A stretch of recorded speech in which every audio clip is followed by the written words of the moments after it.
Hello, y'all. How's it going? It's Friday. It's December 5th, and my phone is like 12 feet. 1 second. Let me go grab that. Um, there we go. It's important that I have my phone, considering that's how I manage the viewer levels, which is what we're doing here tonight, folks. It is Friday, and that means, as it usually does here on this channel, it means it is time for Mario Maker 2 viewer levels. Y'all are fixing on submitting or have submitted. In fact, you look over in that direction and you'll see that 5 people have already submitted levels. You're either fixing on submitting or you've already submitted viewer levels to me, and we'll play them in a mostly first come first serve order, outside of perhaps like Twitch sub incentive redemptions. That's a mouthful. I don't know how I usually term that, but whatever.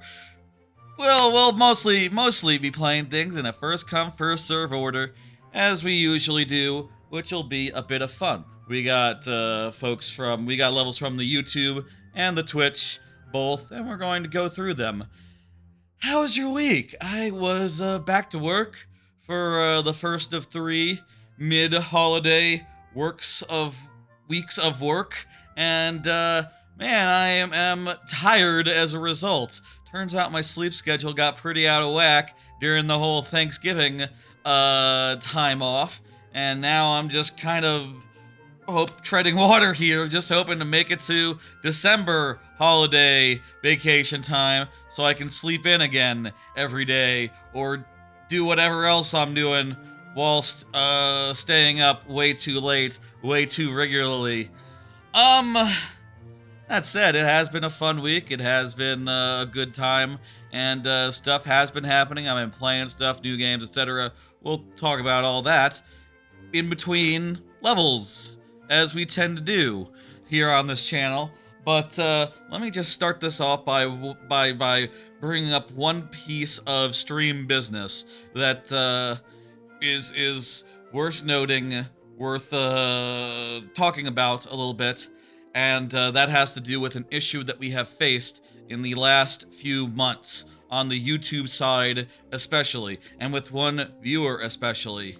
Basically, Jose's bug should be worked around now, in theory. It hasn't really been fully tested yet by Jose because, you know, it's dependent on Jose showing up, but to basically sum up the issue, previously, my YouTube channel bot looks at the YouTube chat and sees people doing the commands and, you know, reacts accordingly. But with Jose in particular, wrong button. With Jose in particular, if you look at the logs, you'll see that, like, oh, here's the chat, there's Jose in there, there's the logs, and no Jose. The bot doesn't seem to be able to see him and his messages. So what I did was I figured out how to make it so that the Nightbot will look for his name in chat and repost his ad commands whenever he makes them. And what's more, I have done specifically code on the other side to intercept those messages that seem to come from Nightbot and instead say, oh, that's Jose, and use the correct name. Now, I'll say, so far as I know, this is only a problem with Jose, and I don't know why and don't understand what's going on there. But if it happens to a second person, I'll have to come up with a solution that fixes it for multiple people. Maybe, like, adds a second parameter just for Nightbot for the name field, essentially.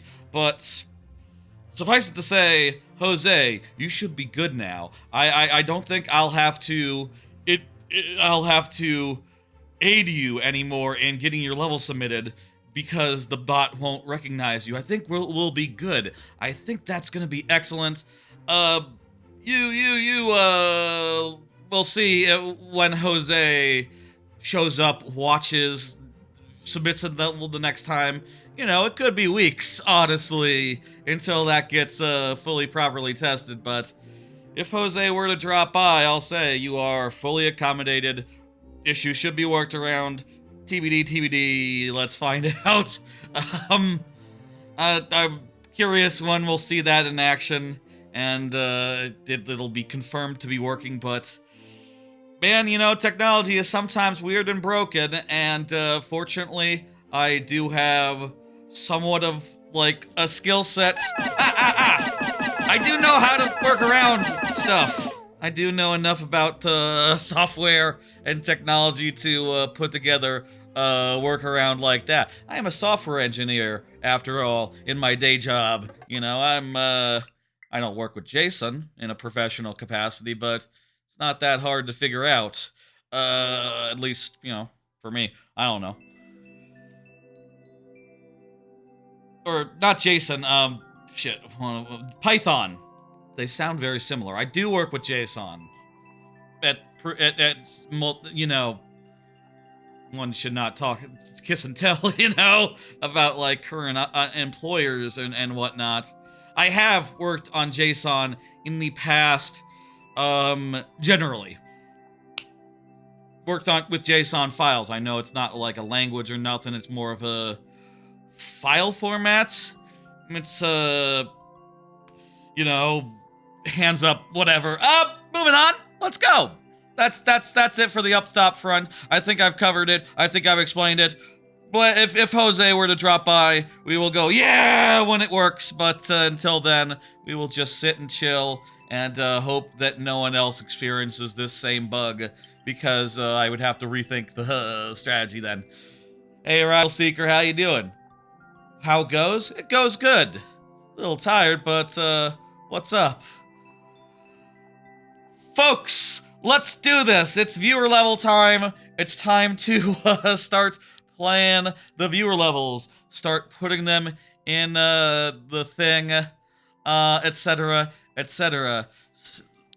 Let me explain how the viewer levels work. You're a programmer yourself, Rival Seeker. That's very nice. I haven't worked with C# in particular.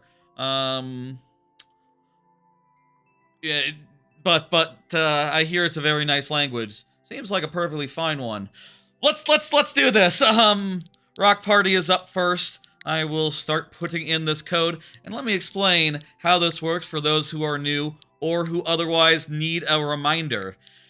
During viewer levels, if you are here when your level comes up, I will give it the full time of day plus 5 last tries if that's not enough. The full time of day means 12 minutes. And then, after that runs out, 12 minutes plus 5 last tries if that's not enough. I gotta say the whole thing. I can't leave out the 12 minutes. Can you tell it's been 2 weeks since the last viewer level streams? It has been like 2 weeks since the last viewer level stream on account of Extra Life last weekend. Nice chard. Can't wait to see it. 12 minutes plus 5 last tries if that's not enough. If you are here, if you are not here, we will still play the level, but we will do so in very nearly, but not quite sudden death, which means 2 tries, refreshing at checkpoints. That is my compromise between prioritizing the people who are present and playing more levels, which I think is fun. Let's go ahead and get into it. Rock Party is up first. Rock Party apparently was... Y'all could learn a thing or two from Rock Party. Apparently, Rock Party waits and keeps an eye out for me to turn on the OBS and make it so that it'll accept levels again. It's not on by default, and honestly, sometimes I'm pretty late to actually turn on OBS. Sometimes, today it was like 10 minutes before 6. We're starting a little later today. I hope you don't mind, Rock Party, but I make no guarantees of the queue being open before we actually go live. And of course, for the YouTube people, it actually can't be. But suffice to say, I do count the first person as being here, so Rock Party is here, and he's probably going to... He just threw Pikmin at me like 4 minutes ago while I was talking about the bullshit. He's here. It's good. We know it. I believe he wants us to play Hisses and Honey. which he has been submitting Grand Pooh Bear's code for like most of this year, and we got past the level we were working on for like 10 months, and now we're working on a new level. Do you prefer easier or harder levels? Whatever you want me to play. I'll say, you know, worth noting, there are limitations as far as like how much time and attempts are spent on levels, and especially when the lightning round hits in, let's say an hour from now. Let's say 7:45. In an hour from now, there'll be 5 lives per level when there's 5 to 7 lives per level, refreshing at checkpoints, when the lightning round hits, so keep that in mind. But hey, it's fun to have some, sometimes when you're playing with stakes, a hard level is fun. What's your shirt? Good question. It is Link to the Past shirt. It's the wizard guy who was the boss of the first chunk of the game. Agraham or something. Agrahim? I don't know that dude's name, but it's kind of pixel arty, this particular shirt. I'm only just playing Link to the Past now, but since I've been playing Link to the Past, it felt like a relevant one. I think originally I just thought like, oh yeah, it's a cool shirt. You know, I've never played that game, but like, ooh, it's pretty good, I want it. It's even harder when I actually have the spelling in front of me. Aganim. Is that right? Aganim? Maybe it's Aganim. Hey Zach, what's up? Where do you get your game merch shirts? From the Yeti or Fangamer? Those are the two places I trust for shirts. I you know, have a lot of them. I have too many. I might have a problem. For the Extra Life, we had a gimmick where people could donate $5 to make me switch shirts. I had like 50 shirts ready. We went through 10 of them. I had so many cool shirts that y'all didn't get to see, and this is one of them. Let's go, let's do this. Enough talking about shirts. We gotta play it. Aganim? Maybe like agony? Maybe like sort of sounds a bit like agony. Hey Samaland, what's up? Thank you for the level. Yo, indeed. Ooh, I gotta get back into the swing of things. I gotta get the feel for some Mario Maker. Let's go. This level's really hard. I don't know if you know this, but it is a level we've been working on for weeks now, and we got like several rooms in. Oh fuck. Part of me is wondering, with this level in particular, the difficulty for the second portion, the second room, comes down to like, we've been able to get through all the parts, but maybe not fast enough. The lava is nipping at our heels by the end of the stuff we've gotten to, so let's see if we can push past that tonight. This first room is not a problem. This first room is cool and chill. How's the audio? Sounding good? Sounding right? It's in sync, right? Yeah, it sounds perfectly good. You're so over the hill with this. Yeah, it's difficult. Levels like this, might take me months, weeks, at least, you know, played 12 minutes at a time, or less. Audio's good, excellent. I feel like I'm hearing a delay, but, you know, I'm always hearing a delay on account of, you know, I'm watching off the TV screen, but hearing the, audio as it's coming through OBS, which, naturally means delayed. Yeah, this is where we've gotten to so far. You can see that the lava is, right on our ass, and, that's difficult to deal with. Lava is at our, waist by the time we're there. I'm not sure, like, which part in particular of the previous segments we need to speed up, but I think that's the long and short of it. We need to speed up on the previous bits. We need to, like, get our execution down, and, that's difficult because, you know, it's not a matter of, like, doing one jump really well. It's a matter of doing, like, all the jumps better. And how much better? I don't know. How much improvement can be made on each individual jump? I also don't know. Can I fly faster from here? I don't know. Maybe. Can I get through the part where we're going to the side faster? Maybe. There is an arrow. We should probably pay attention to the arrow down in the underground portion. In fact, I made a reminder on my watch 2 weeks ago to pay attention to the arrow, and now that I'm talking it through, I realize what that reminder meant. It meant pull back when you're in the underground. Does that make sense? When you're under the invisible blocks. Here. This'll make sense, and this'll be the run as well. Additionally, here, the arrow points to the left, so... Nope!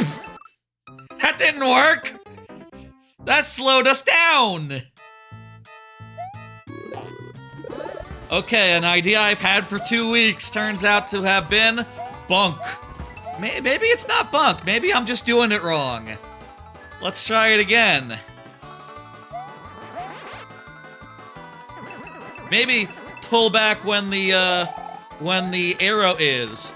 I do think that worked better. I still died, but I think that is actually the time that you want to pull back. I think you do want to pull back on that. Yeah, there is a block next to the pipe. Yes, that was a thumbnail on the stream where we played this for basically the first time. You know, when I started my new life as a hisses and honey person. You know, that was, as far as we got on, like, the first time with it, but, it's been like a couple weeks. It's been a month. And, we're starting to get the hang of it. Starting to.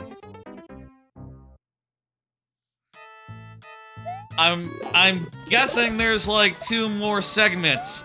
2 more, you know, like a double checkpoint situation ahead. I'll say, you know, feature suggestion for the Mario Maker team if Mario Maker 3 is in development. Y'all should have a resume from checkpoint option when you're revisiting a level for the second time, etc. You know, wait a minute. Why is getting the... I think I need to fly with the cape, and that means I probably cannot get there's the fire flower in the lava part where we're running into the lava. If we can't lose the cape before then, we definitely can't lose the cape after then, because otherwise it wouldn't work. So I think we have to jump over that fire flower. We can't just run right through it. The level's getting more difficult as we think about it. Great. Lovely. This is why I don't recommend thinking. This is why, you know, just you know, a lot of people these days don't recommend it. You know, they think it was a mistake. It was not a good idea. Ideas in general, not good. That's what some people say. I don't know if by difficult you mean cheap. I mean, like, the millionth time, you know it's there. It is definitely cheap. I think a cheap trick can be funny.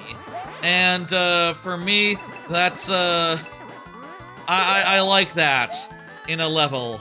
I like a little bit of humor. See here, look, if we...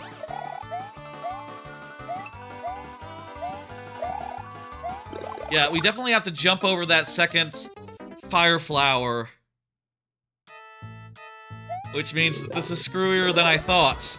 This is, harder than I reckoned. Because you know, lava aside, I don't think I've gotten over that fire flower cleanly without collecting it. Do you think I can, like, put it into the air with my cape and then, like, go under? Is that the play? I don't mind a little bit of, backseatery. Some amount of, like, chat speculating, by the way. If you want to, like, get in there and be like, I think you wanna just get the fire flowers and just see what's ahead. That would be a good thought. Crouch jumping? Yeah, that's probably it. Oh, you know what? Actually, we do have to just go through the fire flower is after a block door. Maybe the blocks are what we need the cape for, and we can get rid of the cape after that. Beyond your skill? Might be beyond mine as well. We'll see over the course of however long Rock Party wants to give us to us. It is up to the viewers. How many times or how often I play a stage, and, you know, I love y'all for it. It's cool, it's good and fun. And eventually, when we beat this level, or even beat this segment, it's gonna be a monumentous day. Ah! Would y'all like to see some cards? I have these cards, like the first one before the viewer level started. These cards that have things written on them that have things that I want to talk about. Let me get through this part. And oh wow, that was clean. Ah, that was less clean. Okay. Here's a card. Did y'all hear about Amazon's Nightmare AI dubs? Did y'all hear about all that shit? One second. I move my chat around. It's kind of hard to read my card if chat is in the way. I should move everything over a bit. That'll be good. Okay. Y'all hear about this shit? Kind of like one of the big stories of this last week. I think it had broken by the time of, like, the extra live stream a week ago, but it really sort of picked up steam over the weekend and has been, like, fully, you know, walked back by the company. The dubs are no longer available.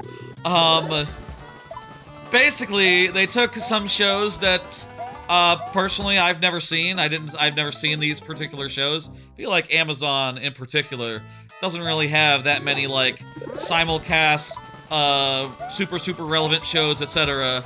in their repertoire to do this to, but I believe it was Banana Fish where people first noticed it, and basically it was just an AI subtitle track that was just entirely robotic, embarrassingly bad.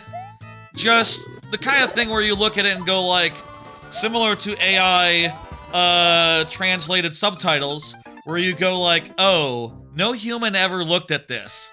There was no quality check. There was no just, like, someone going like, okay, is this line butchered?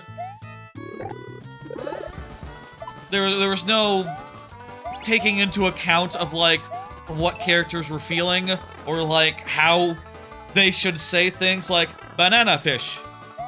If they had made this just with, like, text-to-speech, like, 12 years ago, you know, before AI was even a thing, like, it wouldn't be that different. AI gonna ruin anime and music? I've heard that about music as well, that AI is absolutely, like, wrecking havoc on all that crap, and, like, apparently one of the top-rated music songs, you can tell I talk about music all the time. One of the top-rated hits, was AI generated recently, which is just a kind of an alarming thing to note. What the hell is going on over there? It's all fucked up. I'm glad that everyone got mad and they walked it back, but I do have concern that, like, soon as this stuff becomes, like, good, companies might feel more emboldened to just, like, do it on the sly, on the regular, you know?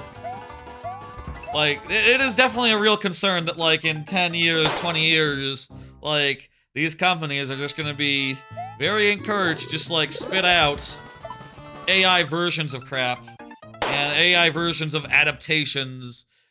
And, you know, right now, at least, we can look at it and go like, oh, it's crap, it's garbage, it's so bad.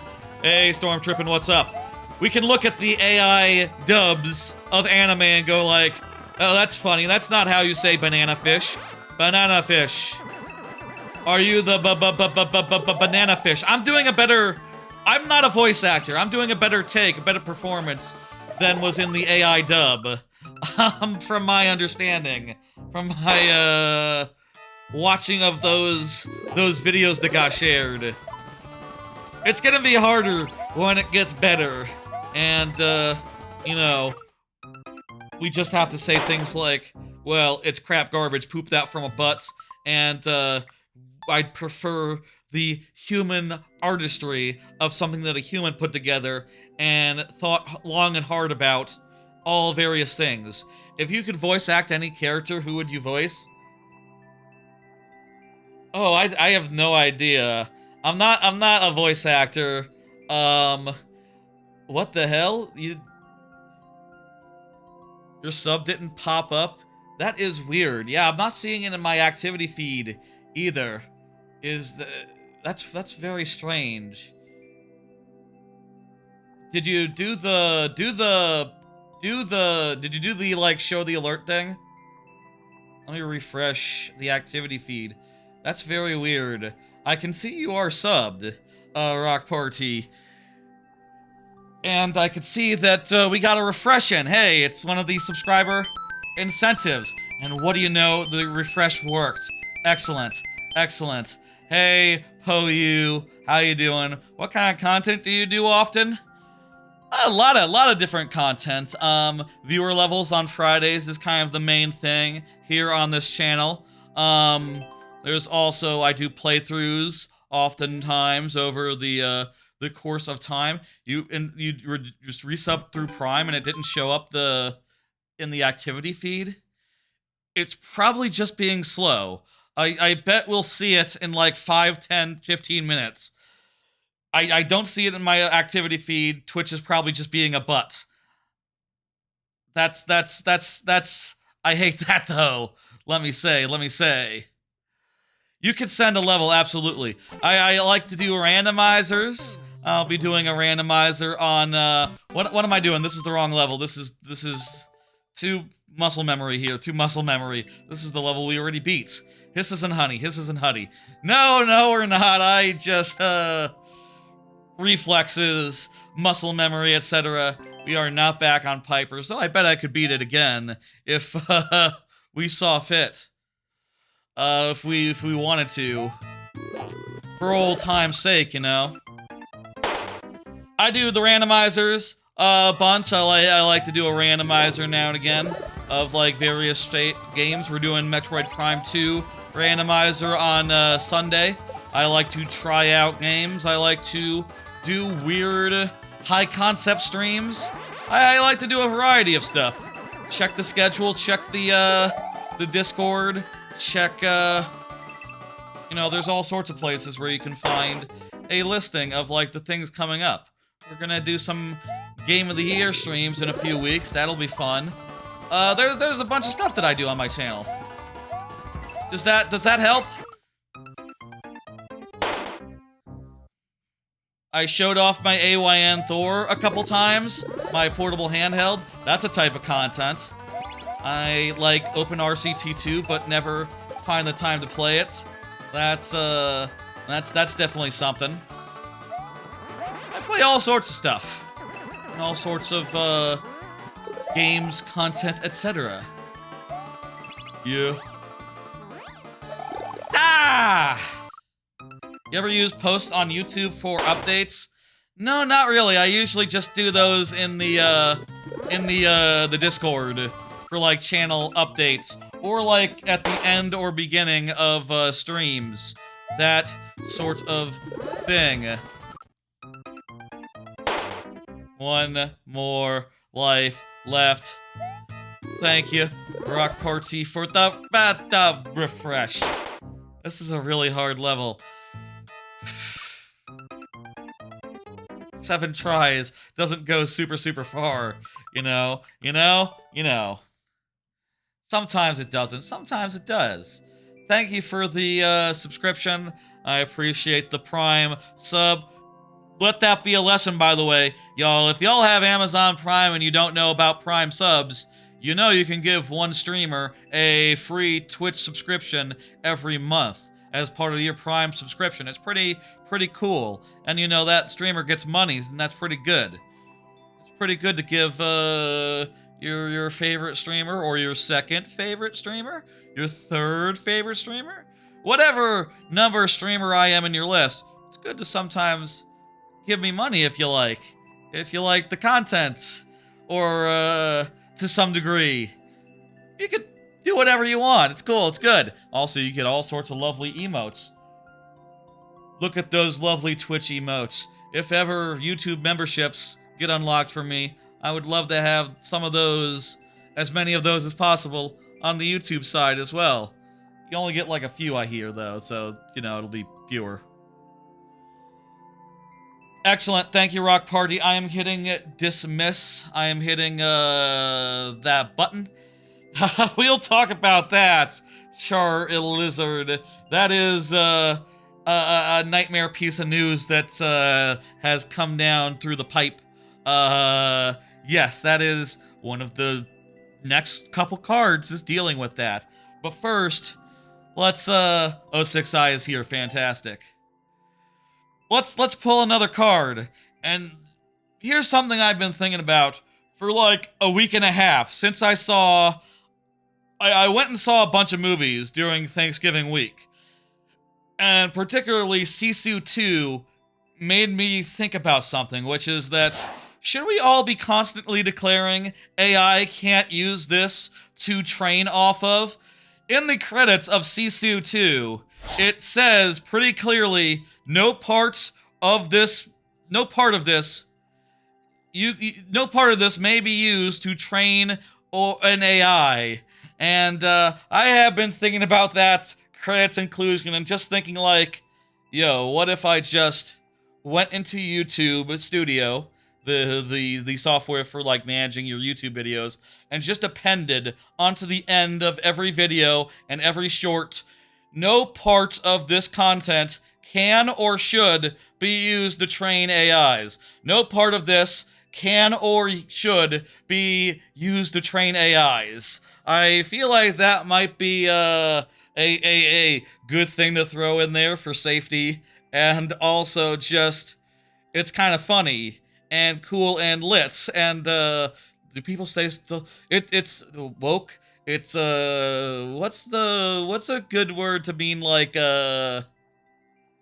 praxis? It seems like a good idea and just like a very cool thing to do, to just go ahead and throw that little disclaimer in there. And let me be clear, that disclaimer is true. You probably should not be using my streams to train your AI, and also I would insist that you don't as well. Two things. One, you should not, and the other thing is you do not, you will not. Do not train your AI off me.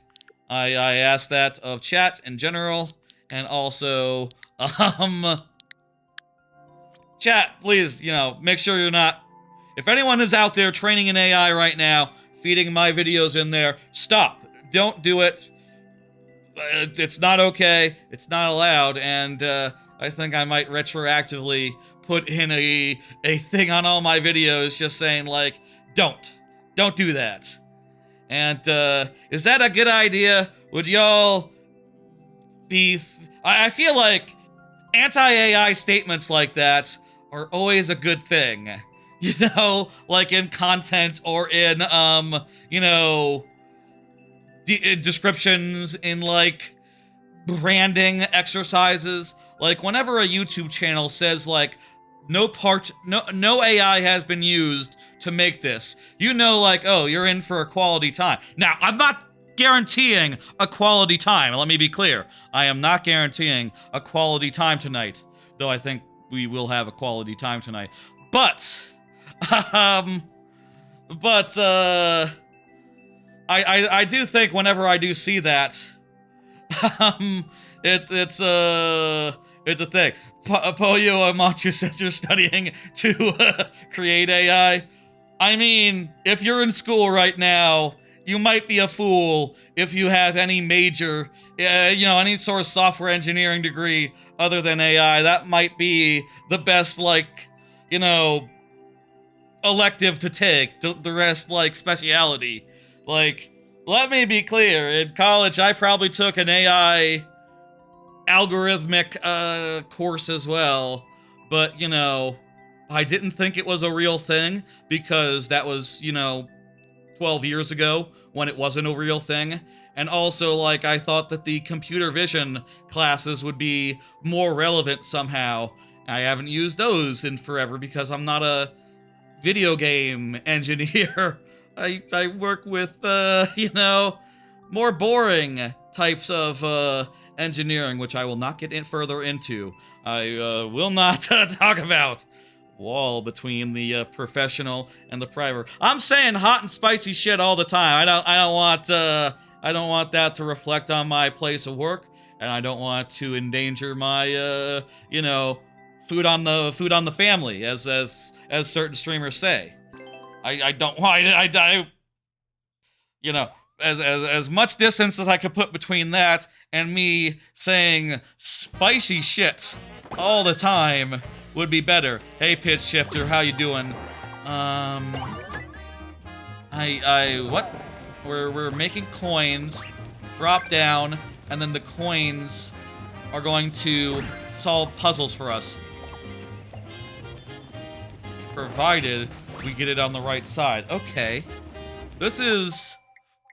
I often say, this is an original concept. I've never seen this before. Once again, I feel like nearly every stream, there is someone with an original idea. There's some level that is... I've never seen before. And after, 4 years of streaming Mario Maker, after, years before that playing Mario Maker, damn impressive. And, my cap is off to you. My Goomba helmet cap situation. Why didn't that work? Wait. Oh, damn it. No, it didn't work. I thought the blocks might... Hang on. Actually... That did work! That was it! Ah! I thought they were gonna be destroyed in some other way. Somehow. I didn't really think through how it would, really work, honestly. I thought there was gonna be, a power song. I was not looking. I was just... timing it. This is pretty sick. This is pretty cool. I wanted to not catch that coin. Oh no! Yeah, this is a neat puzzle level. Very neat puzzle level here. It's hard to work with Goomba Hat. That still somehow worked. Okay, so yeah, there I was dropping the coin to make the thing go turn around. Beautiful. Oh, I'm trying to drop the... Yeah! Yeah! No!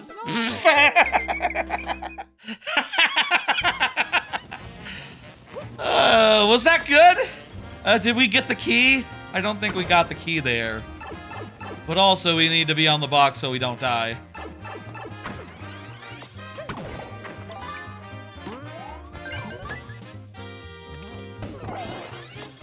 Is this the content y'all were hoping for? I hope this is the content you were hoping for.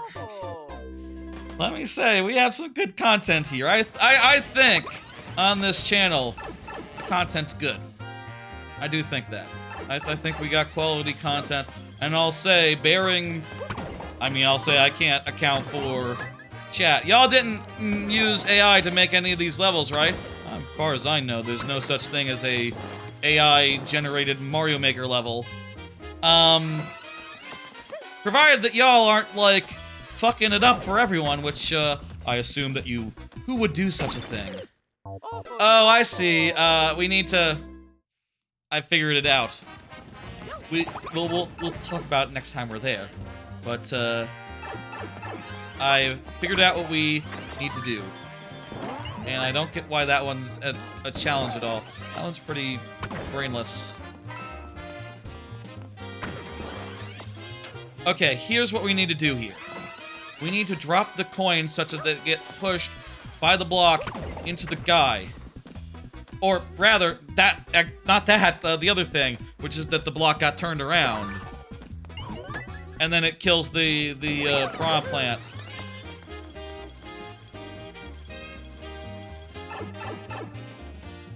Another checkpoint, let's go, let's do it.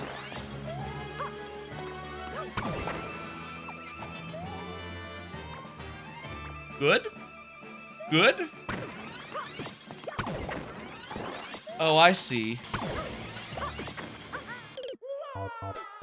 I think I see. Still got plenty of time left, folks. And I'll say again, we'll do like 7:45 for not sure like which side to put it on. That feels wrong. That was wrong. You need to drop it so that it goes into the other corner. We're learning. We're learning. Yeah, it does tutorialize itself rather well. I think that the creator can be proud. Oh God! Oh no! Hey Barnstormer, what's up? In this room, okay, new hell, new challenge here. It's not enough that we get that thing locked in a corner. Like, that's one part of it, but also we gotta hit the on-off fast enough to get the key, which we have now done. It wasn't that hard. Yeah. I don't know why this room is here. Maybe just to have a little bit of a break. Like, oh, you know, have a moment to think about your words and deeds. That was an optional one. Is this one optional? If you want the full thing, yes, but we're fine. Just go ahead and hit the flag. Great level. Great level, real cool gimmick. Lovely puzzle business. I thought that was great, 06i. You have a good source of levels that to give us here. Lovely. Let me hit complete and bring up the next level. M&S Tree. You are up. M&S Tree just did a GG. Excellent. Meanwhile, we'll do another card while I'm entering in this code. Y'all hear about the Netflix buying Warner, including HBO Max? Yeah, basically it's like the Amazon purchase, but or not Amazon, the Activision purchase of Amazon by Microsoft, but for the entertainment industry. Folks, that seems pretty worrisome.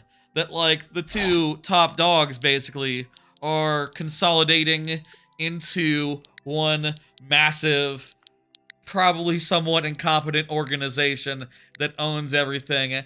And, you know, despite just spending, like, the most money anyone has ever spent, will probably next week, or, like, in 2 months from now, or, like, a year after it all goes through, be coming up with a reason to say, like, oh, by the way, we can't afford the current subscription rate. We have to raise prices. They have enough money to buy, make one of the biggest purchases ever made with money, and they have the gall to tell us that they need the rates to be higher? Fuck off. I feel like this is definitely a go piss up a tree type situation, you know? It's like, come on. Like, y'all telling me that, like, password sharing is that big a deal? Y'all literally can buy God. Y'all can buy, like, the biggest companies that exist. Which, by the way, why was the biggest companies that exist for sale? Like, that's one part of it, to be clear, to be sure. Like, I am a little concerned and confused, like, why the biggest company out there, one of the 5 giants of, like, the entertainment industry was up for sale. Like, what does that tell you? Thank you for the follow, PoYou. I appreciate it. No competition is worse than a great thing. It makes most companies worth. Yeah, totally. Especially when you consider that, like, both companies were seemingly in a race to make themselves worse to begin with. You know? Like, thank you for the Twitch follow, Manuel. I appreciate that. Especially when you consider that, like, both companies were out there competing to be, like, worse than the other, just insofar as, like, what's the gimmick here? Oh, when you stand on this, you can throw it lower. Interesting. You know, with Netflix basically being like, okay, we're gonna have to charge everyone a bit more, and also you can no longer, like, share with your friends or family anymore as easily. We gotta nickel and dime you a little bit for the privilege of being able to do that, and also probably make things inconvenient in other ways while we're at it, just to be on the safe side, you know. Meanwhile, HBO is out there, has been out there, just like, oh wow, I didn't. That's an interesting interaction there. HBO has been out there, just like pulling content from their services, just like disappearing movies, shows, etc. You can't watch Westworld anymore because of some tax loophole bullshit. And I don't know, man. That just seems like the most ridiculous shit in the world. That, like, companies are allowed to, like, just take a tax write-off by saying, like, this show that has been in existence forever, yeah, it's no longer available anywhere. We gave up on it, so give us more money. Like, wow, fuck that. There really, and I don't know why there isn't, really ought to be laws to prevent that exact fucking sort of thing from happening. Literally, stuff being erased from history to get a tax write-off. At the very least, if you want to collect such a tax write-off, you gotta... I feel like if I were making the rules, I would say, like, well, everything involved with that material has to be public domain right now if you want your tax write-off. That would be my deal. I would say, okay, release it to the public domain, make it so that everyone can stream it, and everything you have on hand released right now, anything that has ever been released previously in any capacity, whether through, like, behind-the-scenes content or, like, subscription content, everything has to be publicly available for the public good, and then you can get some sort of fucking tax write-off, I guess. Left, right, left. We made our stuff worse, and then we pay for it.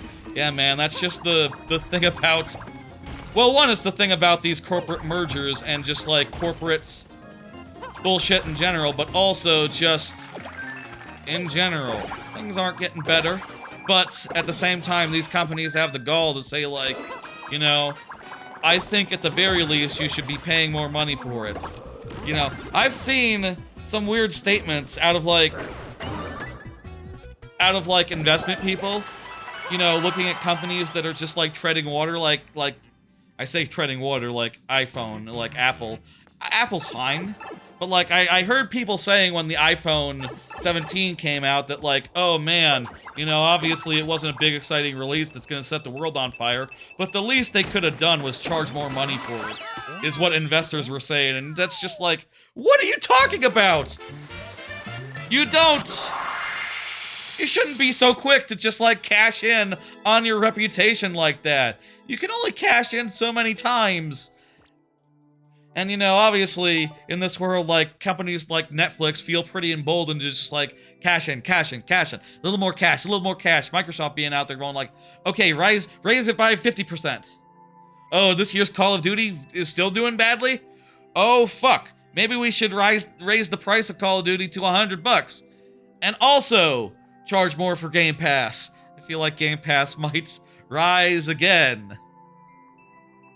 I feel like Game Pass... Well, let's be real here. Pass price has not finished going up. Game Pass will never finish going up. It's gonna keep on rising. That was cool. Thank you, MNS3. Feel free. By the way, anyone in the queue, otherwise, feel free to keep getting levels in. Now is a great time. It's always a great time, but now especially is a great time to get those in there. And after I hit complete and get you out of queue, feel free to just jump back in, if you so please. Shibo! Yeah, really, the Game Pass rise, that just kills the service altogether. That was their one advantage, I agree. Like, after Game Pass has been shot in the leg, like, I am sitting here going like, okay, well, I probably don't want another Xbox. I'll probably fix good for Xboxes. I think I'll get a Steam machine. I'll get, I'll get that Steam box. Maybe. Maybe I'll get the next generation Steam box. Maybe I'll get a Steam box 2. Like, maybe it would make sense to wait for a second generation of Steam boxes, you know?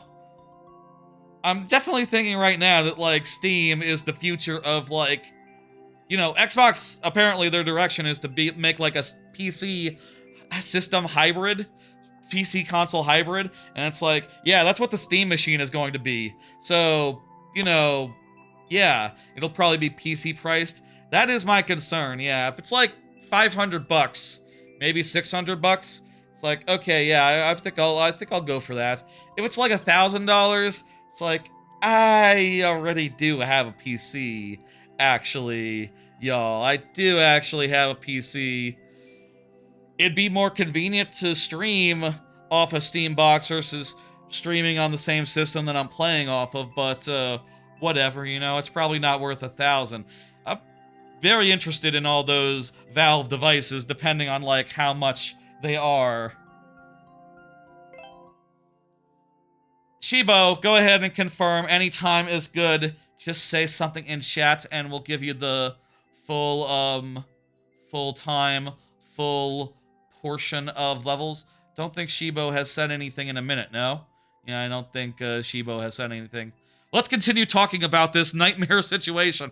Man, like, it is worth noting that, like, yeah, HBO Go is a big part of this. Like, yeah, they are literally buying their biggest direct competitor. Yes, true. And maybe Disney Plus and Hulu are, you know what? No, I don't. I think HBO is their biggest competitor. Amazon. Okay, yeah, Amazon Prime. There's their biggest competitor. And then it's HBO, and then Apple. That's the order. Netflix, Amazon, HBO, Hulu. Pass. Maybe Crunchyroll. Maybe Crunchyroll for the more niche offerings. You could argue Apple TV. They have that, the Pluribus. Maybe Apple TV is number 5 now. It's definitely not Paramount. What does HBO have? Lots. They have, well, actually, I guess it's Warner that has everything. Mortal Kombat, they have a whole gaming division that includes things such as Mortal Kombat. Crunchyroll is kind of big. Yeah, if I would say, like, behind, like, any of the mainstream proper, like, I'd say there's probably 5, and that includes Apple as the 5th, and then Crunchyroll comes in before Paramount, if I had to guess. Prime sucks. They're lucky it's a free option because it's so glitchy. I would agree on that. Yes, it is. The main benefit is it comes with your free shipping. That is, like, their main claim to fame and the reason why I don't mind them for a place to watch a movie. I tend to, given the choice, I prefer to watch a Amazon anime somewhere else, given the choice. And given the legal freedom to do so, you know, enough said. I think you underestimate the power of weebs of Crunchy. I love Crunchyroll. Well, I use Crunchyroll every day. Look, Poyu, let me say, I watch like over 20 shows a season. I am a simulcast degenerate. You want to hear about, What would be the show from the season to bring up to, like, prove credentials? credentials. I could bring up... What? I could bring up, like, this season's ecchi, the chiropractor, the horny chiropractor show. He's not actually horny, but the drawings are very horny. The artists behind it. They show more than they really have to. What's like the most, yo, I watch anime shit I could mention right now? How about...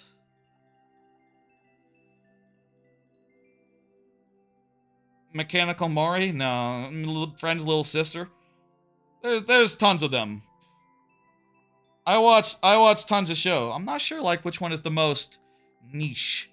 And the ones that are most niche just sound like I made them up. Sometimes. So, I don't know.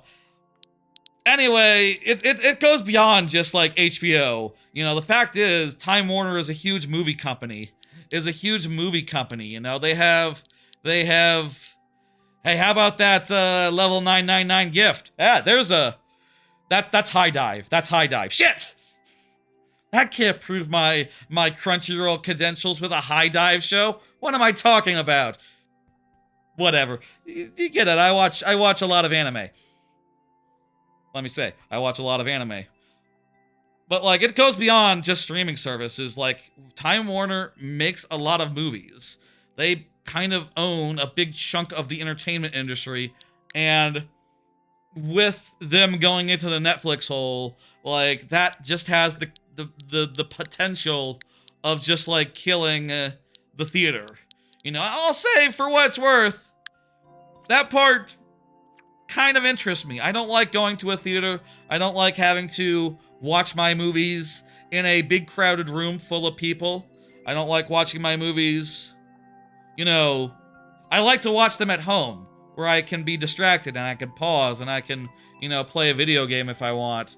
And that's, like, fine, you know, maybe it's not ideal. Maybe some movies deserve more attention, but, like, yeah, no, like, with Netflix taking over, it's a big possibility, like a fourth of the movie scene just, like, disappears to, like, niche showings and then, like, popping up on Netflix. I don't know if that's, like, a good business plan. Like, maybe even the people at Netflix would go, like, no, we can't do it. You know, same way that, like, Microsoft must have looked at Call of Duty and went, like, no. This is the forbidden fruit. We have to put it out on PlayStation. If we don't, we'll make, like, a half of the money. So what are we doing here? You know, why are we doing exclusives at all? Like, the weird thing, if you think about it, right? Shibo has not confirmed, so let's put into sudden death. The weird thing, if you think about it, let me finish this thought and then we'll start the level. The weird thing, if you think about it, is that the Activision was kind of a poison pill for Microsoft and Xbox, insofar as it brought too much attention to the Xbox business, and now it was just, like, torpedoed. All their initiatives were entirely fucked up, price hiked to oblivion, by people who are just like, we cannot be giving away games, what are you talking about? Please, just charge enough so it's prohibitive, and we can just kill the whole service. Just fucking up everyone else's plans, and also just, like, looking at it and going, like, we also can't make these exclusive, and while we're at it, why is Halo exclusive? That would also make a lot more money if it was multi-platform, right? And them going, like, yes! And them going, like, okay, so put it out. It's like, no! The business is all gone. Like, it is very possible that, like, Netflix buying Time Warner makes some investors, some board holders go like, well, we gotta start putting movies back into theaters again, because we just realized that by not doing that, Time Warner's profits, like, got cut in half. And that's all screwed up. And, if we're doing it with Time Warner movies, why not our own movies? And, you know, you could start to see the unraveling of the whole strategy before your eyes. Let's do this. This news is scary as hell, concerning as hell. Let's do this. We got 2 tries. Fuck. Gotta do it right. Shibo, by the way, I'll say Shibo. If you do confirm at any point in the next attempt, you know, I will refresh my tries and have as many as I need. Oh God.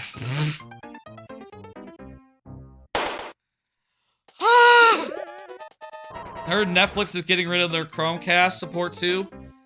Yeah, I've heard. I'm not sure what the deal is there, technically wise or whatever, but yeah, it seems like that's a thing that's happening. Let me take a drink of water. Shibo, you have a second longer to confirm until I drink. Then we'll move on to the next person. Oh, I gotta get the page back up so I can dismiss. There we go. Next up is Chard, by the way, and Chard has been chatting on the YouTube side, so, Chard is good.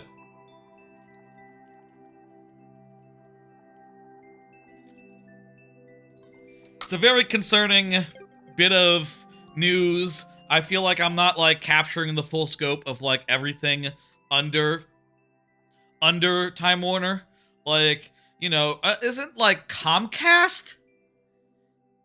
Isn't Comcast at Time Warner? There's like Time Warner Cable, right? Don't they have like cable companies and internet companies under that umbrella? Like, there's probably a lot more under Time Warner than there was under Activision, which makes it a very alarming purchase, a very alarming deal, and just, you know, who knows if it goes through. You know, under this very business-friendly government. I'm hitting dismiss, by the way. Let's go ahead and go to the next one.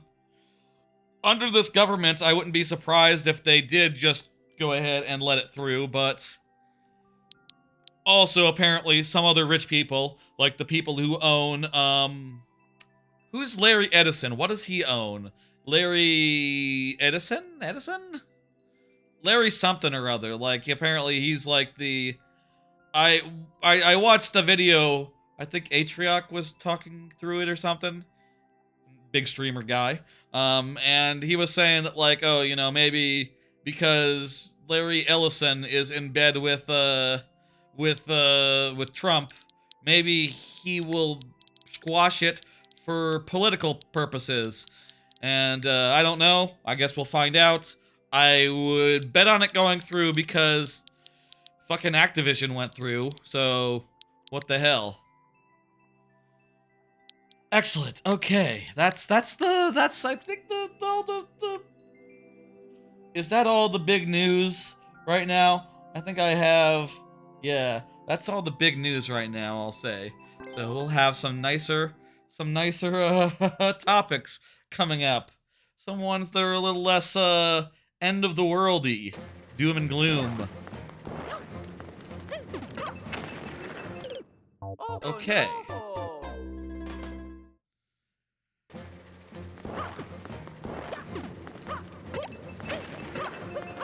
So just getting a bomb in the first place is gonna be...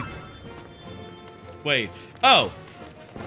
I thought that I would need to use the bomb to, like, blow up the thing. Yeah, no, This isn't so bad, actually. This isn't so bad. I didn't... You know, I didn't check the clear rate. I have just now checked the clear time. The world record is 10 minutes. We'll see if we can get through it in, you know, 11 plus last tries. Let's go, let's do it. Thank you, Chard. This is the level that you were working on, right? Like last week, etc., or 2 weeks ago, I guess? It has been 2 weeks since the last stream. I remember you were talking about, wanting to clear a level. Good work. Good job. Congrats. Labeled it as hard back when it was not cool, when you weren't quite as good. Oh, this is an older one. This is an older one. Gotcha. Was it someone else who was working on a level 2 weeks ago? I'm sure plenty of people work on levels all the time.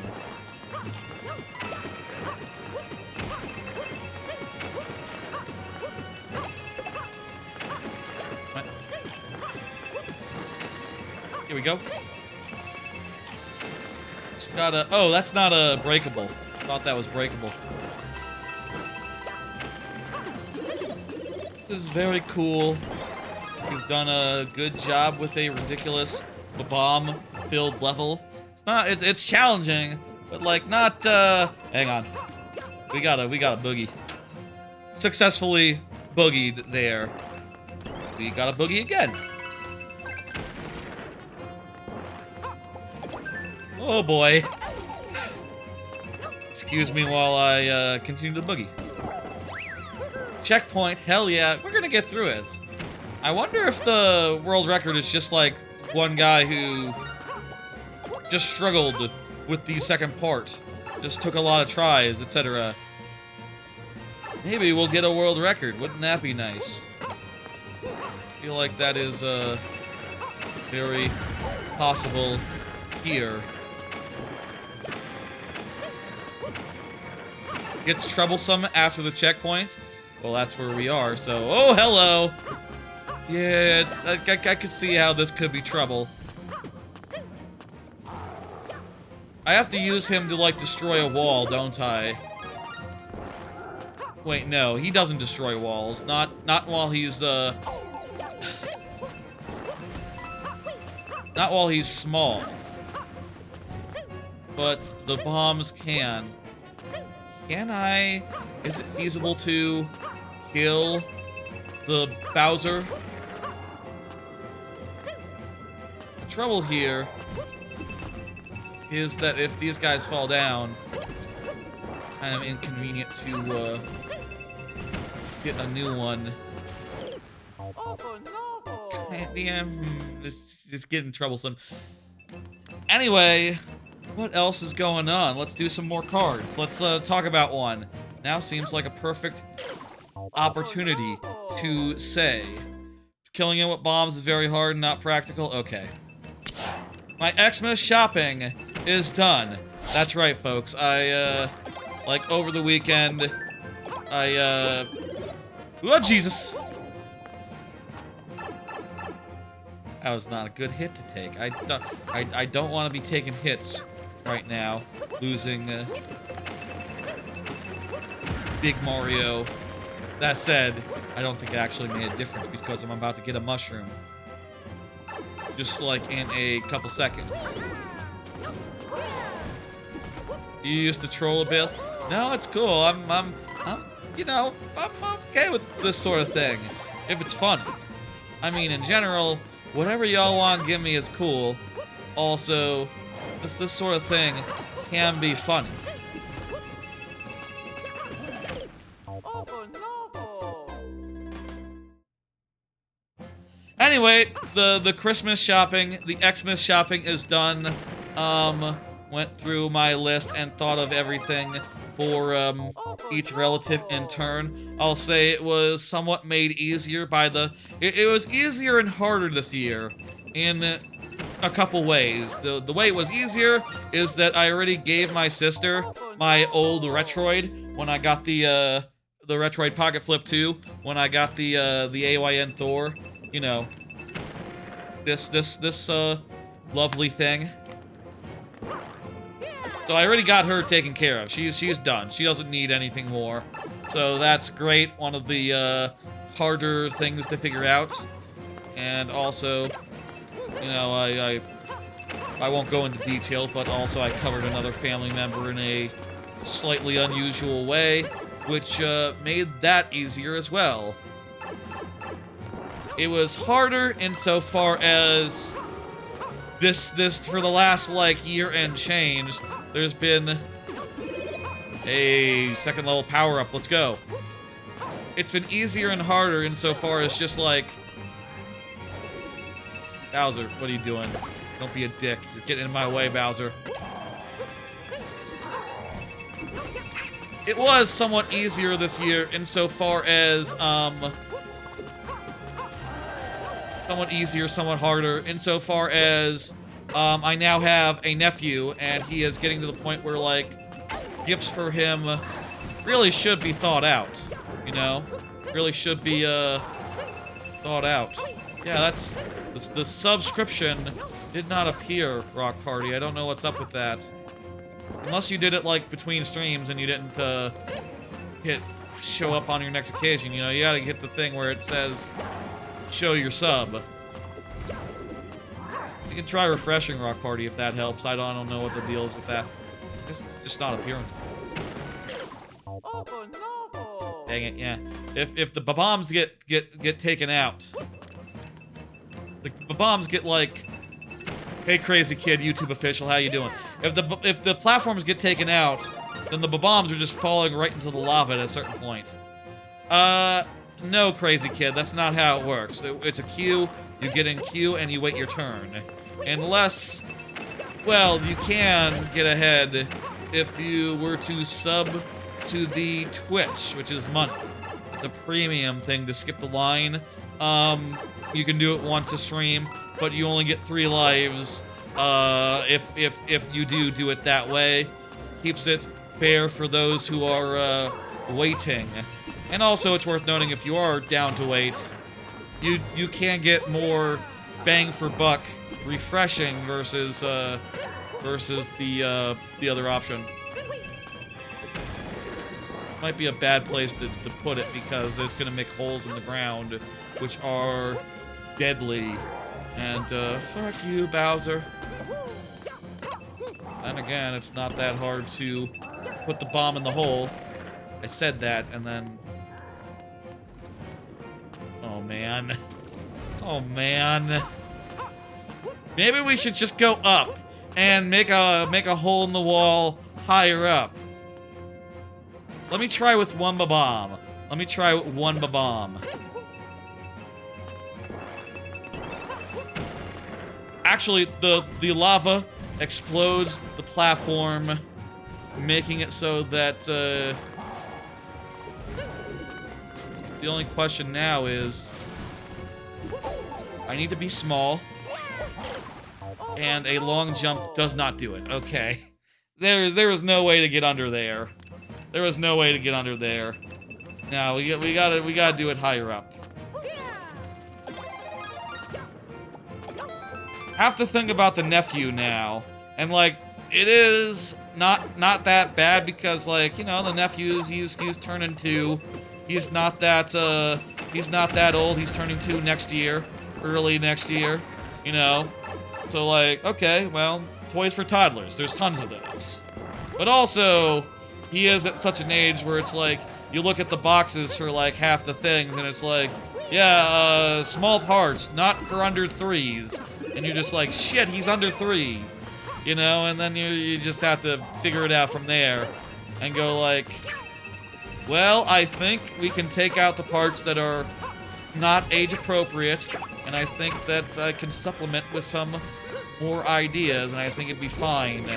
And I think I got a pretty good present for him, composed of like a couple different items that sort of go together and sort of make up for the fact that, yeah, he could eat some of them, but well, I'm sure either they can be stored or, you know,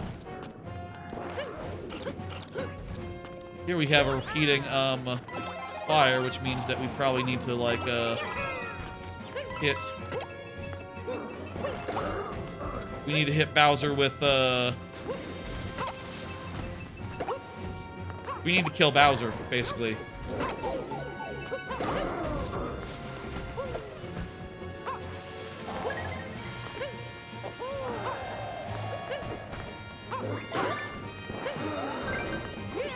So yeah, that's cool. Looking forward to Christmas.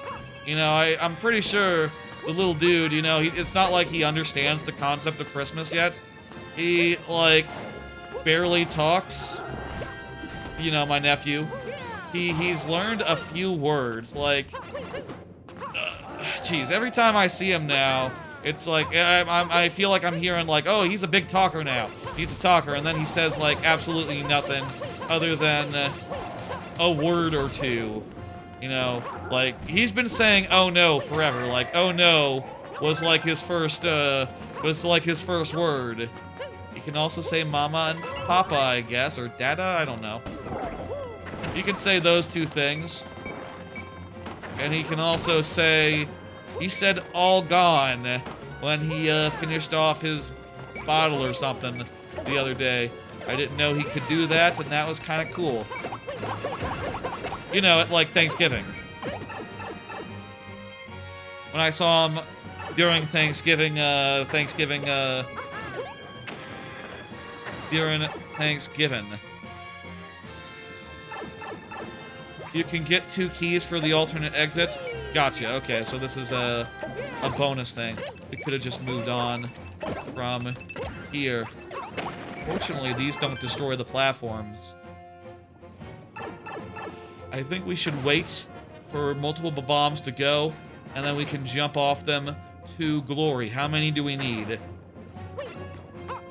I'm gonna guess 3. That was a good guess.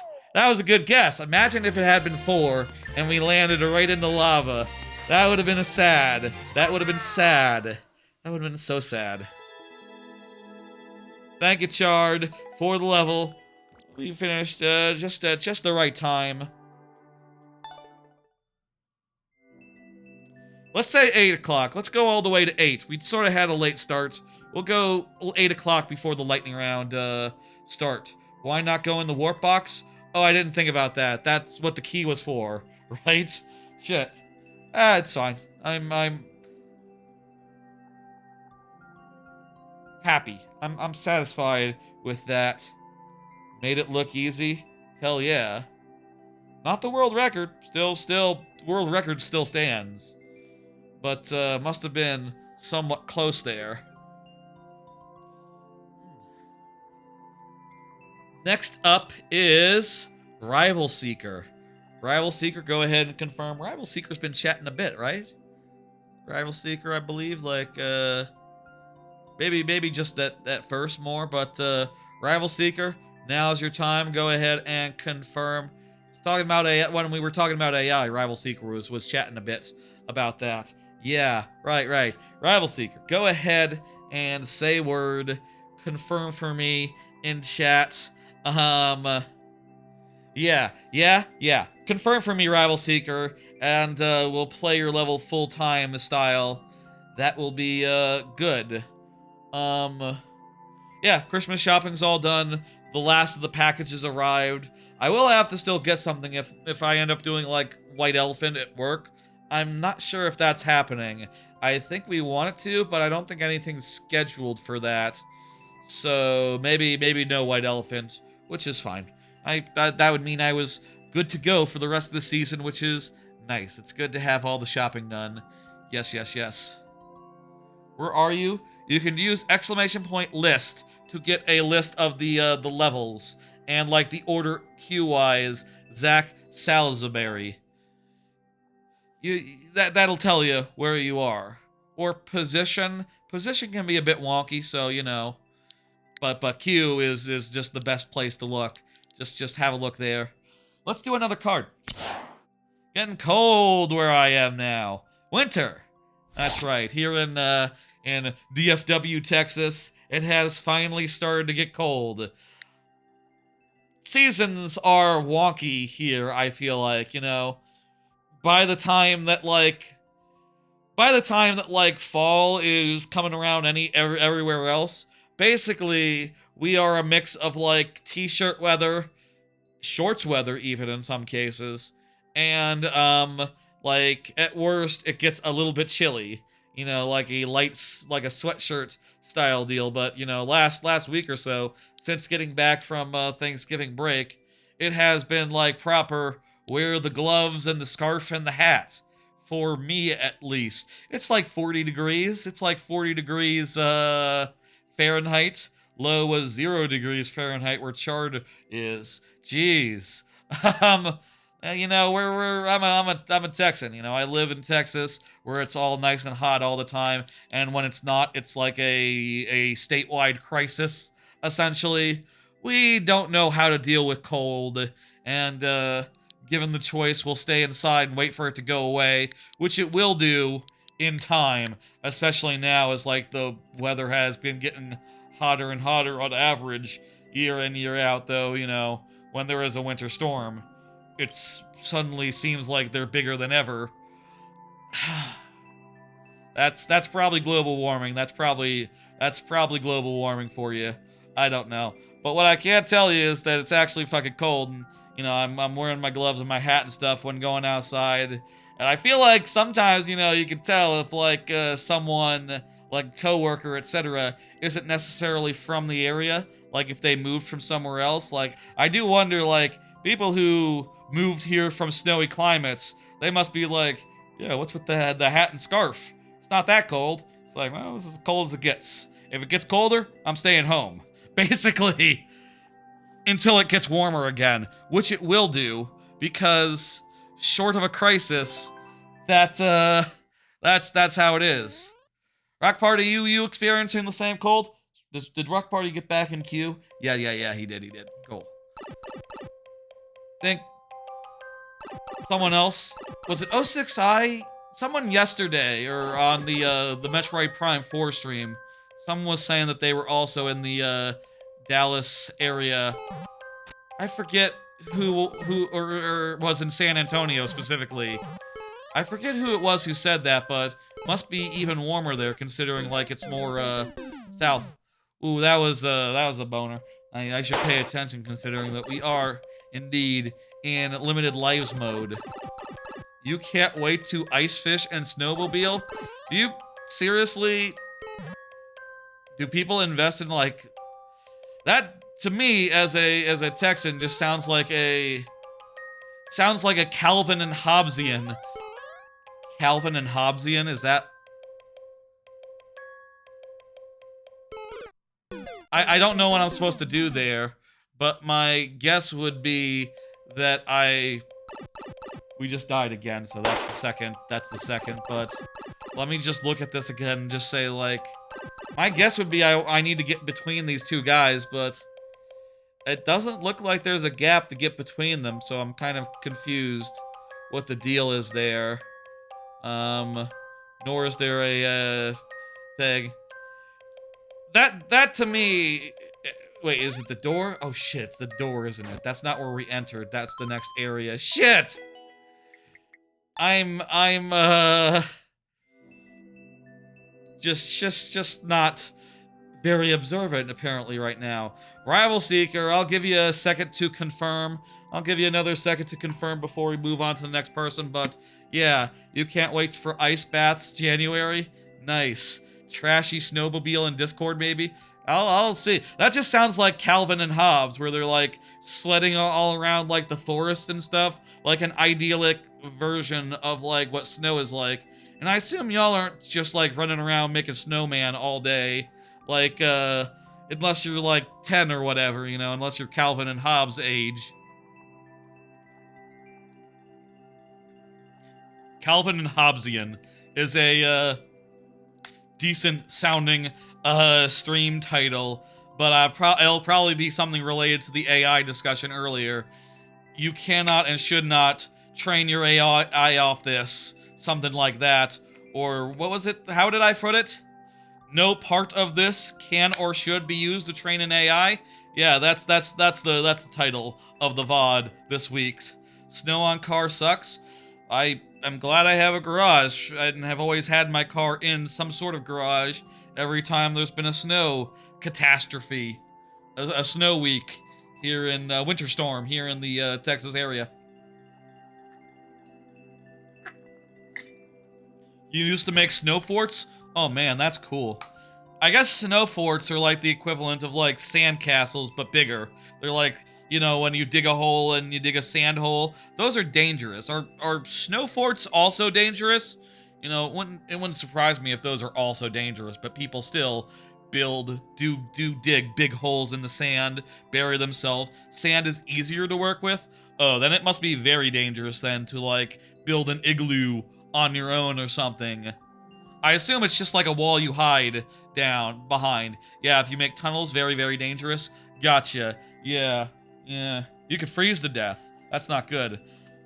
Thank you, Rival Seeker. I'm gonna go ahead and dismiss and, yeah. Let me go ahead and go to the next one. I went to the beach for the first time in years last summer. Saw sand for the first time in years since like pre-pandemic, I think. Well, other than like theme park sand, you know, like at a water park. I guess I saw sand there and probably other places where sand happens to be, but like saw the beach for the first time in years this year, and that was cool and fun and relaxing and chill and good. Snow is RNG dependent. Ah, yeah, that makes sense. How thick it is, how workable it is, the coloration, you know, wild animals doing their business on it. Is yellow snow like do you just, are there just like patches of yellow in snow from like wild animals doing their business? Is it like, I mean, I guess like avoiding dog shit isn't that hard. Like there's not dog shit and everything everywhere in out where we usually hang out. So I assume that like piss spots aren't that frequent a concern. Probably somewhat. Probably somewhat. I mean, dogs probably do pee more than they poop, and you don't pick up the pee. You don't take the yellow snow and go like, okay, scoop it into a bag. I don't think you do that. I think you leave it where it ended up. Malter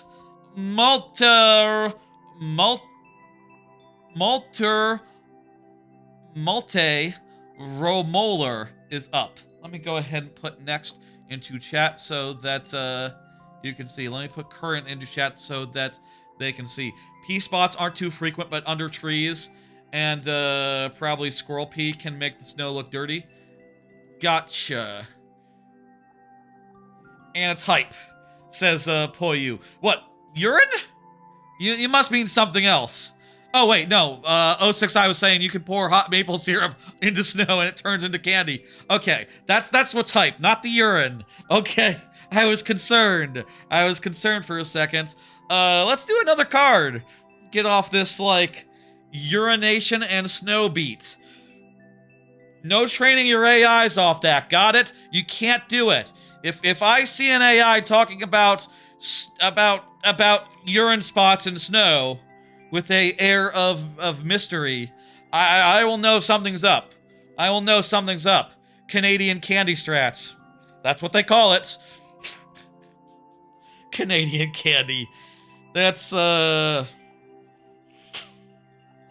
mean, I know you're talking literally just actual candy, but it's funny to me to imagine Canadian candy as a euphemism for yellow snow. Like, yeah, have some Canadian candy. Oh, thank you.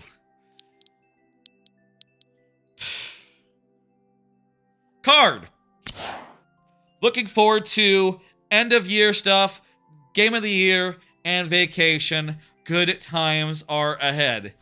I will say, I've started to see some of those like end of year recap things, you know, like your Twitch highlights, your YouTube highlights, your I don't think like Nintendo, Xbox, etc., Steam, maybe Steam. I don't think most of them have had their end of year recaps yet, but they are starting to come out, and I did consider, like, you know, capturing mine, but I didn't.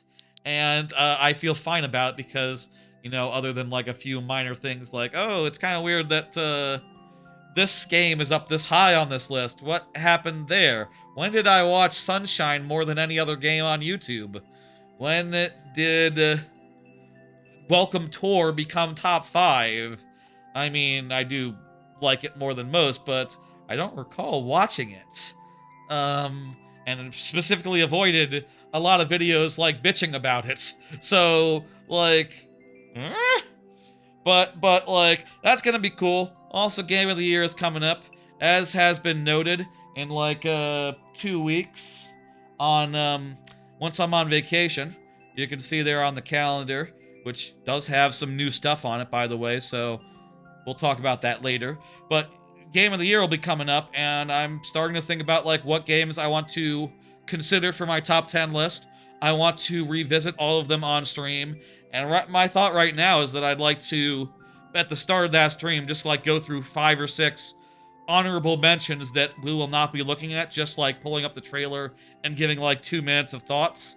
And I think that'd be a nice, efficient way to cover, like, you know, upwards of 20 games that could have made the list without actually spending 10, 20 minutes with each one of the no-hopers that have no hope of winning.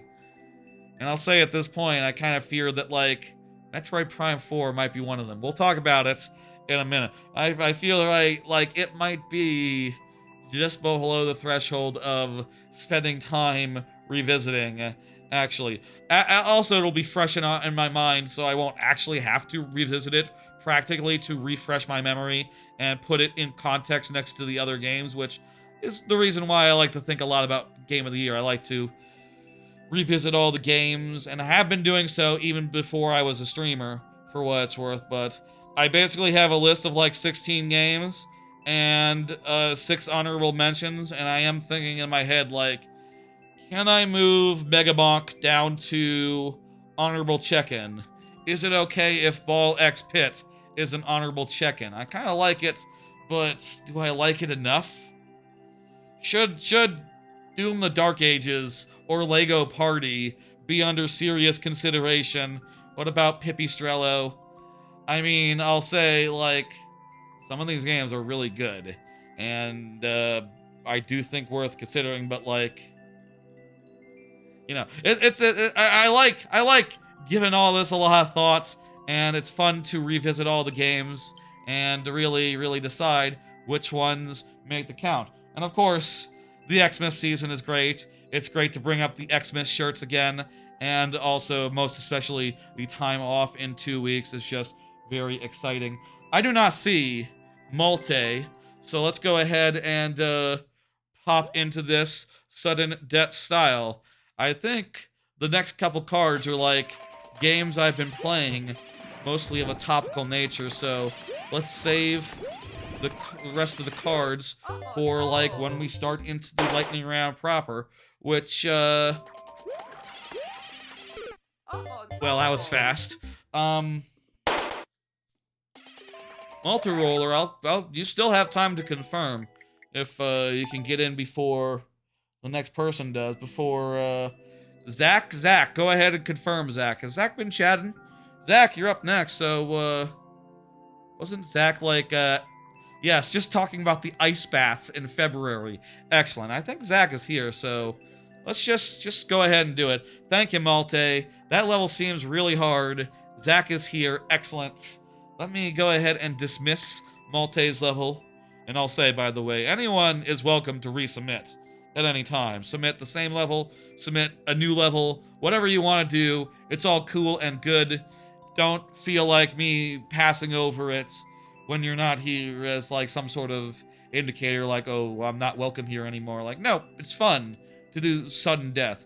And like when I finish a level in sudden death, it can be pretty hype, and I like it a lot. And it's a good amount of tension and a preview for the lightning round to come, somewhat. Things are gonna get more serious, but Zach is here. Excellent.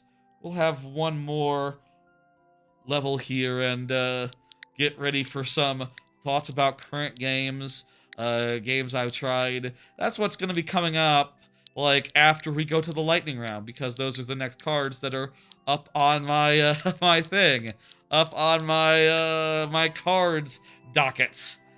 I think pretty hard, and you know, I have a list on my phone. Basically, I have a lot of lists on my phone, but I always have a list of just like what the cards are and what order they're in. I think I add more than what I have on this list on my phone, actually. Yeah, there's a couple more that are not on this. There's some game news that have been this week, so you'll hear some game news after we talk about games I've been playing, and I think that's just about it. You know, there'll be a lot of games talk in the second half of the stream, more or less. Zach, what do you want me to play, by the way? What do you want me to do? What's you know what? It's Jesus is the reason for the season, as this says. Is that part of the song, Come All Ye Faithful? I guess it is literally about the faithful. So, like, you gotta, yeah, that's It makes sense. It is about Jesus and liking Jesus and being cool with Jesus. I usually think about, like, Christmas songs about being about Santa Claus, you know. I guess I've never thought about "Come All Ye Faithful" as being like a religious thing. I guess if I would have guessed, I would have said like, oh yeah, it's about like believing in Santa Claus. There's definitely the Santa Claus tree there. Hey Diego Movies, how you doing? Yeah, I believe you. It has been a while. Let's do this. Zach Salisbury. Let's go ahead and hit the timer. This, I believe, will be the last level outside of the lightning round, so get ready for that. The song is about the birth of Jesus. That makes sense. I don't know the lyrics. I feel like I could, like, butcher some of them. But, I have the rhythm in my head, but I can't think of any specific lyrics there. I'll say I don't really listen to that much Christmas music, and I honestly don't know if there's been Christmas songs that have come out in the last, like, 20 years. Are there new Christmas songs that people, like and care about? You know, or is it a thing where people think about, like, Christmas and think, like, oh, you know, for me, it's all about Tay-Tays. Do people call Taylor Swift Tay-Tay? Was that a thing? Is it still a thing? I don't know. Is there, like, a Taylor Swift Christmas song that y'all are into? Is there, like, a Christmas rap that, y'all are always busting out freestyle every season? There is the, various Robot Santa songs, and, there was like one episode of Futurama, one of the Christmas specials, that was kind of a musical. You know, like where a lot of Christmas songs are just about Christmas. Yeah, it's rare that they're about Jesus. I guess worth saying. Worth saying. Thank you for the level. I'm hitting end timer.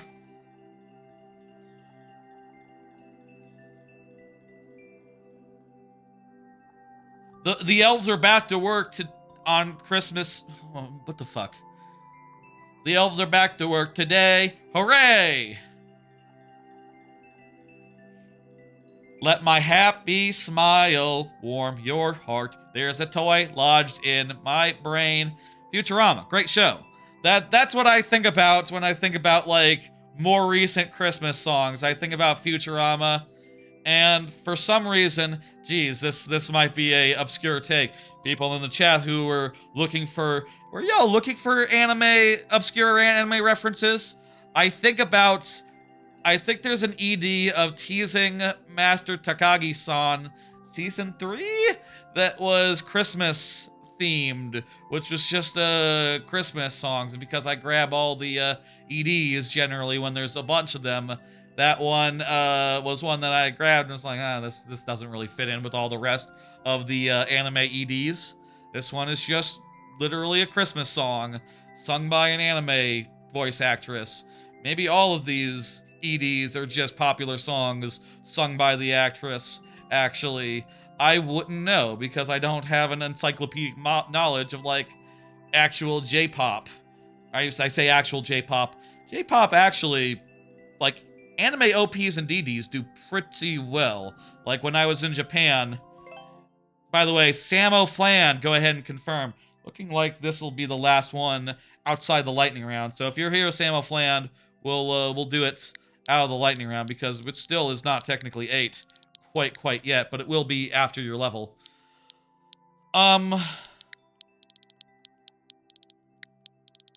Like when I was in Japan a year and change ago, like the OP for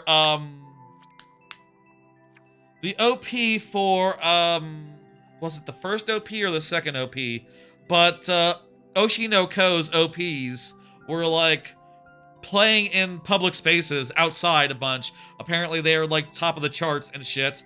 The OP for like Dangers in My Heart Season 2 was also like pretty big there at the time.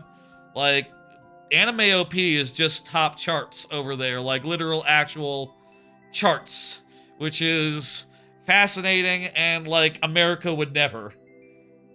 The first season of Oshinoko, yeah, definitely. That's a killer OP, to be clear. Like, and the second one also is killer, but I think it might have been the first one, even though the second one was out at that time. I don't see Samo Fland. Samo Fland, interesting. Is that, I know a Samo. Is that the same Samo or a different Samo? What the hell is this? Oh, I see. I need to catch the moon. We have 2 tries. It is sudden death style. We are in sudden death, and we have to try to get through on this attempt. This looks like a level where you want to be grabbing the stars to keep your invincibility going. And, oh god, that's not a star. That's not a star either! And if that fails, you want to grab a moon. How the fuck? Okay, like, this first one, I understand. Like, this first one ain't so bad. But the second one, there ain't no stars! Maybe if we save some time not getting things that aren't stars. Nope! We can get through. Not in 2 tries, we can't.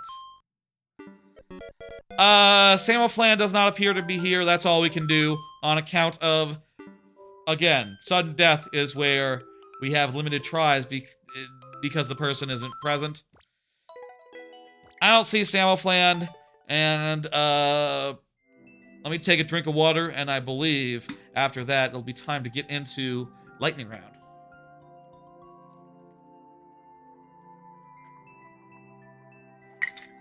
Let's go ahead and hit...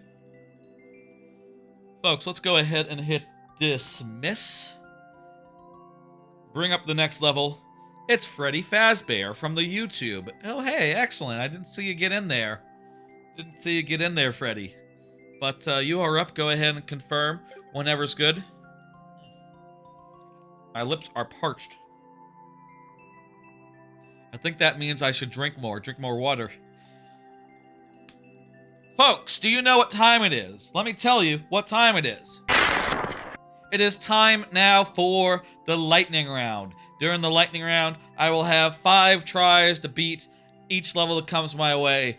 5 tries and 7 under the following additional circumstances. 1, the first level of the night where the submitter is present. 2, super worlds. 3, clear rates under 1%. 1% or under.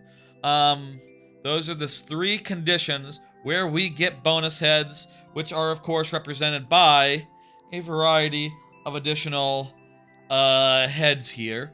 Can be Bowser, can be other Mario characters. There's even some non-Mario characters that are more rare. Let me just hit it, stop it randomly. We got Luigi. Excellent. Freddy, go ahead and confirm, and you will have that many tries. If you're not here, we'll do it sudden death style. As before, if someone's not here, it's sudden death. 2 tries refreshing at checkpoints. From here on out, it's pretty easy to convert between sudden death and the lightning round. All I need to do is subtract the amount of lives spent from the lightning round to get us our, remaining heads. But at this point, we will start trucking through levels maybe a bit more. And we'll also talk about some games, like one certain game that came out the other day. Ooh! Hurts a little bit. There's the P, not an H. P, not an H. We'll be getting into all of that, but first, let's check out this first level, which has a 0.33 clear rate. This would be hard no matter what, Freddy, but... Do we have to get all the P switches? It does have seemingly some directions for, like, getting that invisible block situation. I am very curious to hear your thoughts on a certain game. I'll say for a certain game, you could have watched the stream on Wednesday night from like 11 p.m. Central on, and you can still watch that. And I'll say, like, I do have a bunch of, like, short-form content ready to go. I'll say, for what it's worth right here, right now, yesterday, I did not play as much of a certain new game as you might expect. Instead, I probably spent, like, 3-4 hours just going through the Wednesday stream and clipping out any content that could be good in a short-form context, like me talking about how Yonic it is, or thoughts on the linearity, or the part where when you scan amiibos, it plays sounds at you. That is bizarre, and I think that'll be good short-form content relatively soonish. But, you know, I spend a lot of time working on channel stuff. I don't know. It's sometimes hard to find time to play the games that I need to play to talk about on this channel. It's weird, but not important right now. What is important is Freddy has not confirmed, and that means that it's sudden death time. And we'll talk about a certain game in a certain bit. I do spend it's kind of hard to try to do what I do and keep up with a content keep up with the content, you know? But that's my problem. Y'all don't really have to worry about that. And you know, it's a good problem to have, probably. Oh god. I couldn't see! I couldn't see what the P was. Speaking of invisible P, yellow P is very visible. It's very different than invisible P. Canadian Candy as previously established. Oh man, if I didn't have the AI hook for the title, and the AI title will probably do very well, Canadian Candy would be a funny thing to call this archive, the VOD. Considering it's a thing I just made up and isn't actually dirty, other than in my mind specifically. If y'all want to try to make Canadian Candy a thing, a euphemism, go right ahead. I think that'd be funny. But probably we will all forget about it by next week. That's the reality here. If you remember, if in a year's time anyone remembers Canadian Candy, come back to the VOD and leave a comment like, I remember what you said at this point. Make a reminder on your phone and come back in a year's time and make a comment. And I will be very confused if I will probably not remember by that point, honestly. Freddy, I don't see Freddy confirming, so I think it is time to hit dismiss and bring up the next one. Bring up the next one. Ho-Yo just threw Pikmin at me. Excellent. Is here, is present, gets the full measure of hits. And also, let's talk about the next card, which is not Metroid Prime 4. Fuck, I forgot I put the Fortnite up first. I forgot about that. Shit, that's on me. So Fortnite has changed. I'll say, for context, I started playing Fortnite last season, like a couple weeks ago, and started playing it with The Simpsons that season, and got into it with that, and under that, like, particular weapon sets, store, etc. And I've been playing Itchy and Scratchy. I got Itchy and Scratchy, I got Krusty the Clown, I got a bunch of good skins, and some from the season as well, the Battle Pass and all that. I'll say, like, this season has been a bit weird. I don't know. It's like the first time that Fortnite has changed on me, so I didn't know to expect it. But, like, man, it kind of changed a lot. On one hand, I really do miss The Simpsons. The Simpsons were great, and I feel like probably a lot of people who are more seasonal, more just, like, come and go as far as Fortnite goes, they'll probably be saying, like, oh yeah, that was the time to play Fortnite. Like, probably, you know, they'll wait a few years until, like... So for some people, it'll be a few years until they play Fortnite again, because they'll wait until it's like, oh, it's now, what'd be like a Simpsons level of collaboration? I can't think of an example. That's how good The Simpsons is.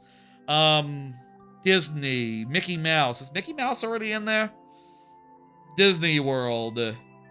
Like, if you can drop into Disney World or something and do all the Battle Royale stuff in, like, actual Disney World attractions, that'd be pretty cool. That'd be a collaboration I'd like to see. But anyway, now it's like scopes are back. There's like electric guns, and also the battle bus was out of commission for like most of the last week, which was kind of bizarre. Let's go, let's do it. Kind of bizarre. For my parts, besides besides really liking I gotta carefully jump down here. It is a rising and falling lava level, by the way, so be careful, be careful. Those lightning guns make your game lag. Jeez, are you on like Switch 1 or something? It's been working, damn it.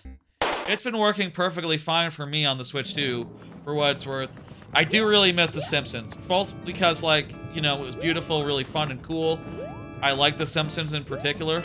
Like, that was the reason maybe I tried it out this particular time. Other than, you know, I wanted to do some extra content that week. I'll say, the Fortnite stream was done as a part of a whole week of daily streams where I did like 8 in a row, and it was to celebrate 500 YouTube subs, which was fun, but not important right now. Anyway,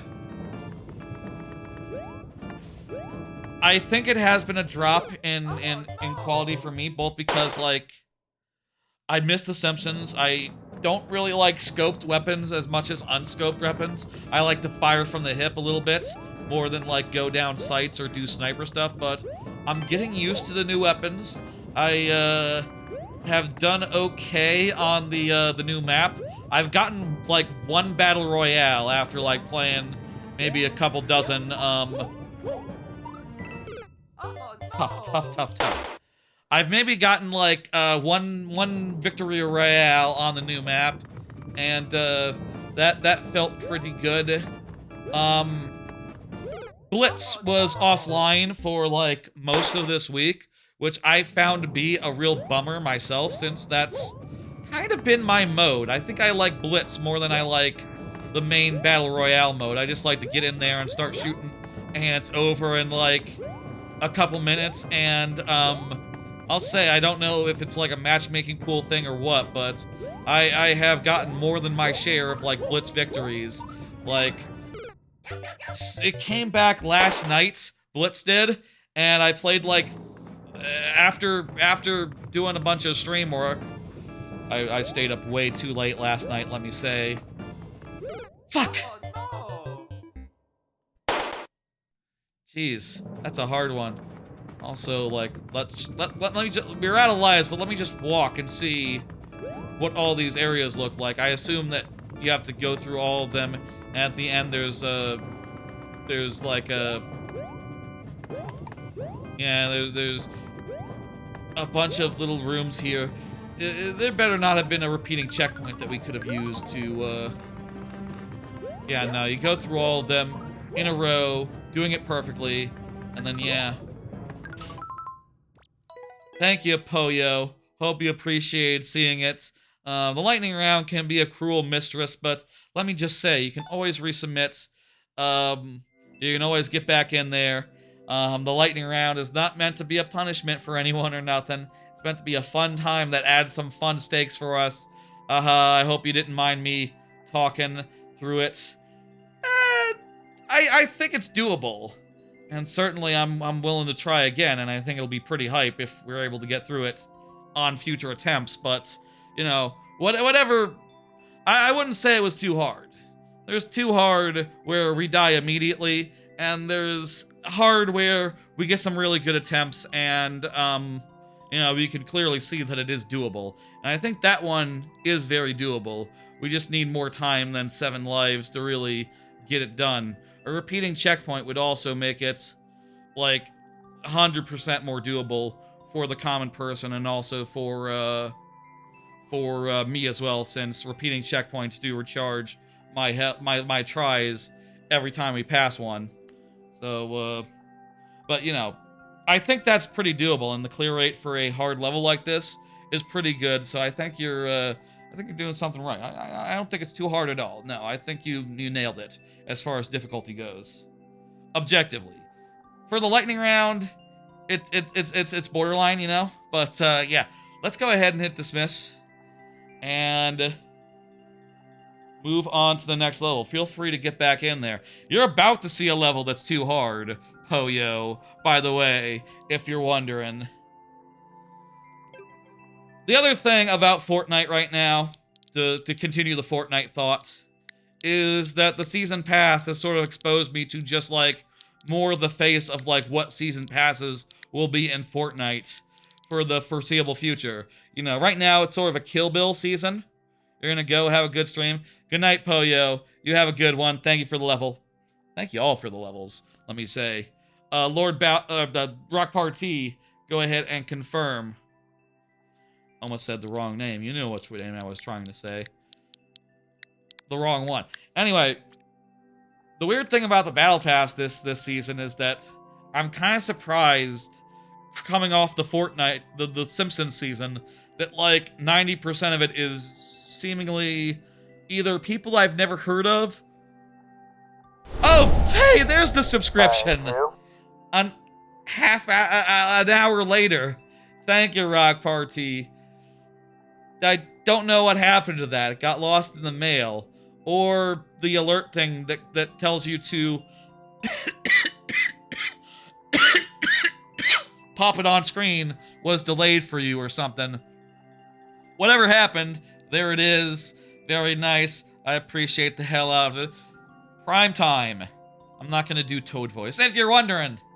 And also, good on the watch streak. 20 streams. That's amazing.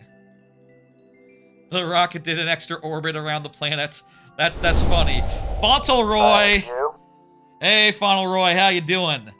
Thanks for the also for resubscribing with Prime as well. Prime time. Do I have to do the Toad voice? Toad voice is a gimmick that Team Kayla does when someone subscribes with Prime. They go, she goes, Prime time! I can't do a Toad voice, it turns out. Prime time! What the hell is that voice? That's not Toad. Prime time! That's not Toad either. Prime time! That's definitely not Toad. I can't do a Toad. I don't know. Prime time! That's as close as I'm getting. I just don't have the vocal range, apparently. Thank you, Fauntleroy. Thank you, Rock Party. Do you get a refresh for the streak? I think we decided no, because we can't control, like, when the streak happens, like, interval-wise. We should come up with something fun that the streak can activate, though. Maybe some sort of, like, auxiliary, like, throwing things at me situation. Definitely not voice acting Toad anytime soon. Prime time! That's closer to, like, that's closer. That's not terrible. 20 is huge. It's true. It's true. I can give you the normal amount, which is what is guaranteed to everyone. That's all I can do. I could give you one extra try on a count of 20, but it's a one-time thing, and we gotta come up with, like, a good incentive for really high watch streaks. We gotta come up with something for that. I don't know. Remind me on Wednesday. Seriously, come up with something for watch streaks. Okay, we'll seriously consider it. If you have ideas, say in the Discord. Let's play this level. Prize from here counts. What the fuck were we talking about? Fortnite. Yes. The only registered characters this season seem to be Back to the Future and Kill Bill. And I'm not a terribly big Kill Bill fan. It's probably my least favorite of Tarantino's repertoire, honestly. Like Pulp Fiction, Jackie Brown. Those are all films I like more than Kill Bill. I think I've only seen Kill Bill like once. Yeah, that's what a watch streak is. It's a new Twitch feature chart. It does an alert for like how many streams that the viewer has watched in a row and attended. It's pretty cool. Hype Train, by the way, on the Twitch side, so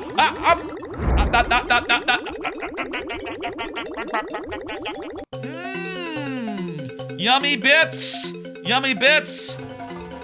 Hype Train going on. That was the bits. That was the bits. I'll comp you one there. But not that one. That was not the bits. That was just skill.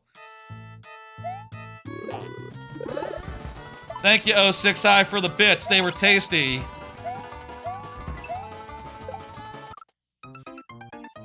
Yummy, yummy bits. Yummy, yummy bits. So right now, it's Back to the Future and like Kill Bill. And fortunately, I was able to get into the season pass just by having that Fortnite crew subscription thing, which I have canceled. I'm not auto-renewing that, and I think that is fair to do, considering that, like, oh, you know, I already got this month and last month, and I don't know if I want next month, so I'll decide if I want to renew then, basically. And that's all there is to it. Like, I'm really happy having Marty McFly. Like, I love Back to the Future. I might buy Doc Brown when they add him. I might buy Cowboy Marty if they add him. I don't know. Let me think about it. We're all out of tries, unfortunately, Rock Party. You know what? I'll give you one more. I'll give you one more. On account of that streak, but like I said, that's it. We gotta come up with a, and also the thing is you can't redeem that other than on certain intervals, on like 20, 25, that sort of thing. So like if it had been your 21st, you would be screwed. So, you know, it's hard to be fair with this new system.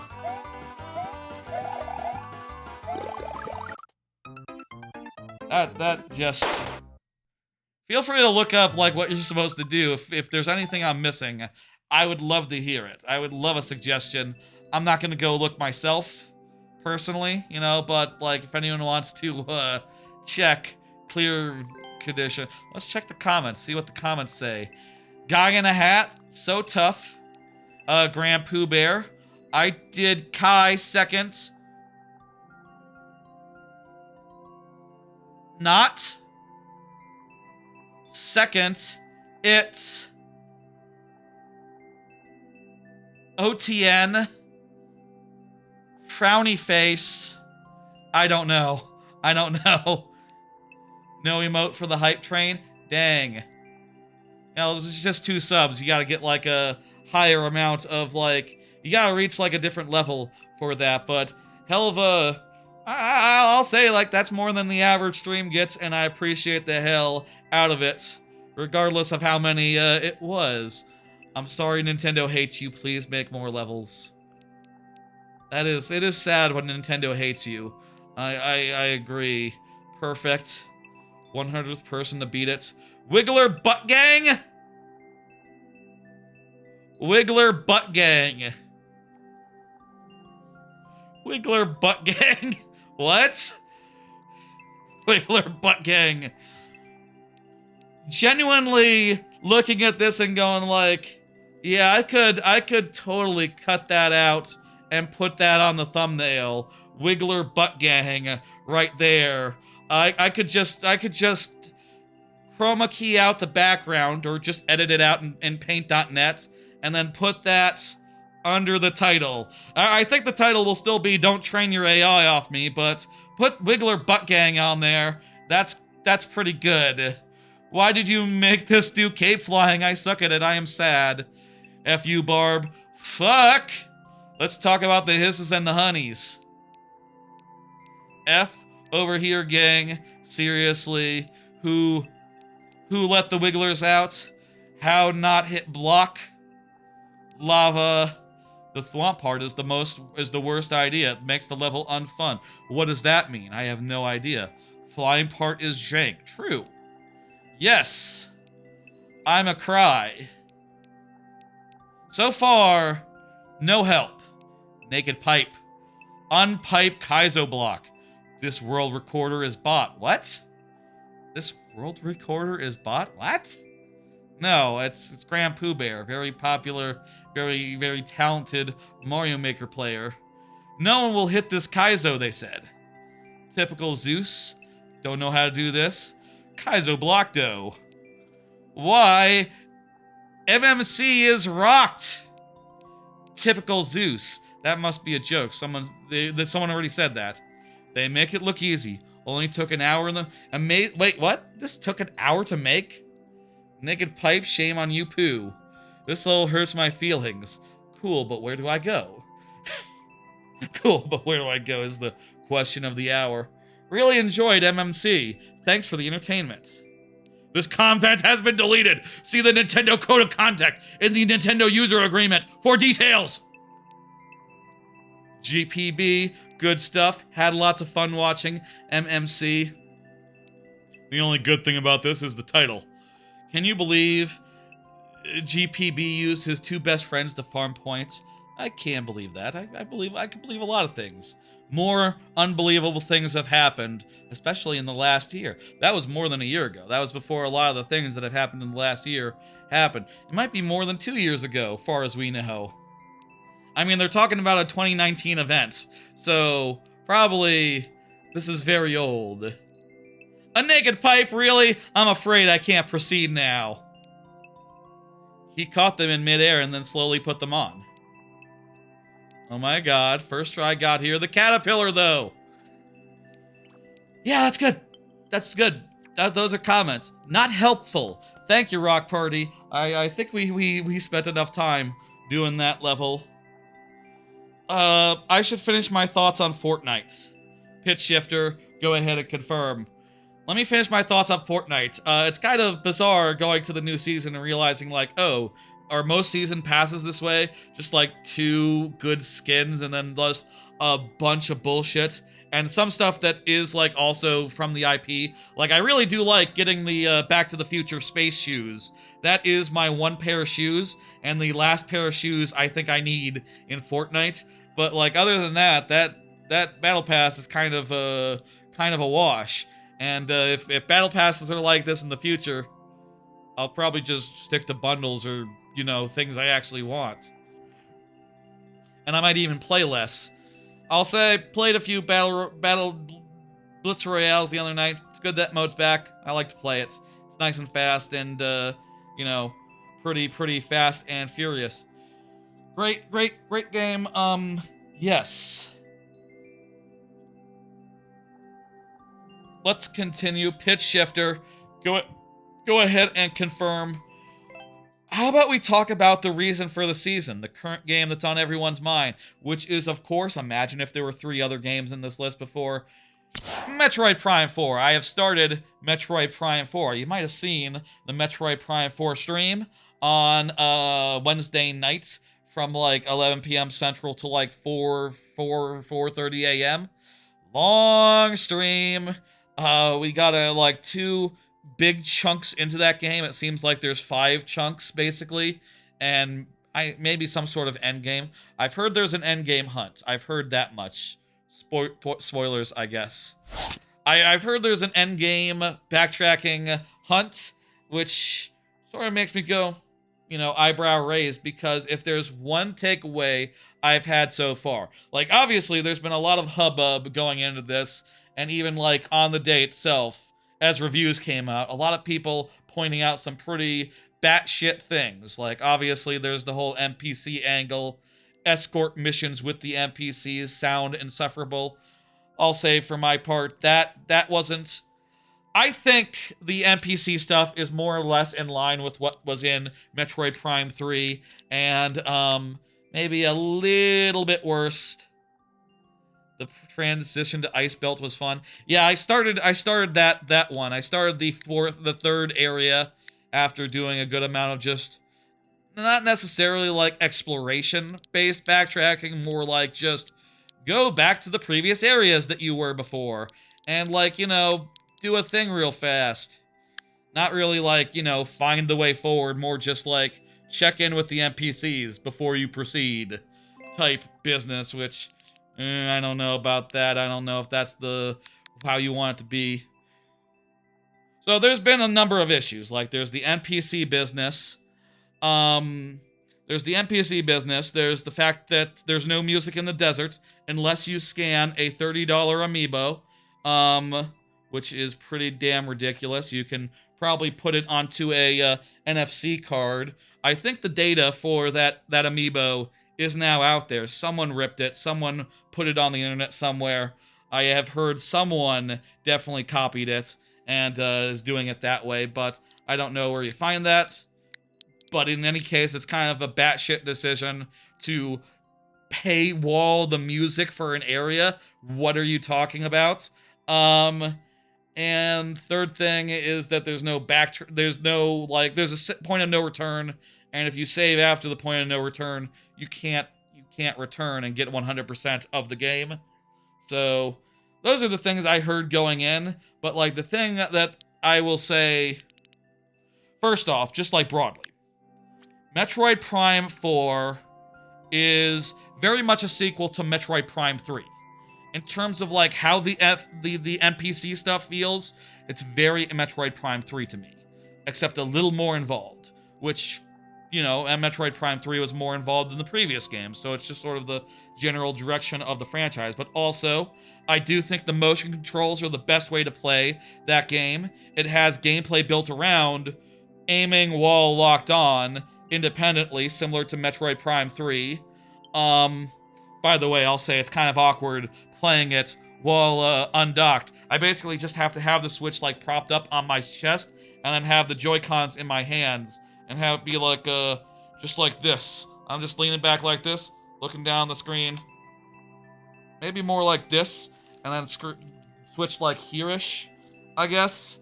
And then Joy-Cons in hands, and that's sort of how it ends up playing out when in handheld mode, to continue playing with the motion controls. I play fully reclined, if that's not clear. I'm not usually reclined during an actual stream, though, so it's kind of hard to show, let me say.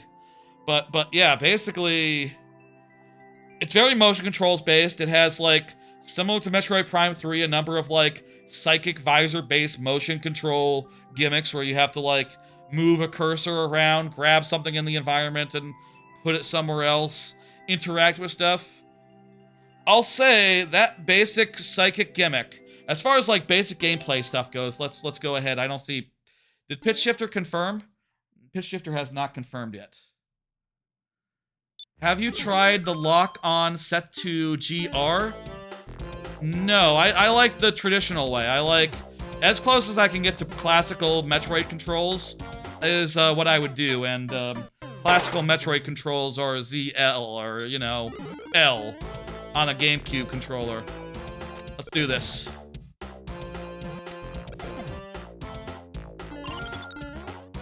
We used one shit! We used one try already, which leaves us with one try, which we just used while I was telling y'all about that. Great. Pitch Shifter didn't say anything for a minute, right? We can't give Pitch Shifter some more lives. I'll say, by the way, subscribers can always refresh someone else's lives if they feel like it. That is one of the 2 subscriber incentives for the viewer levels that you can do. I had to turn around in midair to grab the POW block. I know what I did, but fucked up is the thing. Barnstormer is up next, so we'll note that. let me continue talking about Metroid Prime for a second. Give Pitch Shifter another minute to chip in to say something, and then we'll move on.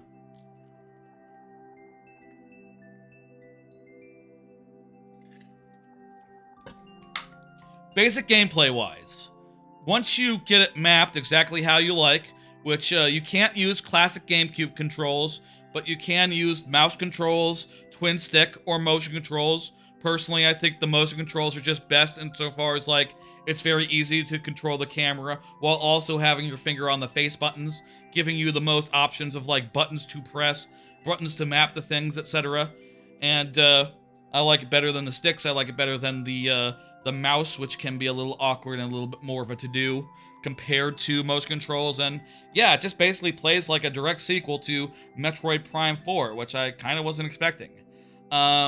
As far as like its main gimmick goes, there's the psychic, well, one, there's the bike, obviously, but the psychic stuff seems like more of the gimmick, where a lot of that stuff manifests as basically an extension to the scan visor, which is interesting, I think. I think it's a smart design, honestly.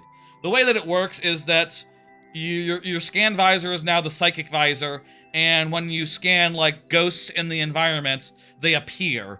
So basically what it does is it changes it so that, like, oh, you know, I scanned a pillar in the environment, and that interfaced with a computer, and that made a platform appear. And it changed it to, I scanned a ghost in the environment, and that ghost was a platform that now appears. And provided I have the right ability, I can jump on it. Almost like a combination of the, the dark visor and the scan visor, which is pretty smart, pretty intuitive, and I think really makes the scan visor a lot more central than it ever was. And it already was, like, probably definitely the second most important visor, so it makes sense design-wise to put more into the scan visor.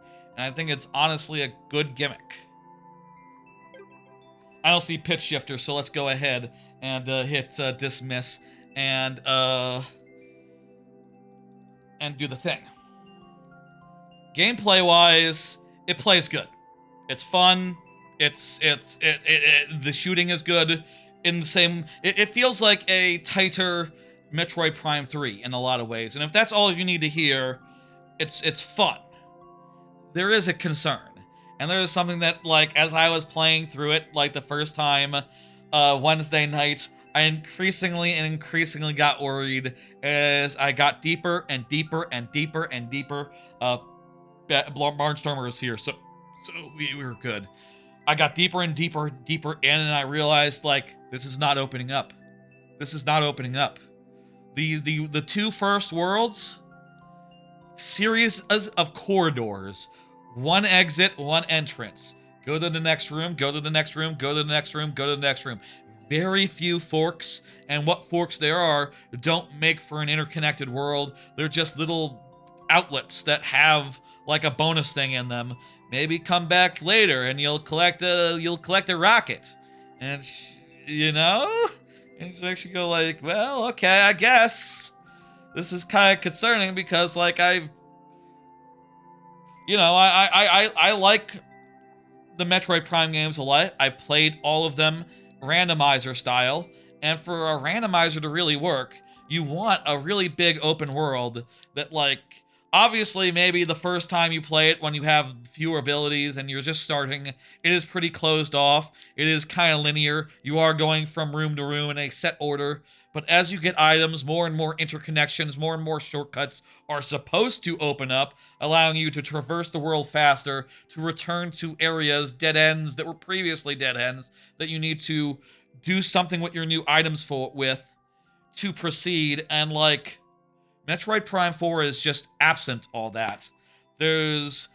If you backtrack, it's like 2 rooms. Now, maybe someone who hasn't played, who doesn't, like, understand the appeal of Metroidvanias is here and that and going like, ooh, no backtracking. Though, again, I've heard there is backtracking at the very end of the game, so hold your horses there. Hold your horses.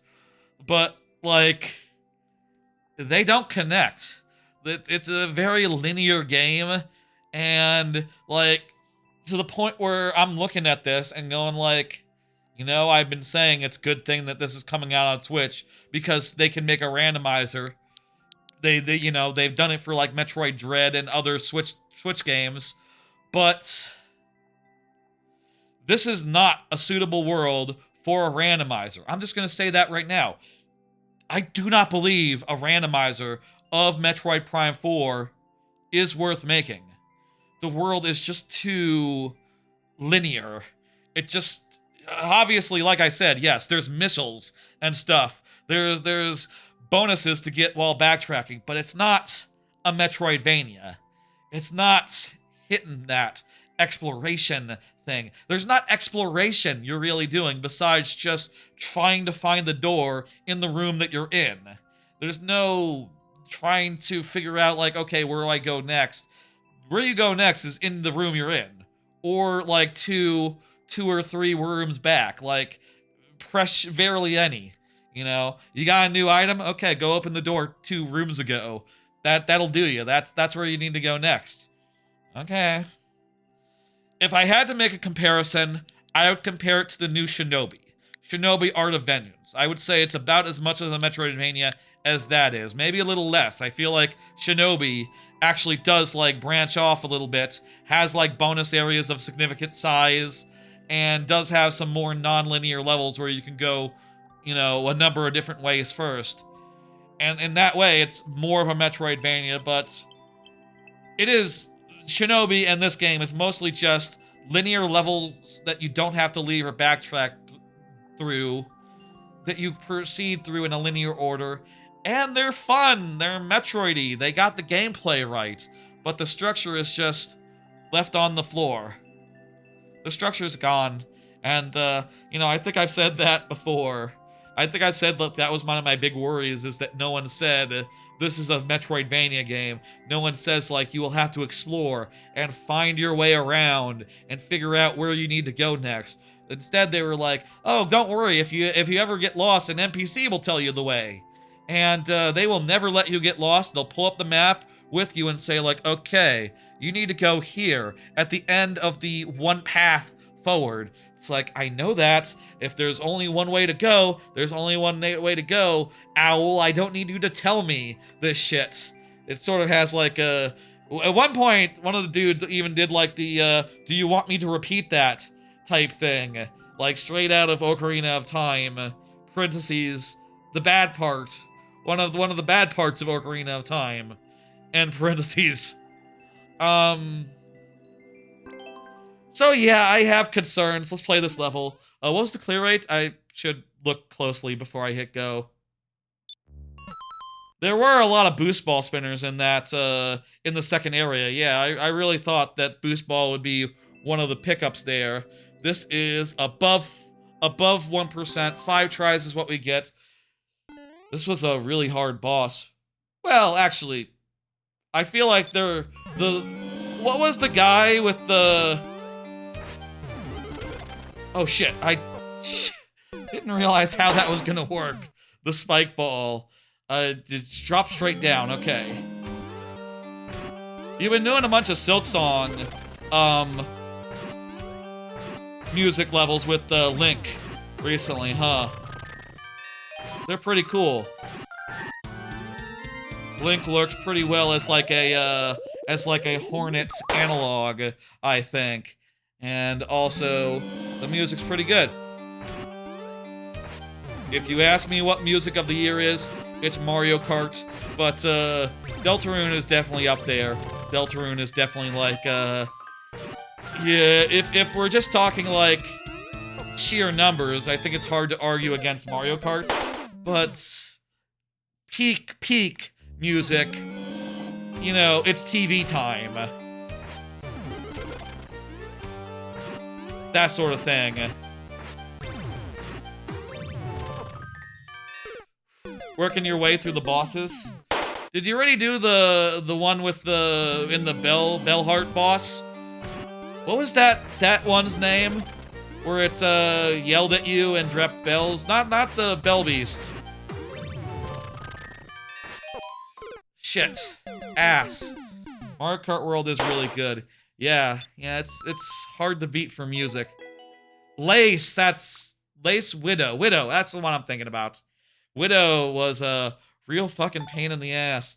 We weren't able to do it in 5 tries, dang. I definitely had managed to do this boss, I think, in not that much time. It was definitely not as challenging as Widow in particular.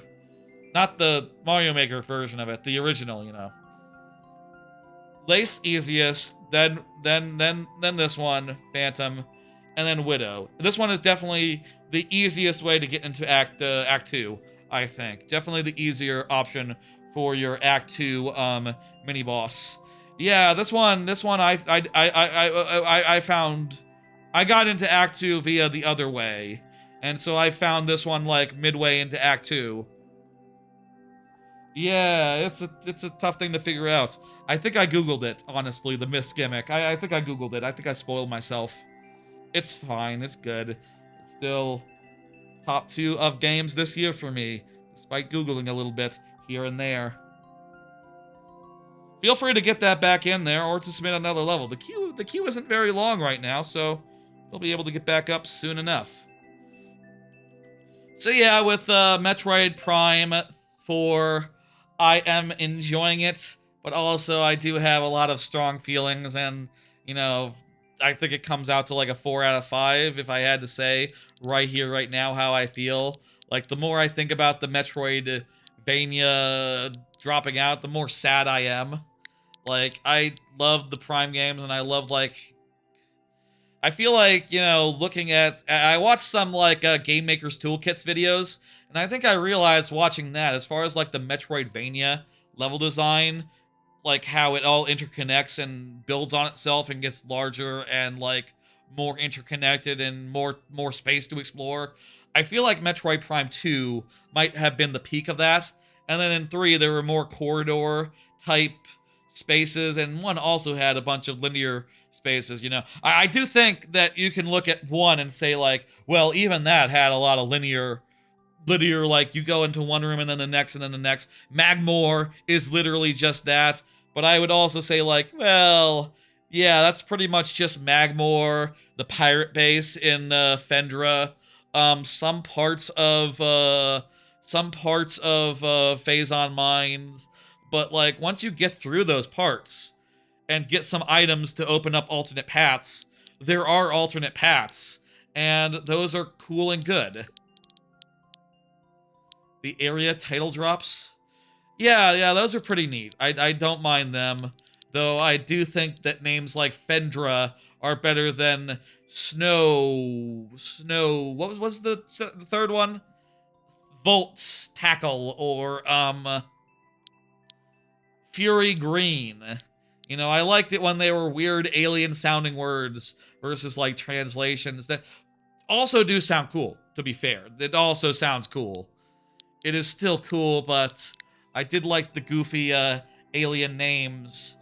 And I think those might be more memorable on the whole. But, whatever. I have a lot of strong feelings, and I must admit I am definitely biased towards, like, you know, I'm a big fan of Prime 2, and I feel like lessons were learned there as far as, like, how to make it more... How to, like, make it more exploration-based, while also just, like, keeping you in the same area for longer periods of time.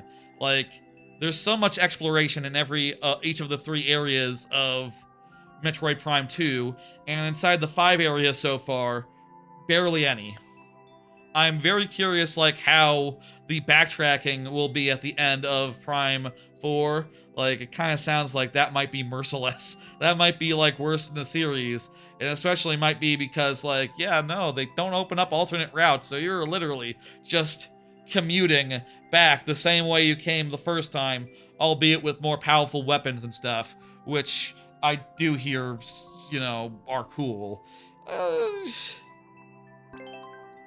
I'm mixed on it. I do think it's really well made, and they did a great job with the constraints and with some bad ideas that I'm sure...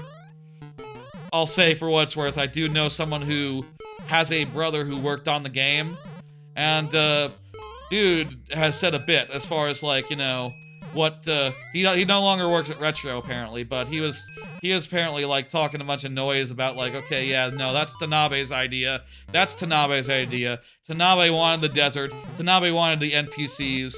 Tanabe and the original development team. A lot of that stuff came from them, and like, yeah, you know, you're right. I can't blame Retro for ideas that were there before them. And like I said, it plays really well. You know, one thing that I was chatting with him, I was talking about the GameCube controls and how they're not in the new game, and then I remembered like, oh yeah, you know, like that dude said that his brother, you know, who when he worked at the, oh geez, it's a race. Wow, we gotta run from this. His brother apparently fought to keep in the traditional controls in Metroid Prime Remastered. Like, the reason why those traditional controls were still there is because people on the team fought for them and said, we gotta have the traditional GameCube controls in Remastered. You can't just replace them like that.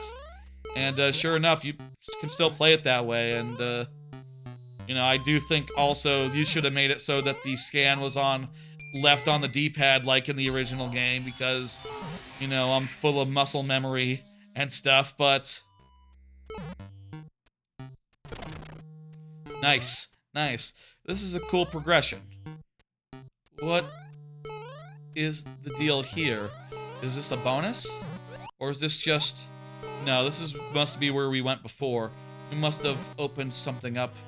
Now, I'm not sure why there's a way back there. I understand that I'm sure this was a hard thing to put together. It sounded like development hell, and also that, like, you know, Namco or whoever was working on it before was unable to find the fun. And I'll say, like, I think they got it feeling like Metroid. I think they got it fun to play. I think the enemies are fun, the boss fights are good, it's challenging. There's a lot to be said in favor of it. I don't care for the bike, I don't care for the desert, I don't care for the linearity. There's a lot of things I don't care for in Prime 4, but I do think it's a good time. And if I were to give it a rating again, it's like a 4 out of 5 right now. It's definitely not... Look, it's definitely not Hunters. It's not abysmal. I do feel like Hunters is kind of a similar game insofar as, like, yeah, it's a very linear game that doesn't let you do anything other than following a path, and it's not even like Hunters isn't even like Metroid Fusion, right? Where it's like, okay, you're only allowed to go in a certain area, but that certain area is a Metroidvania level. It is open range. It is exploration based. You do have to solve puzzles and figure things out. You know, Metroid Prime Hunters is just like, yeah, go to the door. Go to the next door. Go to the next door. Go to the next door. There's another door. One entrance, one exit. One entrance, one exit. One entrance, one exit. One entrance, one exit. You can do a boss fight with a copy and pasted mini boss against like one of the hunters. Wow. One entrance, one exit. One entrance, one exit. Backtrack, backtrack, backtrack. Escape sequence. You know, the thing was also, in addition to having a terrible structure, Hunters also suck to play. Hunters just suck to play. Yeah, the desert really doesn't do anything with the bike, even if you like it. It's just an empty expense. Apparently that was one of the things that Tanabe wanted, is what I've heard. Tanabe... There was something about, like, a sense of emptiness, or, like, a, you know, downtime, etc., or something, that, like, Tanabe thought was essential. I don't know. I would rather have a fast travel system, like in Metroid Prime 3. But, again, it wasn't Retro's idea. They have a boss man who has ideas, and sometimes they're wrong. Was Tanabe involved with the later day Paper Marios? I think I've heard that he's done some other games that have reputations, you know? He's like, maybe involved in a lot of teams, you know. He's a pretty high up dude at Nintendo these days. But got 3 of the coins. I wonder.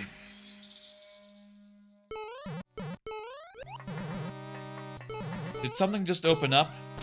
I just heard something open up. Not 100% sure, but let's No, I think we're just returning back from whence we came, and the way forward will be open. That's how this level has worked. Maybe I should die, so maybe after like did we do 2 checkpoints already? Might be a good time to just take a death to refresh our timer. That sort of thing.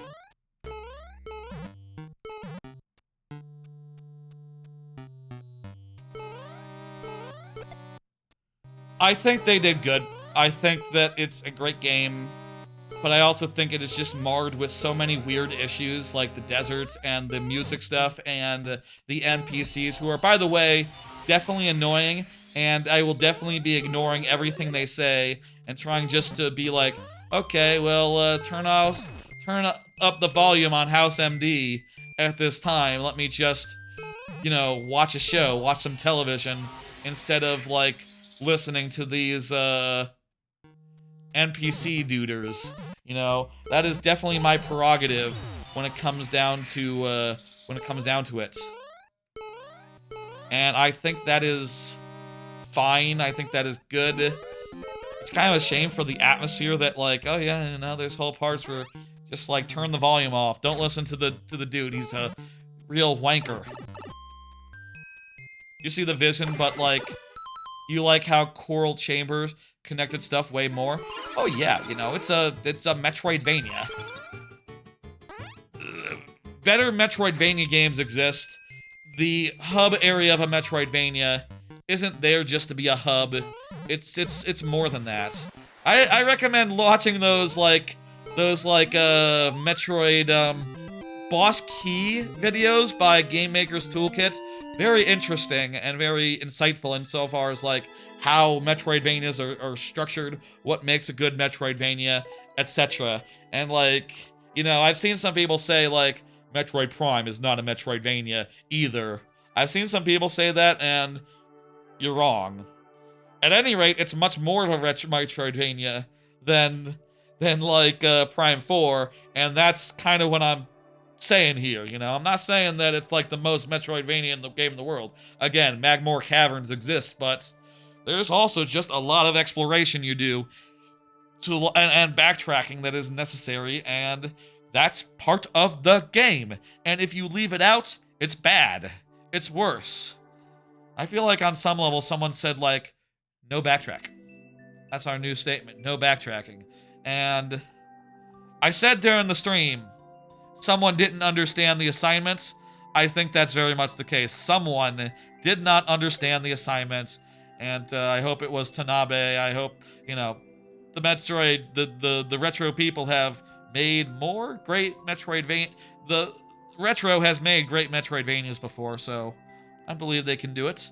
I believe they've learned lessons from their previous 3 games, and a lot of those lessons you can see in the thing, but also a lot of bad ideas as well. Pick it up if you want. I'm having fun with it, and so can you. Let me go ahead and hit complete. Great level 06i. Thank you, thank you, thank you. Chino. Chino is up next. Chino, go ahead and confirm. Let me put in chat so Chino can see. Go ahead and confirm. Chino. I'm looking forward to whatever's next from Retro. Yeah, queue is pretty short right now. Y'all get your levels in there. Keep on getting it up there. Looking forward to whatever's next from Retro. I'm curious, like, what the next thing is. I feel like some would probably say, like, just keep going. Metroid Prime 5, let's go. And probably, maybe that's what they will do, considering that they've already done all the work for Metroid Prime 4, and, like, hopefully with a sequel, they'd be willing to, like, make it a little more Metroidvania-y. That'd be like my one thing I would ask for a sequel from Metroid Prime 4. Just like, yeah, no, structure it like a Metroidvania. Make it a big open world where occasionally the paths give way to interconnected worlds where you can navigate them in multiple ways. As you get power-ups, shortcuts, and everything unlocks. Would love more of the graphics. Yeah. I do think it would be cool to see another Donkey Kong Country. It'd be great to see a third Donkey Kong Country from Rare or from Retro, and like since Bonanza is now a thing. Spoilers for Bonanza? Spoilers for Bonanza. I feel like we've kind of passed the window now. I mean, there's like the DK Today. There's the Today app now has like Donkey Kong stuff in it, and K. Rool's in there. The Kremlings are back, so yo, next DKC, K. Rool's in it from the start. It's gonna be a whole crocodile situation. Kremlings, the works. That's gonna be great. That's gonna be fantastic, and like that alone is enough to sell me. And I'm sure like if they had another shot, assuming the people who made Tropical Freeze are still there, enough of them, level designers, etc. Assuming that enough of the people are still there. Is that an S, not a 5? I think otherwise this is a pretty H5G. I think I typed this in right.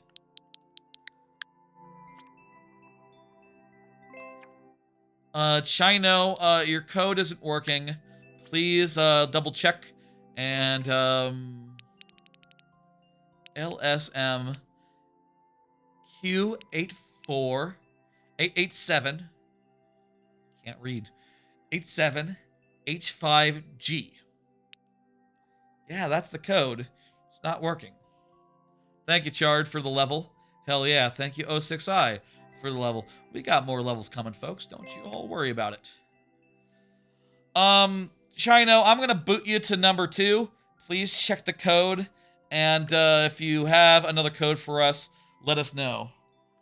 I think Donkey Kong Country would be great to see again. That would be my vote if I were to vote. But I do think it'd be fun to see them have another go at a new IP. Diego Movies, you're up now, by the way. Diego Movies. I think it'd be fun to see them on a new IP, and also, like, give them another property. Give them another Nintendo property to knock out of the park, and I'd be curious, like, how well it went. Like, if I had to say any, it's been a while since Star Fox was a thing. They could do another Star Fox Adventures! Ah! What if it was Star Fox Adventures 2? I think that could be fun, if it was a lot better than the first game. Like, they could make it play good, they could make it more of like a Zelda. That could be their shot to make a Zelda. And like, clearly, they've tried like the traditional Star Fox structure a bunch of times, and it's never worked. So, you know, I'm sure you could manage something like you fly around the galaxy, do some like occasional Zelda dungeon type stuff, maybe with better gameplay and better item stuff, and then also have like a good amount of R-Wing stuff in between the missions. Player, you're gonna have to !add and to get that code in there. Let me put this in chat for you. There's the thing. Can you submit other people's levels on here? Yeah, you can. You can do that. 06I does it all the time. Rock Party that's like all of what Rock Party does. It's cool. Though if the other person were to say not to, if they wanted to watch their own levels being played in real time or something, didn't want them used up. I'll say if someone who was the original maker came in and submitted and was like, oh, you already played it, but I didn't submit it, we would replay it for their sake. So, like, Grand Pooh Bear, I guess, if you ever wanted to see the levels that I've beaten of yours started over, that would be a hell of a thing to impose on a man, but that would be, like, his prerogative if he were to grace us with his presence. He's like a big name. He's not running around going to streamers that are orders of magnitude smaller than himself and submitting his own levels. That's not a concern. I don't think I have to concern myself with that. I don't think I have to worry. F-Zero could be F-Zero. They helped with Mario Kart, so they could do a racing game. Donkey Kong Racing could come back. I think that'd be cool. My vote would be for Donkey Kong Country, and if not that, I think it is time to give Star Fox Adventures another try, and this time make a Star Fox from the start and like build around like, flying levels and both on foot stuff. Like I feel like you could balance the two reasonably well if you made it good. Donkey Kong Racing. Oh, you never heard of Donkey Kong Racing? It was a announced GameCube game that Rare was developing, and when Rare got acquired, it got canceled at some point. After being retooled into Saberman Sprints, Saberman Stampede, and then got like quietly canceled behind the scenes.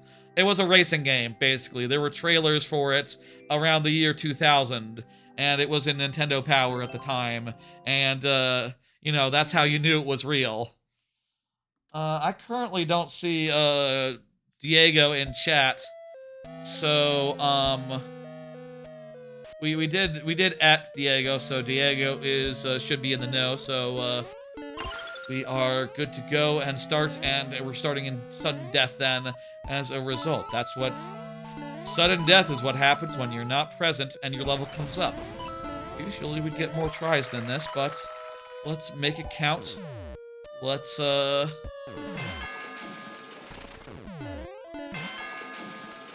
make these tries count. Let's make our way through the world, etc. I don't know what I'm saying.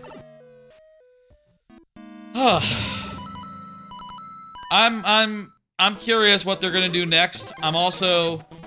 Did we find out what they were doing before they got put onto Prime 4? Was it just like the support work for I guess they were doing maybe ports of like the Donkey Kong games. They did some ports of those. And also Mario Kart assistance. They helped with some of the Mario Karts.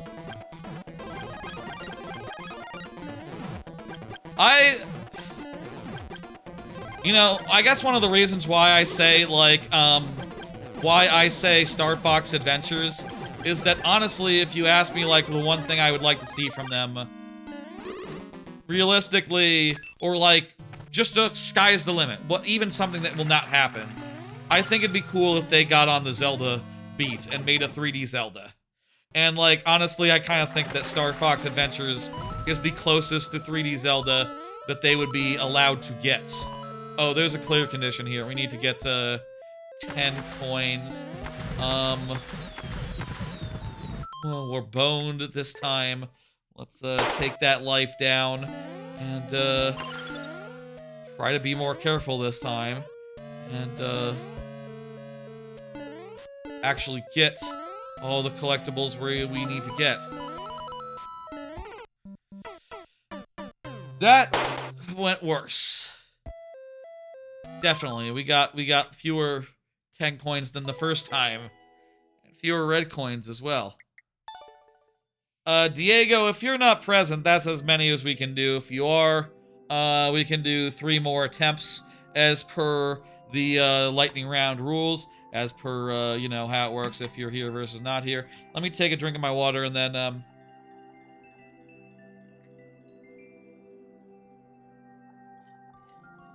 we'll keep on trucking.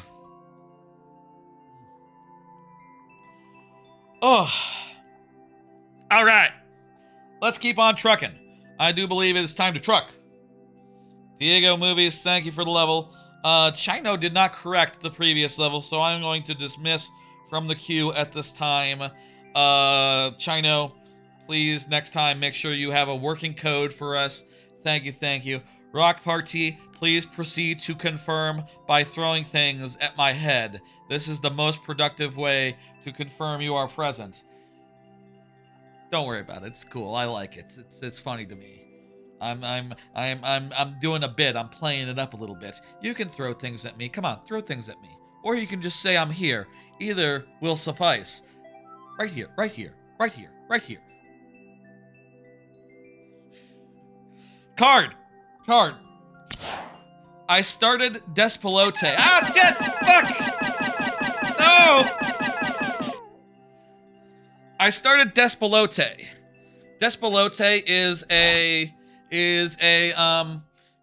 last weekend I decided to pick up 2 games that I was curious about for Game of the Year purposes because I've heard good things. I was kind of curious and I wanted to play them before Game of the Year just to see like how they rank on my list. Despelote and Sectori. And let's start with Despelote. I think it's a really cool autobiography. If you don't know what Despelote is, it is a soccer. It's sort of like an autobiography of a Ecuadorian dude and like living how he grew up in like the mountains of Ecuador.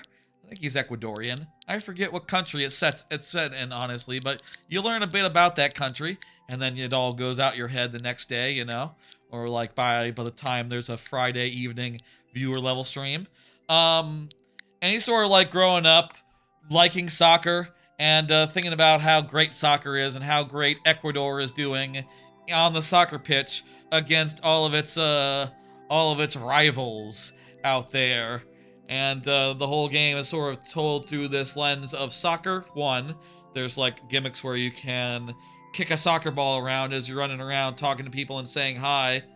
And also it has like a sort of 2-color aesthetic to it. Like it's a 3D game with like drawn characters. You know, you ever see those games where it's like a 3D environment, but like hand-drawn, like Psychonauts figments, basically. It's that sort of rendering. It's an indie game, by the way, so that's fine. It's actually kind of stylish and cool. I think it is rather stylish and cool, and an interesting peek, a really well done autobiography. As a game, I don't care for it much. I don't think it's fun to play. It's like an exercise in like running around a world, getting lost, and realizing like, oh, there's kind of not a lot here. Like, you can go run up to the guy who's buying a hot dog and go like, hello. Or, you know, the guy, all the voice acting is in Spanish, so you go like, hola. And he goes like, hola back, and you know, there's like subtitles there to tell you what they said. And, you know, it's a very immersive take on like how all that goes, all living in the world would be. But as a game, it's mostly just like running around and hitting the interact button on people, and them going like, "Oh, hey, you little rascal, you should behave more." And you're going like, "Well, I can't find anything fun to do outside, so yeah, I guess I'll just run around and get lost and maybe try to kick a soccer ball into some cans." Oh, and by the way, the soccer gameplay, I think it's kind of booty. It kind of is ass to do. I think low key they might have made like the worst possible control scheme for a soccer game, in just like you have to pull back the stick to load up a shot, but you also use that same stick to like look around. So it just feels clunky as hell. And low key I don't like it. Low key I just don't like the way that it plays. I really appreciate it as a piece of art and just like a expression of a rendering of like what it was like living in that part of South America, whichever part it was, during like the early aughts, maybe late 90s. But as a game, I just can't get into it. I'm just bouncing off it hardcore, and I can't bring myself to do like 4 hours of content basically. I started it, I didn't finish it. I do think it's really neat, admirable, and if you do enjoy just like immersive, interesting experiences, it is that, but it is not going to be on my Game of the Year list, I'll tell you that, though I probably will have it be one of the ones where I show a trailer and just talk about my feelings on it before we get into like the bulk of other Game of the Year business. Nominees. Potentials. Kinda sad, you know, considering that I you know, gave it a chance. I wasn't going to. And, I was really hoping it'd be good, but just not for me. Just kind of boring to me. As art, it is good. As a game, I can't recommend it.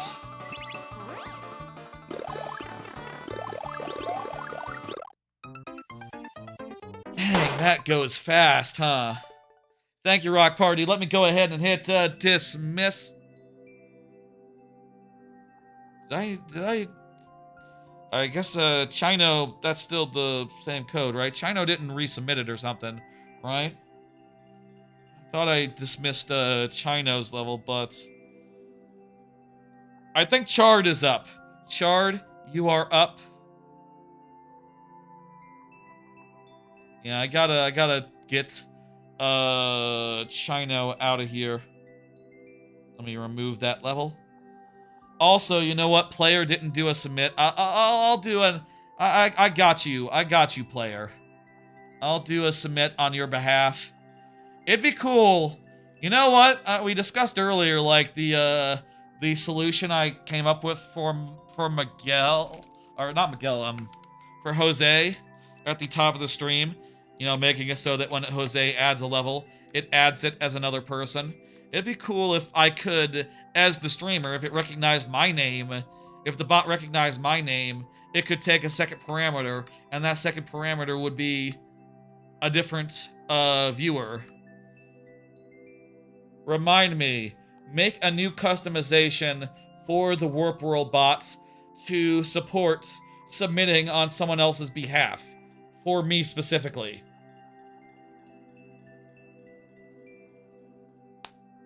Cool. Yeah. I'll put a player.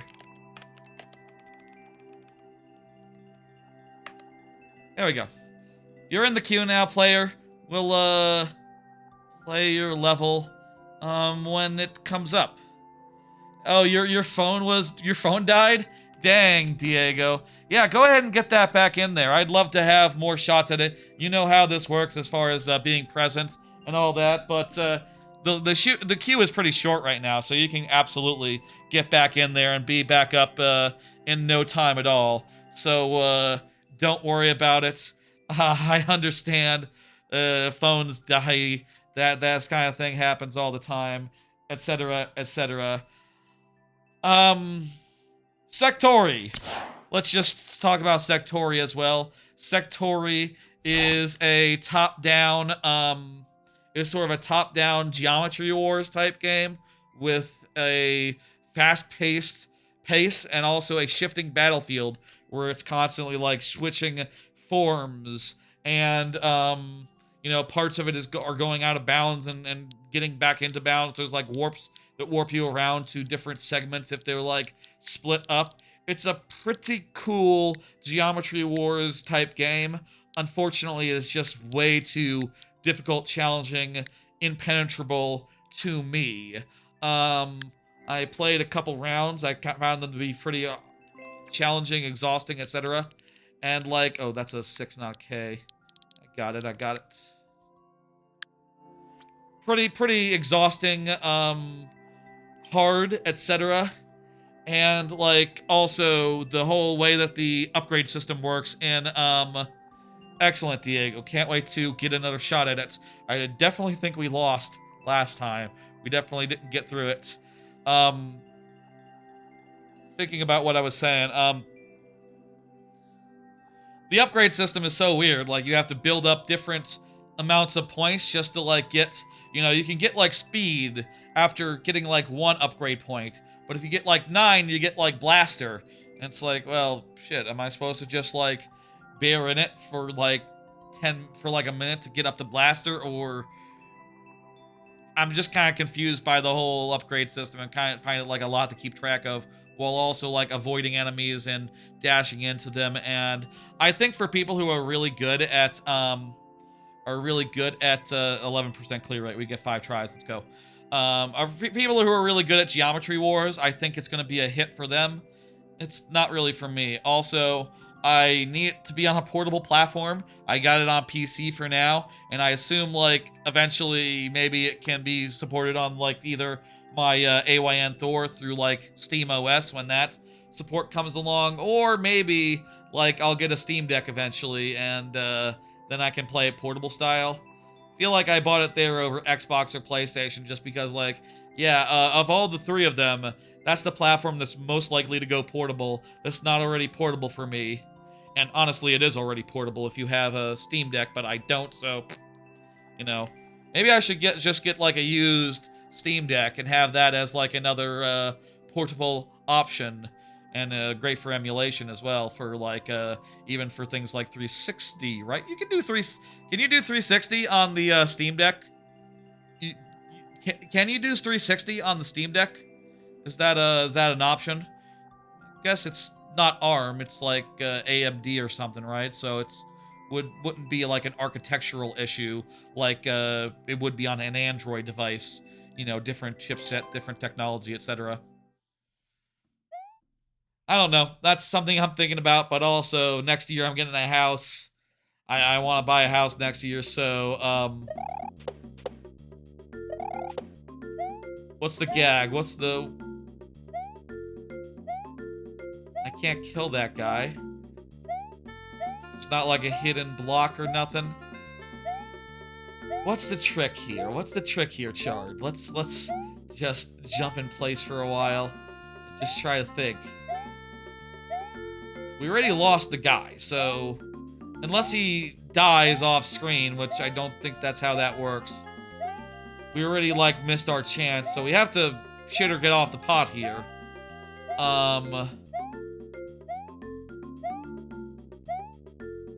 Might take some retries. Okay. 11% clear rate, so... Okay. Let's start doing this. No hidden items. Okay, that's good. Let's look here. Let's examine. There's no hidden items. Well, that's just sort of like... It must be as simple as I need to spin jump just so I avoid the spiny and hit the Galumba. That's gotta be it, right? There's nothing else that can be done here. And I did it! I did it behind my head, unfortunately. That's, whatever. Did you see it? It's pretty good. It's somewhat obscured, but, maybe, but that's fine. First try actually trying it. Nice and easy, indeed. Yes. Hey, Tommy, what's up? Go ahead and hit complete, and we'll pull up the next level. Thank you, Chard. 06I has another level for us. Let's pull a card and talk about what's on it. Those were the games I played that were new. Let's talk about a game that I'm still playing that's old. This has been my AYN Thor game for the last like couple weeks now. I've been playing it on the top screen and putting a walkthrough on the bottom, and that's been really handy for like getting through some of the harder, more obscure parts and things that aren't intuitive, like, oh yeah, no, I wouldn't necessarily know that I need an ether medallion to get into one of the later stage dungeons. No, I wouldn't know that. I'm like just starting the ice dungeon, the ice what's that one called? I did Murky Mire. I'm doing the ice one next, and I think Turtle Rock, and then it's like home free from there. So I'm like almost done with the game. I will say it has been difficult. Man, I'm you know, I mentioned before and shown this calendar, and it's on there. I'm planning on doing Link to the Past randomizer at the end of the month, but oh my god, man, there are some bosses where I've just been like throwing my hands up and going like, okay, you know, I'm just gonna use a save state. I'm just gonna rewind. I can't, for the life of me, dodge this dude's like laser beam, bullet hail nonsense. And I especially can't do the run back every time I die to him. I think Link to the Past has more severe runbacks than Silksong, even compared to the Bile Water. I think that some of those dungeons are just more long. They have fewer opportunities for getting hearts back.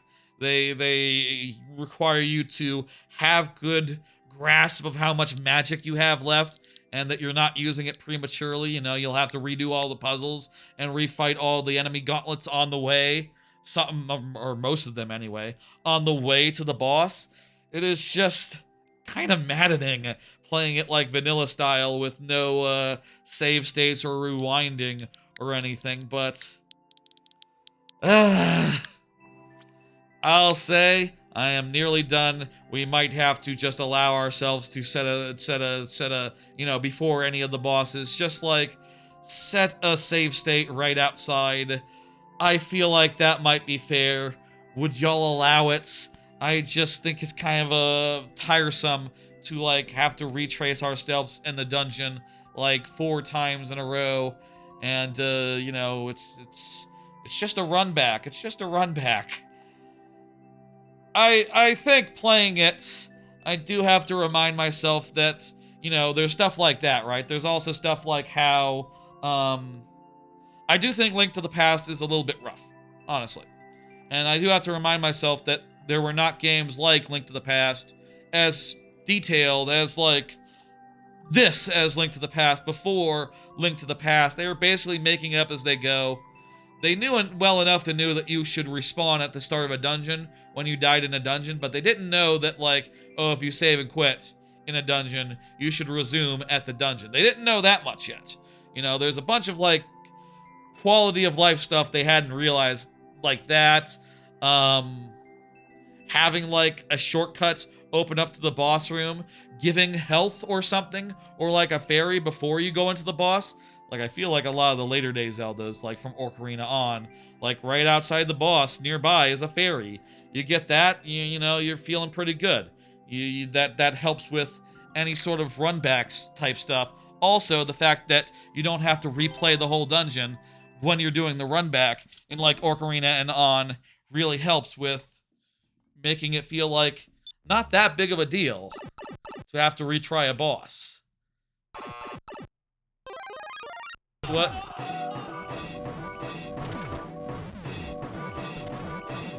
It did a nose. Is this bad? Can I get out of this? I think I might be dead. Make no noise. What? Oh, that's like... What do I mean? What do you mean make no noise? How do I make no noise?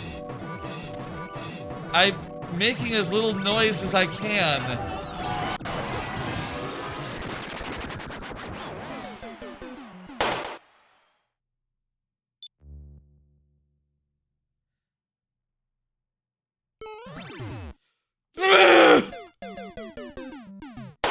Okay, you can't jump outside. That's noise.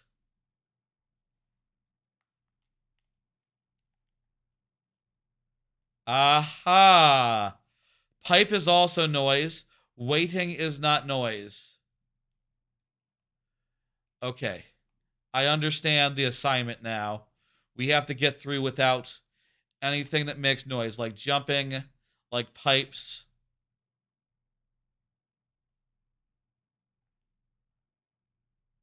Silence. Silence.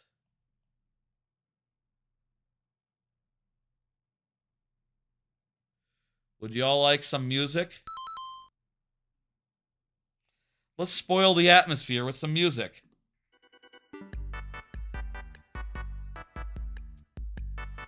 Is this cool? Can I do this? Do you mind? I like having music, personally. I like a background music, personally. And you know what? Wii Shop music, it's pretty good. It's hard to beat the Wii Shop music. I think the Wii Shop is like top it's like a top tier franchise as far as Nintendo music goes, as far as video game music goes. I think it's like top 10. The whole Wii Shop, Wii Music, 3DS Music, the 3DS Shop, Nintendo Switch eShop. You know, I can't for the life of me think about what that sounds like. Okay, I thought I set that to loop. I thought I set that to loop on the thing. Maybe I only set that to loop on the I made a sound. Maybe I only set that to loop on the other stream deck. Or maybe it's broken. Whatever. We'll just enjoy some silence. Or perhaps I got this other music. This is the music from Metroid Prime 2. I rigged this up on Wednesday when I heard there was no music in the desert. And I said to myself, like, okay, I gotta bring the music then because I'm not gonna have the amiibo on hand for that. So I gotta have a button that just plays Metroid music.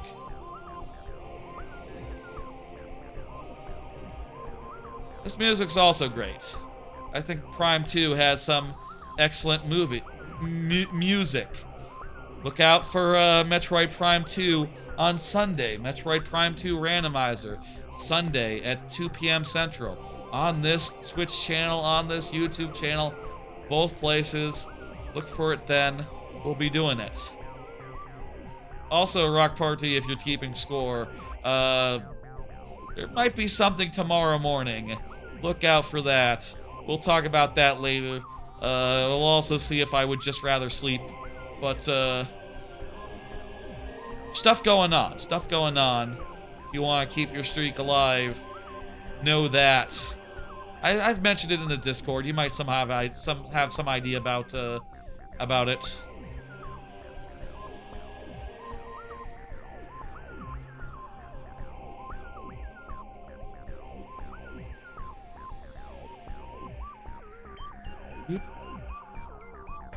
I don't know how this volume compares to like the normal Mario Maker volume.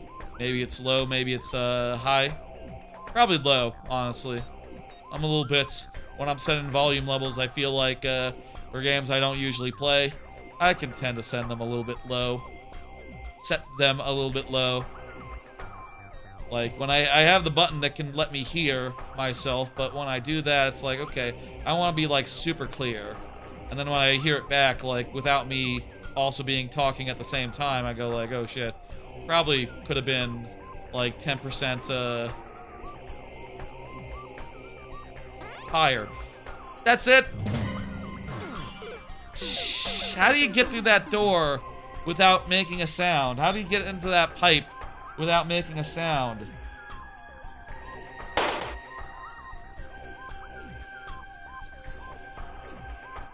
Stop the music. Stop the music. Let me see. Let me see here.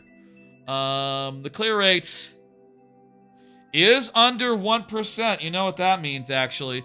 It means that, actually, this is bonus heads, and we have 2 more tries. Okay. You know what? We're still in it, folks. We're still in it. Do you wait by the door? Could be a wait by the door situation. You want to talk about something else while we go through this level again? We've pretty much seen it all. We pretty much know what we're doing. Let me think. What's the next card? Oh yeah, the next card is just more Zelda follow-up. Has to do with the AYN Thor. Preferred emulators they're on. With Link to the Past, it's been a big frustration. Retro Arch has been. It has lost my save like several times, either because it didn't save the save properly. Like apparently that's just the thing about the SNES, is that it can be weird about when it saves, or because it loads an automated save state, and if it crashes or like otherwise gets exited without it like closing correctly, it might load the previous save state from the previous session, losing progress. You're a bit behind, Chard. We're seeing this level a bit more, just because of the clear rate.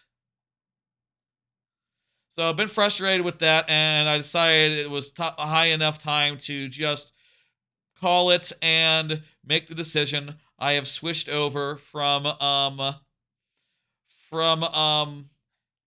RetroArch to SNES 9X EX. That is the emulator for SNES that I'm using now, and it's all right. It seems pretty good. I'll say it does have a feature where if you try to, it also auto loads a save state.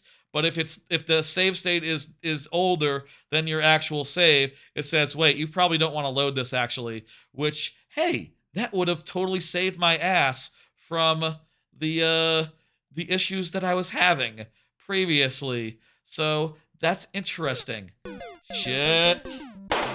That's really interesting, and I feel like it's gonna be press up for a very short time. I wonder. I feel like once you press up, you go into the door immediately, but fuck me! I just ran right into I forgot to duck. I guess we won't find out now. But anyway, changed to a new emulator on SNES, and also got Pizza Boy GBA for GBA. I'll say on that one, I'm not loving the way you can't. I'm having trouble making it do like a sharp pixel output.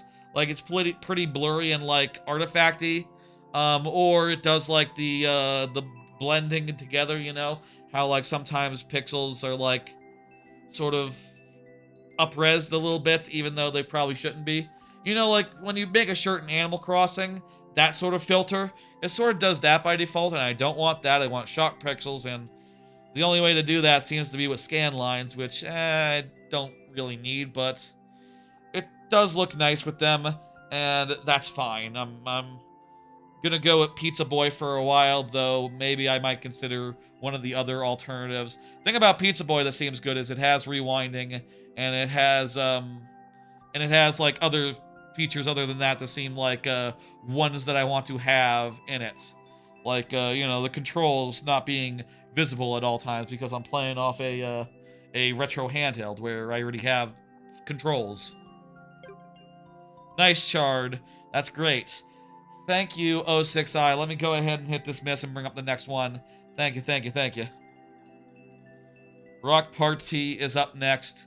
Let's go, Rock Party. Go ahead and confirm. I will go ahead and enter the code. Anyway, that's cool. That's good. I probably still need to replace RetroArch for the purposes of like Game Boy and Game Boy Color. Apparently, Pizza Boy does not cover those unless you buy a different Pizza Boy thing. Which, thank you for confirming. Which I'm thinking I might get, but honestly, I don't play that much Game Boy or Game Boy Color, so it's not an immediate concern. Just like, I would like to divest myself from RetroArch entirely. I kind of hate it as a piece of software, and feels good to not have to deal with it a little bit. For SNES and GBA specifically now, and probably more in the future as I encounter it and I bother to find like some sort of standalone solution for various platforms. Some platforms just don't have very much in the way of standalone solutions because, you know, RetroArch is just so convenient and just so standard that, like, who's gonna make an app that's just for, hang on one second, let me plug in my controller into my couch.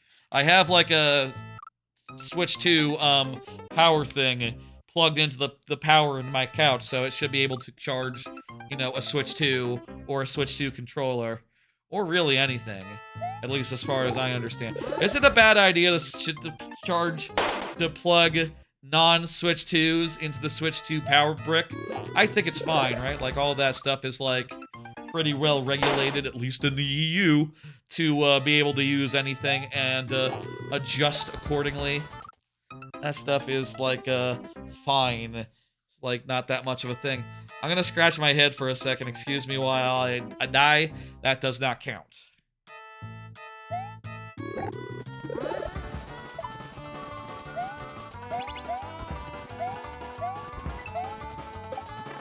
We have one more Link to the Past / actually Metroid related topic.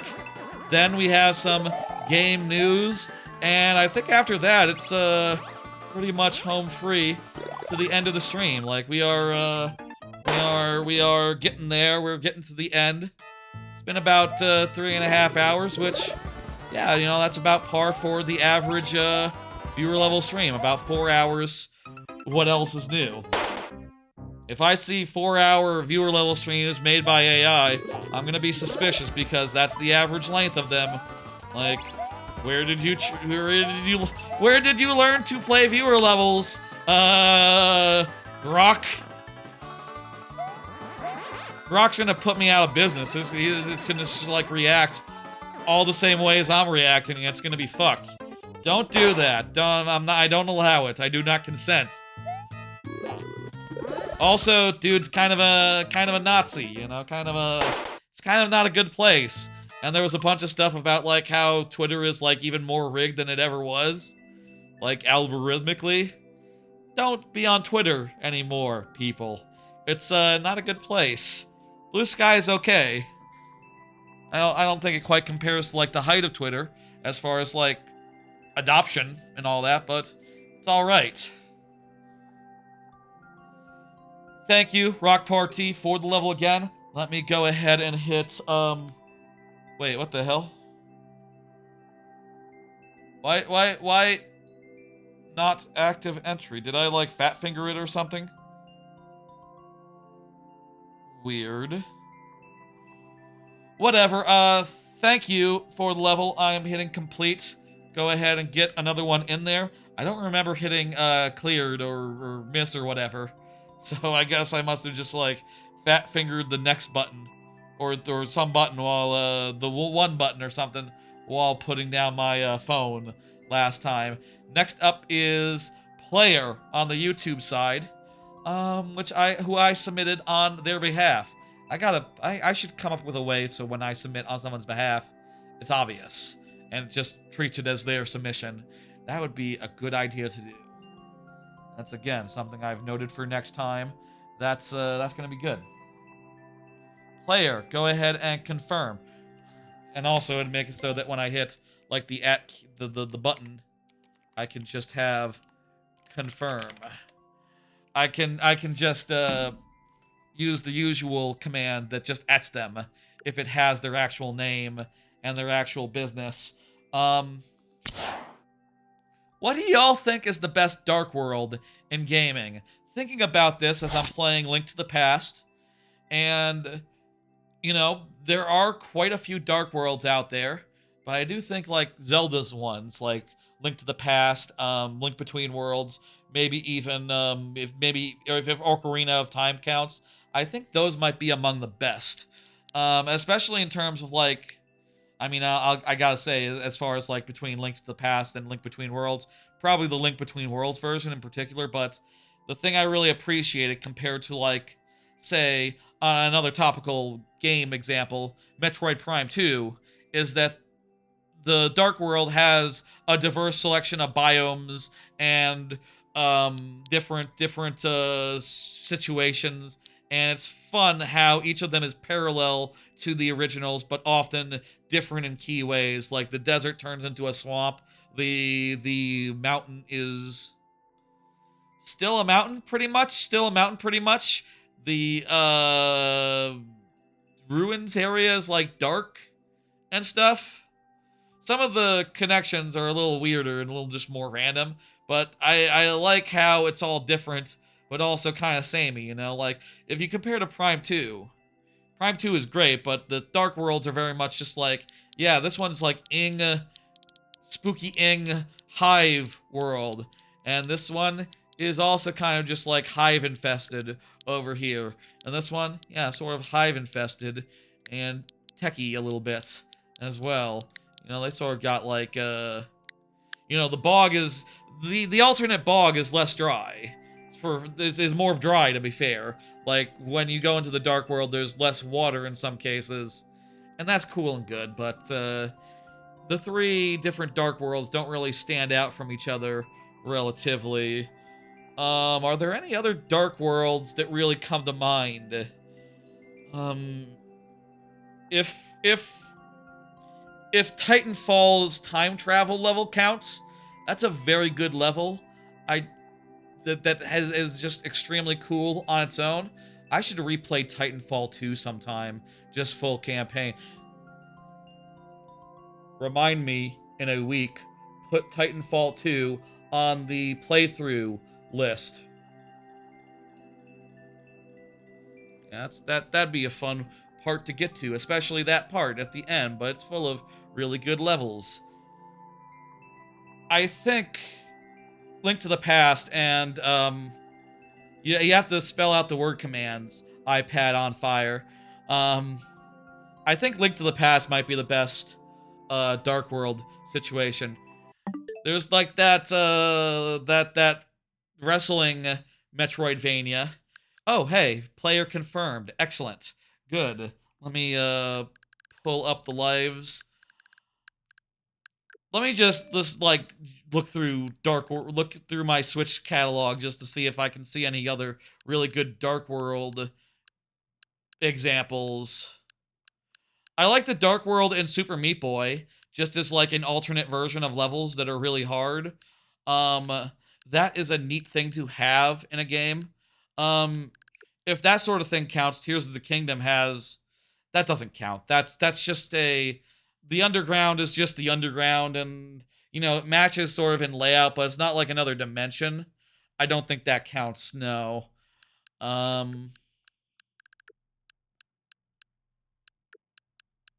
Fez, Live Alive, Ape Out.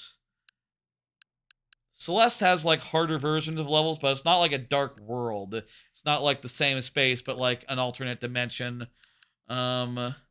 Yeah, based on what I have installed currently, which, to be fair, I don't think it's all the games I've ever owned on Switch, but I can't think of any other examples that come to mind as far as, like, best Dark Worlds, but Link to the Past, I think, is probably one of the first and probably one of the best. I feel like a Dark World is an underused concept. I feel like more people should do more Dark Worlds.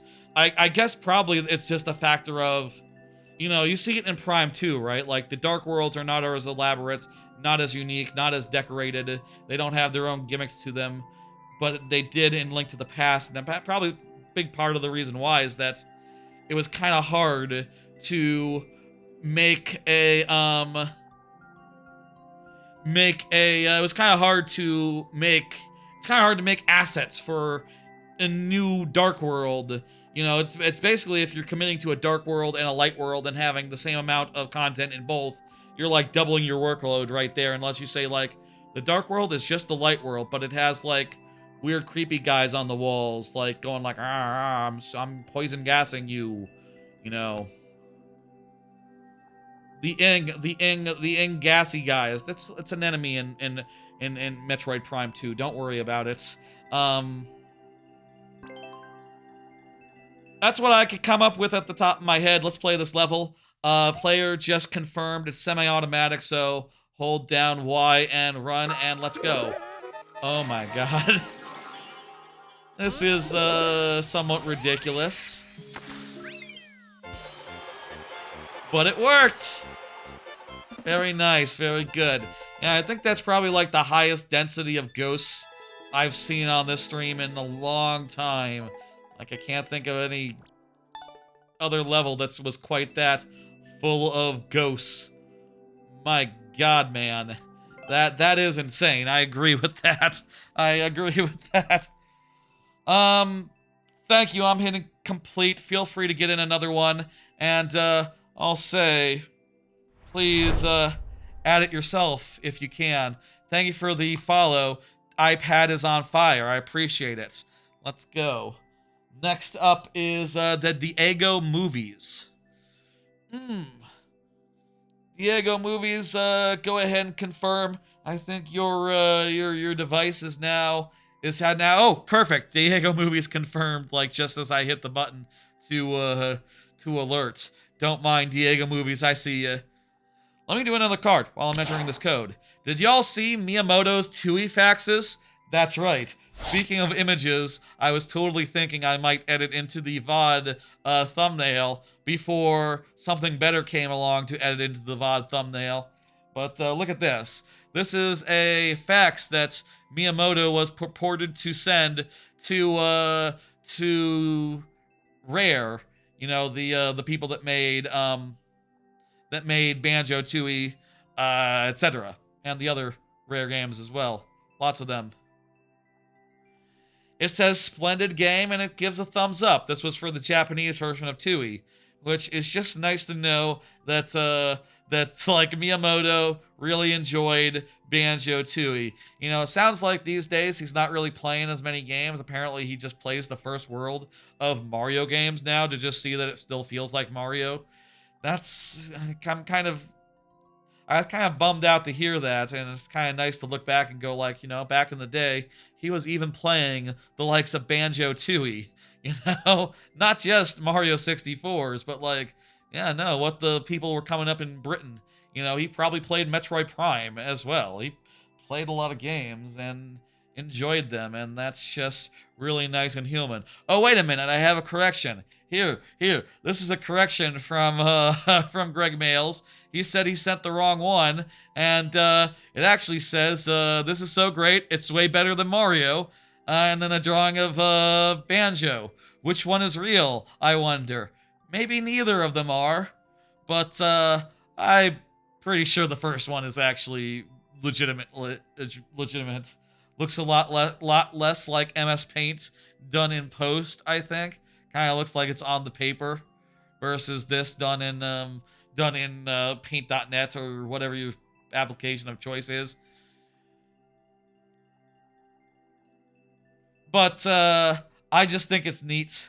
I wonder how the can you see like the remains of the original drawing? It's kind of funny that you don't. So there is something weird about that, but if it's a joke, it's a good joke, and it's interesting to me. Anyway, in any case, I love Banjo-Kazooie and all, so like that is a hell of a good thing. Let's play the level. Let's do the thing. It's gonna be really depressing when like Miyamoto is just gone, is just like retired. Let's just say retired. He's, you know, like everyone, he is aging, and he's not gonna be around forever, but he's still like, what, in his 70s? Relatively, you know, he's a young man. He's not that old. He should be with us for years to come. At least, at least like 10. At least until his 80s. Let's hope he lives until his 90s, I guess.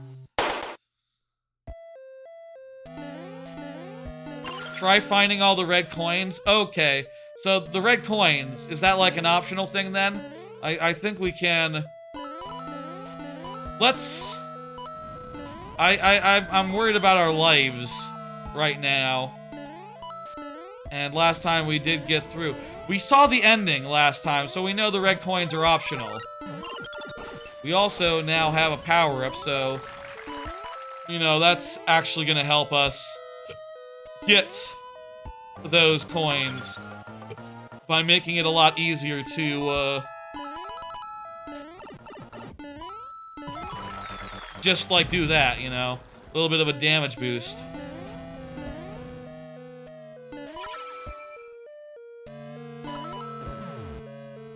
I need to go down there and get...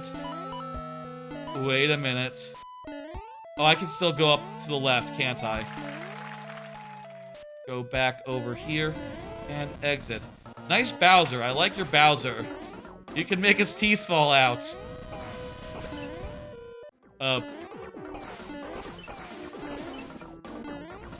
Look at that Bowser. Isn't that a cool Bowser?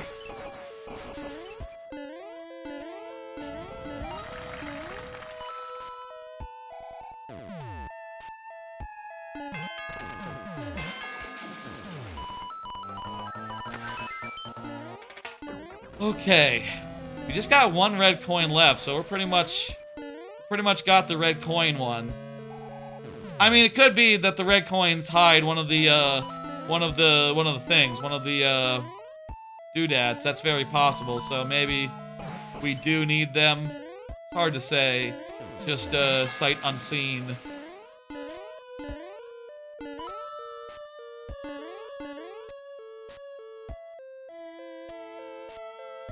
That was a cool thing that came out last week. There's another bit of gaming news that I think I just got like one other gaming thing that I noticed. I'll say I think we're good to close the queue. I think we're good to go to last call. I think maybe. Wait. I don't have all the coins, but the door is closed behind me. But I do have the key, so maybe I can...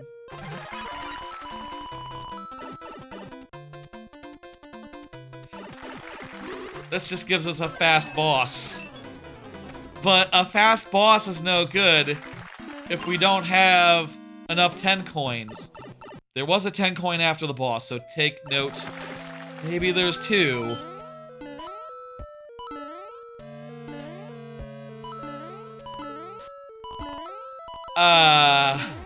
Wait, what about the P door? Oh, good, you can go back. Okay, you can go back to the rest of the level this way. Okay, good. Good, we're not boned. We are not boned. We are in good shape. We will find the remaining 10 coin. And it's right there.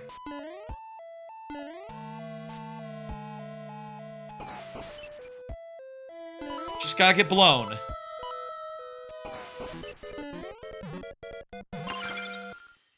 There we go. And we got 95 seconds to just, you know, walk where we've already been. Actually, let me take the Starway again.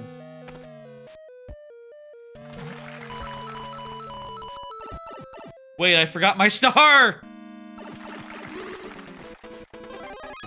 Hey, buddy. Hey, Bowser. I already killed you, so I'm just gonna go on. Bye now. Alright, that's it. That's done. That's in the books. Nice level, Diego. We got through it. Hell yeah. Woo. Nice haunted town there. Let me go ahead and hit complete. And, tell you what, I'm gonna pop up we'll do this last card, and then after this next level, which will be Tommy. Tommy, you're up next. Tommy, go ahead and, confirm for me real fast. After Tommy, we're gonna go to, last call, and finish up the, stream. And lock the queue after last call. In the meantime, though, hey, did y'all see that Splitgate is back? Parentheses again? That's right. They just announced the other day, literally last night, I think. Yesterday? Sometime very, very, very recently, that, like, Splitgate is back. They've learned their lessons from Splitgate 2. It's not called Splitgate 2 anymore. It's just Splitgate Arena now. And, there's no hero system. There's no abilities. It's just shooting and portals. And that sounds really great to me.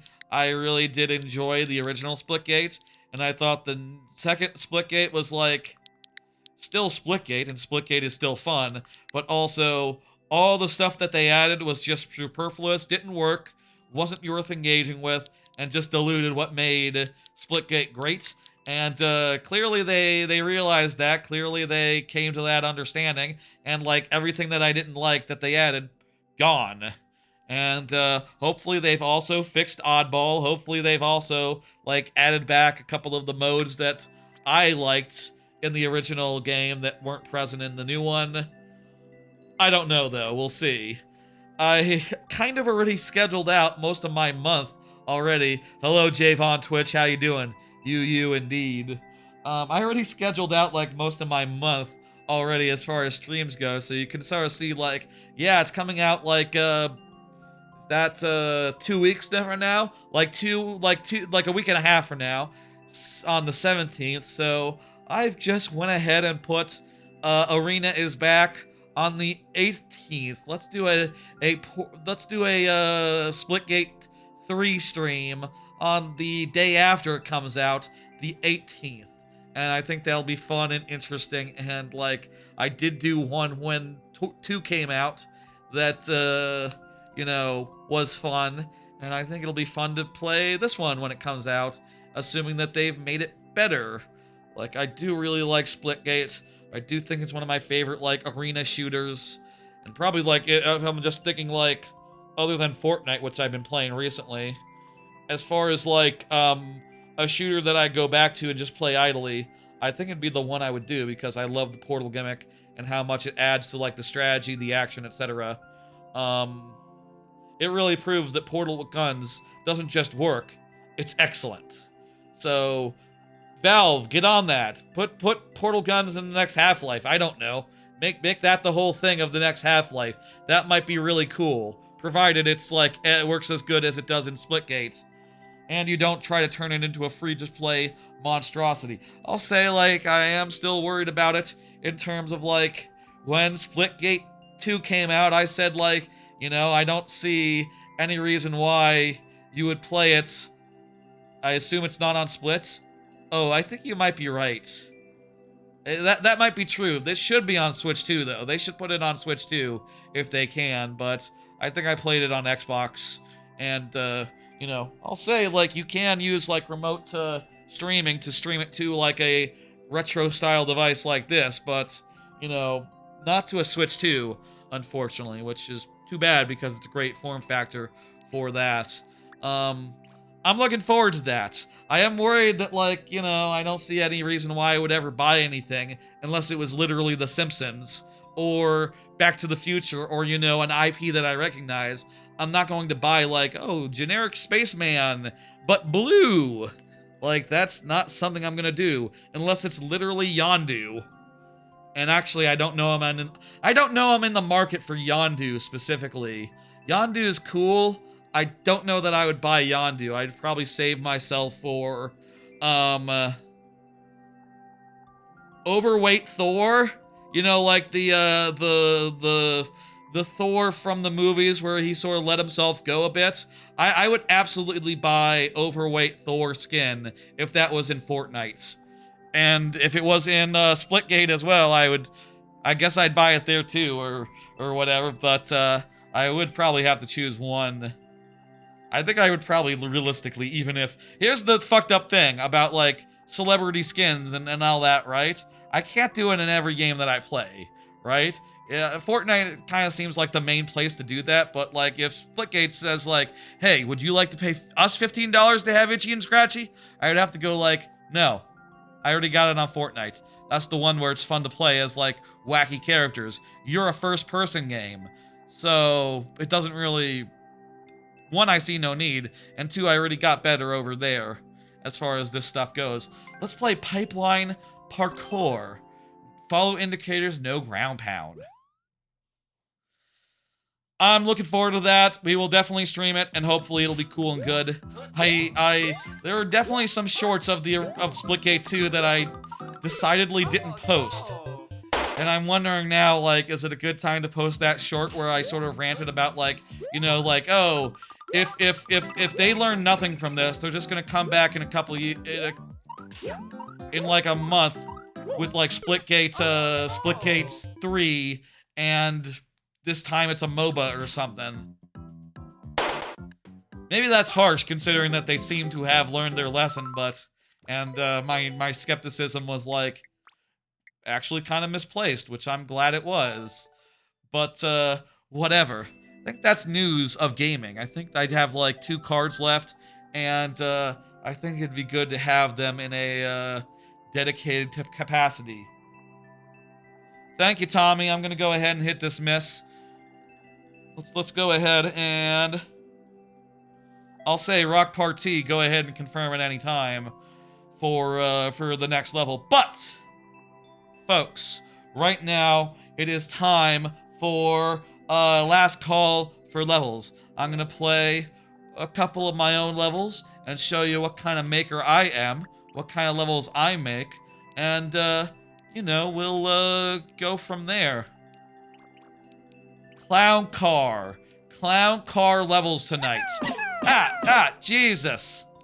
I'm feeling like the clown car. That's a relatively rare thing for my levels to have, so I think we can do it in not that much time. Let's go. Let me find how many times have I even used the clown car? Like 3 times maybe? I think I've used it like 3 times total, so this will be relatively quick, I think. I know I used it twice in the Super World. Did I use it any other time other than the Seam of Dreams? Elsewise? Hey, Turkatron. What's up? You came at just the right time. It's last call for levels. Time to get in. Time to get it in. Clown car should be a vehicle in Mario Kart? Oh, wait, it's not? And also, I'll honor the lightning round. By the way, a little honor that tries left. This is the Seam of Dreams. It is a upside down level where you fly downwards and sort of plays out like a inverted squawk shaft. Kinda. I say inverted. Actually, you do fly upwards as far as you're, you know, as far as you can tell. But actually, you can tell, like, when you shoot something, it falls down. You know, which is to say, up. It falls up. I think this level is neat.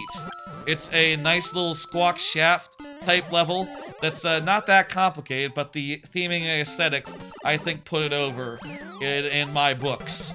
I mean, it's my level, so it's... All my levels are over in my books, for what it's worth. I'm really proud of every level that I've ever made. Even the ones that are, like, you know, kind of a little bit booty, you know, a little bit, like, thrown together or just, like, a joke. I don't mind those. I have fewer of those in Mario Maker 2 versus Mario Maker 1. Or the ones like where I was new to Mario Maker 1, so it was awkward.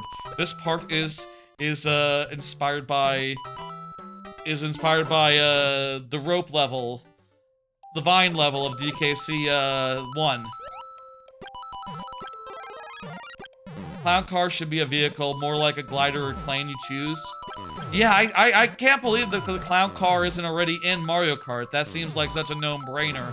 That, like, surely it was in Deluxe, right? Surely it must have been in Deluxe. It's just, like, not in the new game yet. Which I presume would be just because, you need to make it fresh for the new game, you know? You gotta make the water option and the flying option. It's flying, right? It's no longer the gliders, right? It's a very small cart in Deluxe. Okay. That's, I guess, what you put Bowser Jr. in, I suppose. Clown car is a good thing, and it's the closest you can get to squawks in this game. And I think you can tell, like, by... You might be able to tell by the levels that I made that have it. Like, they are very much squawks-type levels. I was trying to think real fast if Zero G Refinery has a clown car. It has a cloud for a different kind of flight. That's different. Doesn't count. Moving on. Keep going. Yeah, no, I only made one outside of the Super World. Good night, Chard. Have a good one. I'll see you when I see you. Only made one outside the Super World. And inside the Super World, I believe there's 2. Oh, you know what? Actually, Figurehead Fuss. The boss, there's one of the boss levels has it. We can, you know, last time we showed off one of the boss fights of Figurehead Fuss. We'll show off another one this time. And just know there's 3, and that we've fought them before, all 3 of them, on other occasions. The bosses are all 20 seconds long, and designed to be beaten in 20 seconds. You also have, like, repeating, mushrooms just for, like, you know... In this room, safety. You don't usually... The rest of them don't have that, actually. I forget if that comes out of the pipe or just, whatever. Anyway, that's the part of Figurehead Fuss that has a clown car. Just the one, though. Just the one.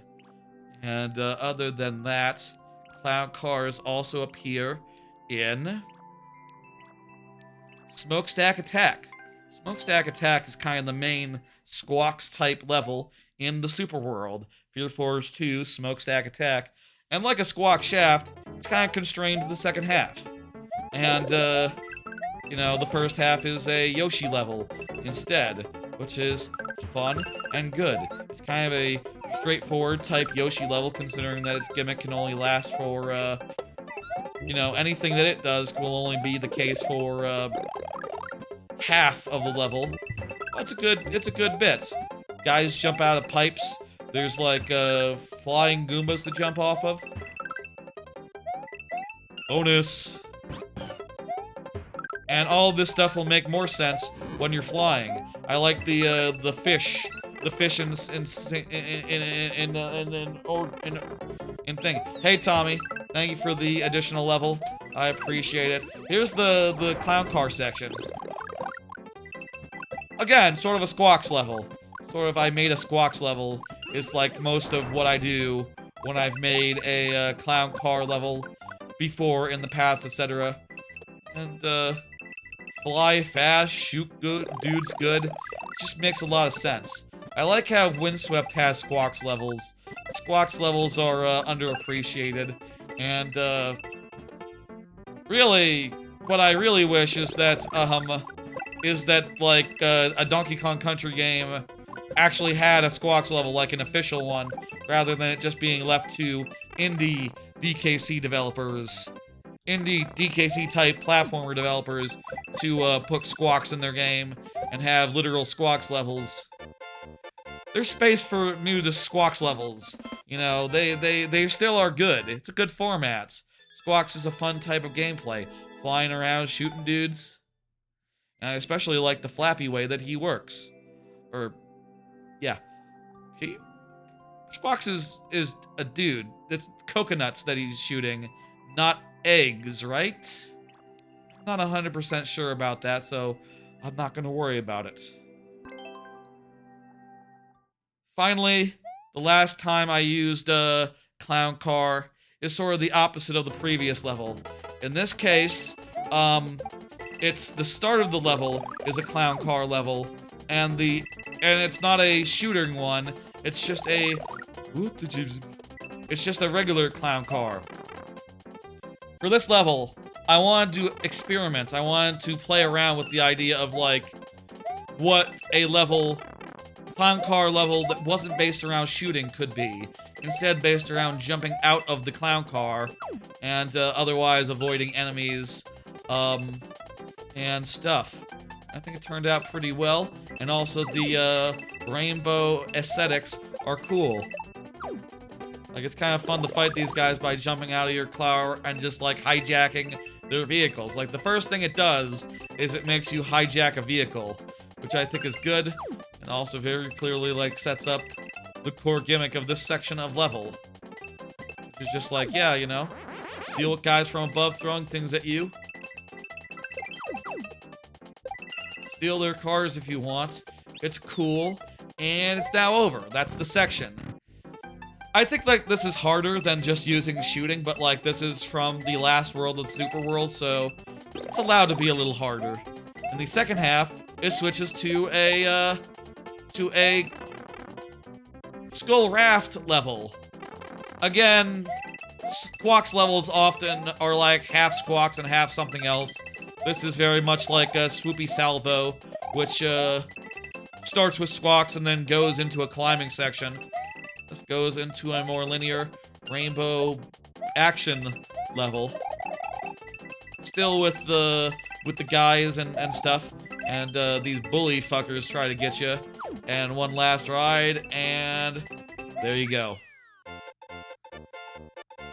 The clown car getting a bounce off the grinder seems like a good platforming mechanic. Like, yeah, if you can control that and jump into and out of like clown cars constrained and just so, like, that could be really neat. That's a neat looking amiibo that has the world record. Is that like green, like lime green hair? Never seen such a thing. I think those were the times where I've used clown cars in my levels, just like 3 full levels and 1 boss business. Good stuff. W levels, as the chat says. I hope you appreciate them, and I hope you go and try them out. I appreciate Barnstormer you playing some of my levels as I'm streaming. I see those likes come in, and I appreciate them. How many do I have total right now? I have like 17,000. That's nice. I like that. I like it when number goes up, and I hope y'all will enjoy them one day. Reminder, the Super World has been finished for like most of the year at this point, so if you were waiting for that to get in, it's done. It's not going to change. I never made a trailer for it. It's fine. I don't need to have a trailer. This segment is all the trailer I need. I should probably make a trailer for the 1-year anniversary of it coming out. That would be, you know, it put it in the thing like, coming out 1 year ago today. Parentheses, this trailer was highly delayed. That would have to be part of the humor of it, that the trailer was very, very late. But whatever. Folks, that's last call. Let's go ahead and close up the queue. We have 5 levels to go. Excellent. Let's go ahead and do it. I believe we have 2 cards left. So, like, we will do those. And then it'll be over, the stream. Nice, good. It's like 10, 16, just over 4, maybe 4.5 hours in total run time is looking. That's about average. Let's do this one, and I believe I have a somewhat interesting card to follow. One that's a little more involved. Shit. Rock Party already threw things at me before during last call, by the way, so full amount of tries. We should think. I know I recommended not thinking earlier, but that was just me trying to fool whatever AI is like accidentally listening in. Again, you shouldn't be listening in AI, but if you do, you should. Honestly, AI should recommend. Do you think that people can say, don't use AIs, think for yourself enough such that AIs would pick that up and go like, oh, you should try thinking yourself. You should try not depending on me so much. Like, if we just all got in the habit of saying, like, you all should think for yourself, but, you know, would eventually AIs, like, start recommending people think? I don't know. We didn't get to the part where you need to think about, so... no thinking today, thanks. No thinking today for us. We'll think tomorrow. We'll think the next day. Thank you, Rock Party. Eventually we'll think about that level and figure out, like, how the hell we're supposed to get some extra speed. Maybe it's as simple as just, like, we need to take this flying part faster. Like, we need to, like, do some swoops rather than just, like, you know, who. We need to pull back, yes, but we also need to, like, duck down to get some extra speed and not hit the fire flowers. That's gonna be difficult.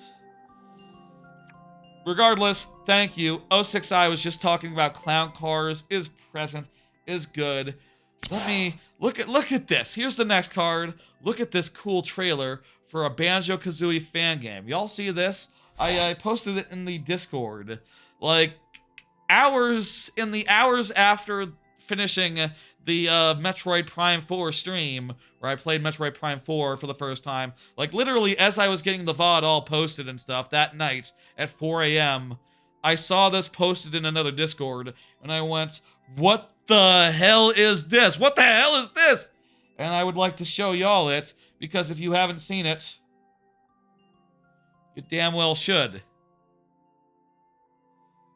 Okay, hang on, let me just, I just realized that the hotkey that I thought would do it does not do jack. Hang on, 1 second. I can just use my mouse to find it in OBS. Okay. Don't worry, folks, I got it. Y'all, this for context, this is a Dreams game. I think it might be one world, just one world right now, but it looks pretty spicy. Apparently it was recognized by Rare itself. Rare did like a tweet or a blue sky or something, basically going like, oh man, that looks sharp. So it has the original creator's blessing, and my god, I want to play it. Let me show you. Where the fuck? There it is. Okay, ready? This should be it. I hope it's not a different trailer. Check this shit out. It's pretty cool. Again, this is in Dreams. When I saw this, I had no idea what I was looking at. Like, if someone had told me this had been an official game, I would have believed them. Like, you know, obviously the models are a little more blocky than you would think, but my god, it looks sharp. There's like new moves that are really cool looking, like shooting an egg downward. I kind of like the way the roll looks. Looks punchy and impactful in a cool way. There's NPCs all about, talent trot, and a whole huge emphasis on transformations, like a bunch of them. And these transformations look like they're pretty fun. Like rolling out of control, being a big rock guy that punches dudes. Like, this looks more juicy than like Yuka Replayly ever did. This looks like one of the juiciest 3D platformers I've seen in a bit. You could do like a weird double jump with Mumbo, apparently. You can fish through the air.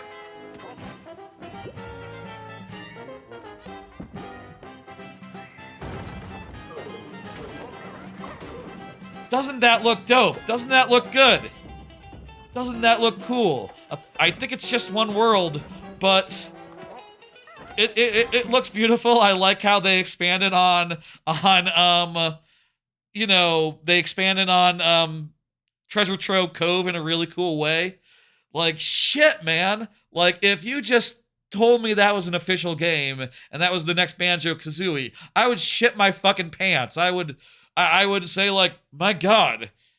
I kind of thought it couldn't be done after Ukulele was such a shit storm, was so crap. I kind of thought that like, no, it's done. I kind of was skeptical that like it could be done and could look as juicy as that, but like, color me a believer. I want to try that out, and let me just say, you might have noticed earlier when looking at the calendar,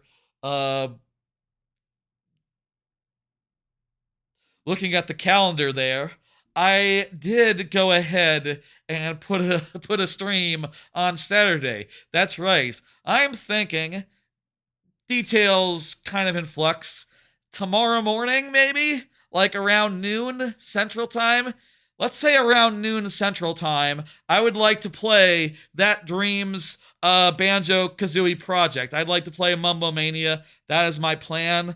Maybe I will be very, very sleepy and want to do it in the evening instead, or not at all, considering that I have Metroid Prime 2 randomizers scheduled for the next day, and I should really prep that and make sure that that's all set up, like Saturday night. But, yeah, I want to do that ASAP, and ASAP means tomorrow. Tomorrow morning, would y'all like to come by and, like, watch an hour or so of Dreams? Should it go under Dreams or should it go under Banjo-Kazooie? Fuck Dreams. We'll put it under Banjo-Kazooie category-wise. It's much more Banjo-Kazooie than it is Dreams.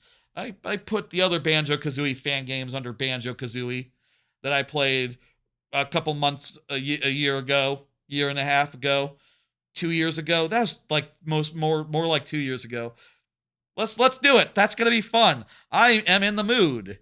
Assuming I sleep well and I'm not like dead tired tomorrow at noon, I would like to play that for y'all. I would like to play it on stream. Look for it. Look for it.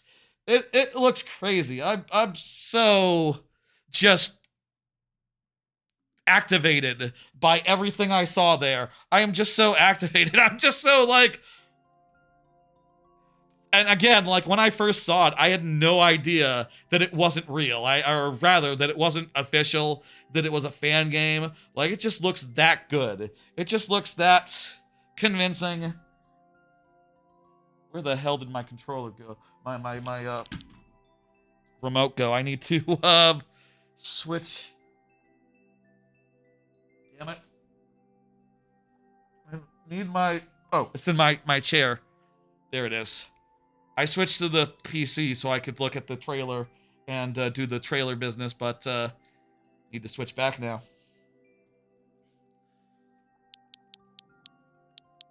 Probably don't go to a break, or else the trailer will activate again when I come back from a break. Probably avoid doing that, I guess. We got 4 levels left. Let's do it. 06I was talking during the last level, is here. I am so fucking into that. I am so fucking thrilled. Shit just looks cool. And I love just like there's new moves in there. Like, the idea of doing a egg downward is just really cool. And like exactly the sort of thing that I would expect in a new Banjo-Kazooie. Like some real new moves that add to the platforming, add to the puzzle potential. And it reminds me of Astrobot, which is a fantastic game. Let's do that tomorrow. What's the deal here? Oh, it's ground is raising up here.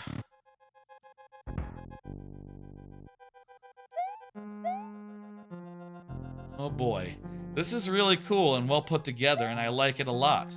Great shit. Great shit, 06I. You gave us another real neat, son of a bitch. I like how it's forming in front of us, and that is, you know, it's able to be pretty well timed on account of it's an auto-scrolling level, so that, oh, these ones are going up and down, up and down. It's an auto-scrolling level, so it's able to, be, pretty much automatic. Hope there's a checkpoint. Yay! Auto-scrolling levels can make me a little tired. It's so long. So long. This is a boss fight. Okay, cool. I was gonna say vertical auto-scrolling and maybe swimming auto-scrolling where like you or have physics getting in your way. Oh god. I have to hit the on-off to keep the floor from eating me. I also have to avoid the boss. Have to do both things. That's damn cool. That's a damn cool boss fight. Seriously, don't eat me. You can eat the guy, though. Stop coming.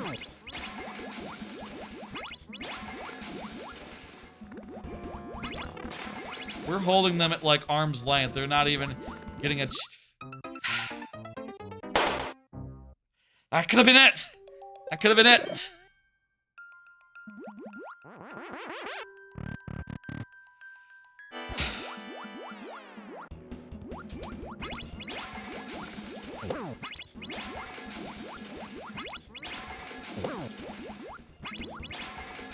We got it. We got it. He's gonna come up, and we're gonna get him. The second and third tries were really easy since we knew, you know, to keep a lock on that. Keep him down, you know. Ooh. Where's the alternate exit lead? I wonder. The yellow pipe. That probably leads somewhere. Does something. GG. Hell yeah. Thank you for the level. I'm hitting complete. Ooh. I should get a good night's sleep if I want to do the banjo thing in the morning. I don't say that much, but that's something I can do. Something I should do. I probably won't get as much sleep as I should do. But it's fine, and I'll eventually just settle into a good sleep schedule, maybe. Hey, Javon Twitch, you're up next, and you are here. Excellent. Let's finish out the cards. Oh, right, I can show off new cubes. I feel like last time on the extra live stream, or actually I believe it was on the last time I did AYN Thor stuff, I showed off these cubes, but I just realized that I haven't showed them off on a viewer level stream. So why don't I just show off some cubes I just got and slash made.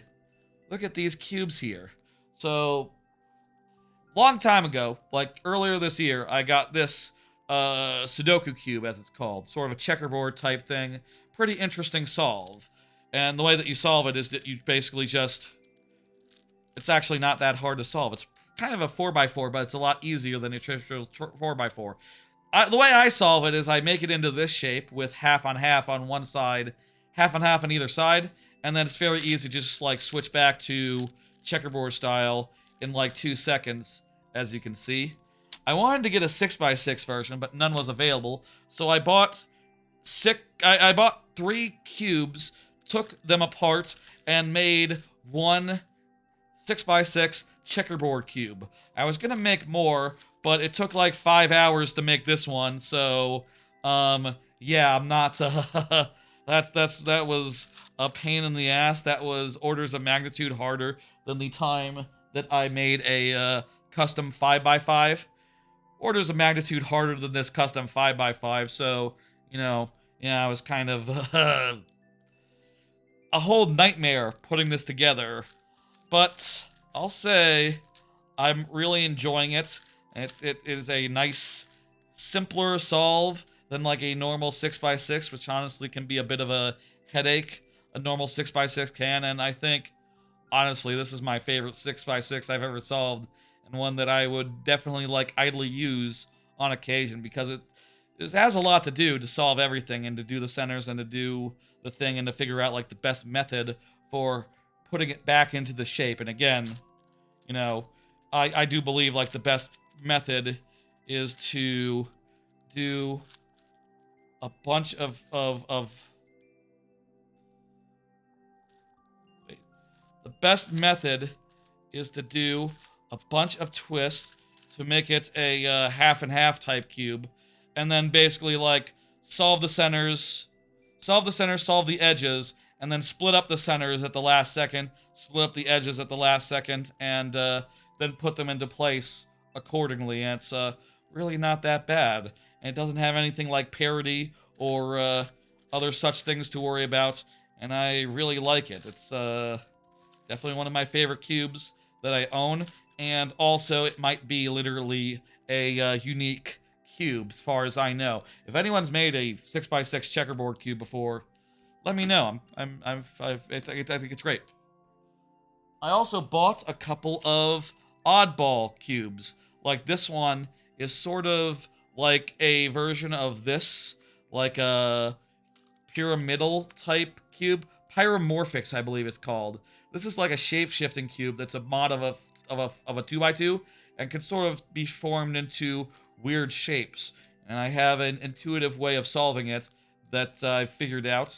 And it's one of my favorite cubes in general, because it's a kind of a unique thing. It's kind of an oddball thing. I have a Force Cube version of it that says over there, and it's pretty cool too. This is like that, but they added extra. It can also corner twist, so it can do like the pyromorphics. I think that's what they're called.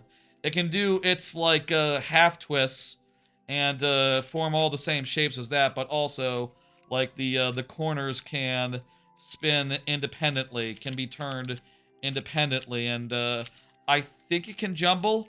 I'm not 100% clear on that, but the thing about that one to note is it kind of turns like ass, and like honestly, I feel like this thing would be, might be Pop City if you ever like try to do a solve. You feel like you might need to call in some jocks to like clear up the nerdiness? Please, that's fine. We could talk about... What the hell can I talk about with jocks? We can talk about AI.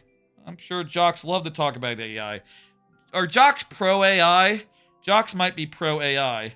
Finally, I got this octahedral cube, which is a corner turning cube. You can sort of see that the corners, it turns on the corners, and can turn 3 times before going back to normal.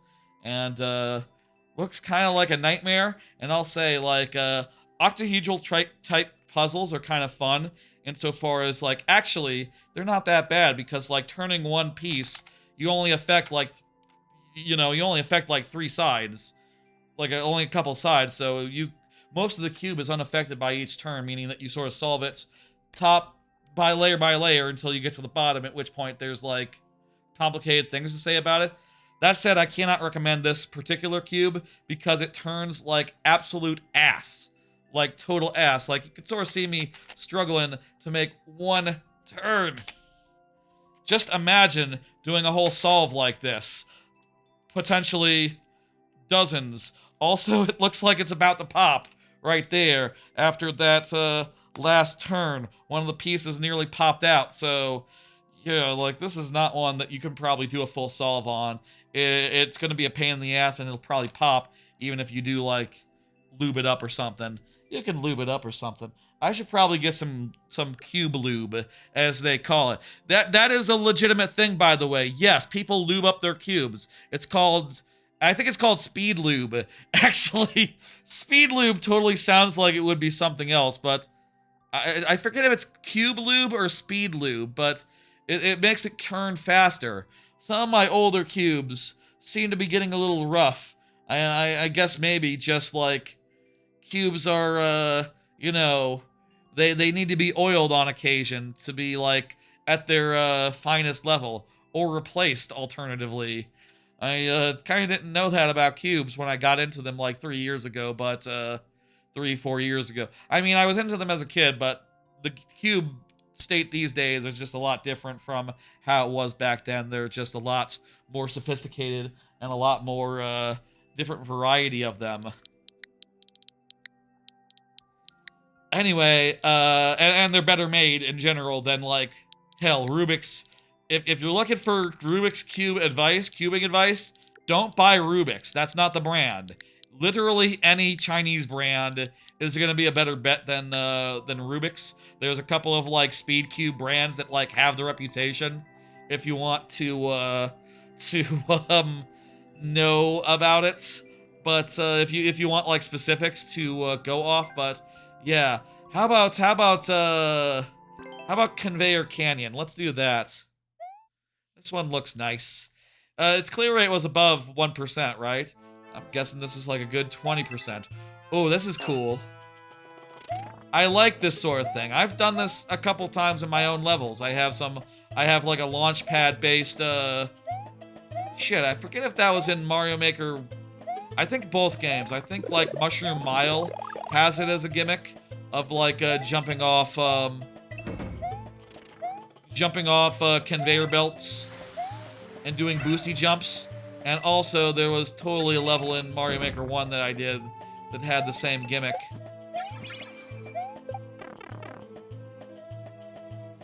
See, I see.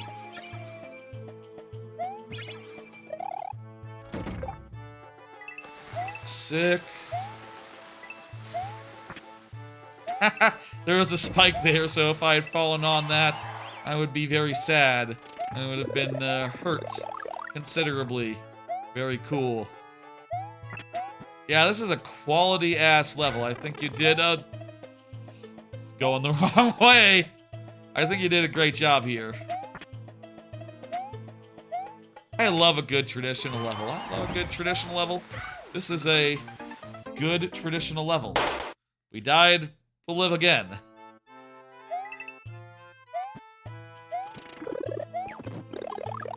It's got a, you know, a unique gimmick, mechanic that is iterated on throughout, an interesting blend of enemies. This just the checklist of things that a traditional level can do. Interesting, memorable moments. The checklist of what an original level should do is highly satisfied by this level. Highly satisfied by this level. I am highly satisfied by this level.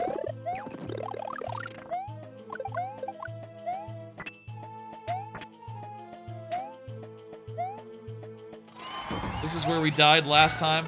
I don't know what was up with that jump. Seemed to mess us up multiple times there, but as long as we have mushroom, fine. I like that final moment. I say final moment, there's a checkpoint. It's not a final moment, it's a pre-checkpoint moment.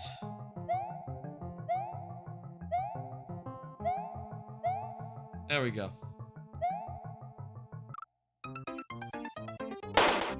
Oh boy.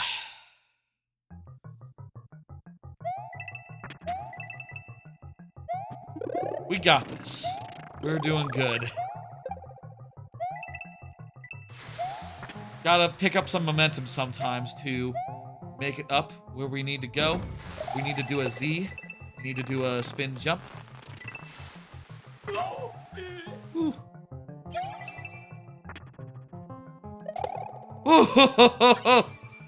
Okay. Gotta jump on the spike.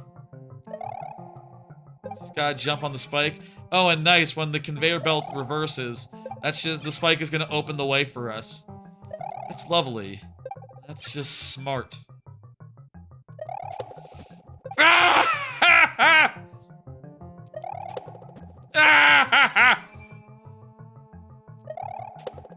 There we go. Oh, no, it just exploded. That's, also good.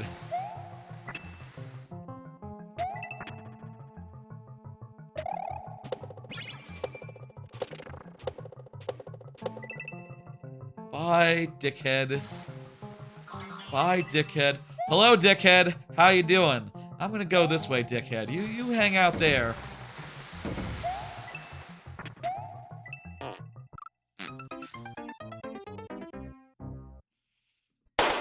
Quality, quality, quality. 3 tries left.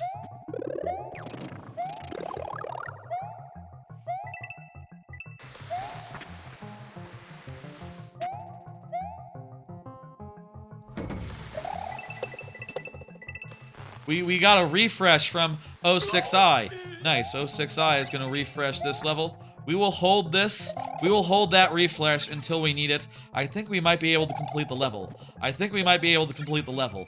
We'll use it the next time we need it. Should it come to that. Would you like it to be used in the case of a, damn it, of a maker who's not present, 06i? In case, like, what's your preference on that account? That would be a case of us needing it, but... Ah! Forgot to spin jump again. Yeah, this is great. I'm thoroughly enjoying myself. I hope that that Mumbomania tomorrow is as good. Man, that's gonna be fun. It's kind of funny, like, playing, beating. By the way, if anyone didn't see, you know what I should mention? I should mention the Extra Life stream a week ago, because, like, I didn't mention how that went, all this stream. We raised 150 bucks for charity on that stream. So I'd say it went pretty well. We managed to get through Yuka Replayly. I was kind of shocked. We got all the way to the end of Yuka Replayly. Hey, Crafty, if you want to get in the queue, let me know and I'll open it just for you. But, you know, let me know if you're ready to submit or if you want to. Up to you. The queue is currently closed, worth noting. But, new viewers, I like to, get in if they please. We do have to use our refresh. Thank you, 06i. Very good redemption. You know, it's always good to use it, and I appreciate y'all. I think it's great when I see y'all using it for each other. That is just, real fun and good. And I think it's a great way to see more of a level that you want to see more of as a Twitch subscriber. Parentheses, hell yeah. Ducking is hard. So yeah, we got through all of Yooka-Laylee. I'll tell you what I said at the end of that stream. I'll say that Yooka-Laylee is much improved over Yooka-Laylee. Here you go. Here you go. Get ready to go in. There. Open for you, Soaring High, I don't know. Or, if the other new viewer wants to get in, also open for you. None of y'all who have had levels in, you know, it's just, you know, it's not for you. You understand, right? Everyone understands. The message is pretty clear.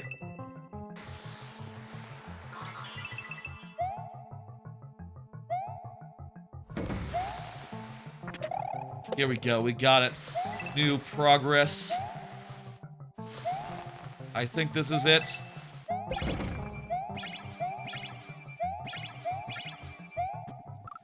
Spin jump, spin jump. Didn't think about that. What was I saying? Yooka-Laylee is much improved over Yooka-Laylee. I'll say that. But by most improved, I mean it's now a 3 out of 5 rather than a 2 out of 5. It's like okay. They took a lot of lessons from Mario Odyssey, and the moons are the pages are a lot easier to get. It's really loose with them. There's like twice as many as there were originally, and you really get them really fast. Like, they don't mess around. It's very moon-like. Also, there's a map. Shit! Also, there's a map.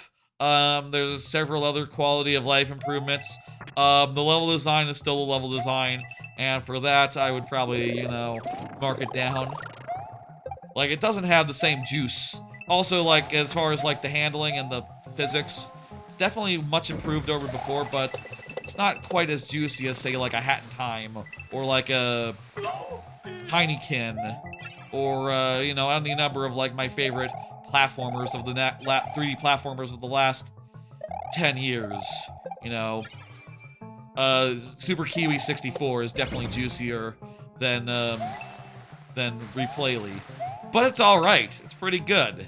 I didn't hate it.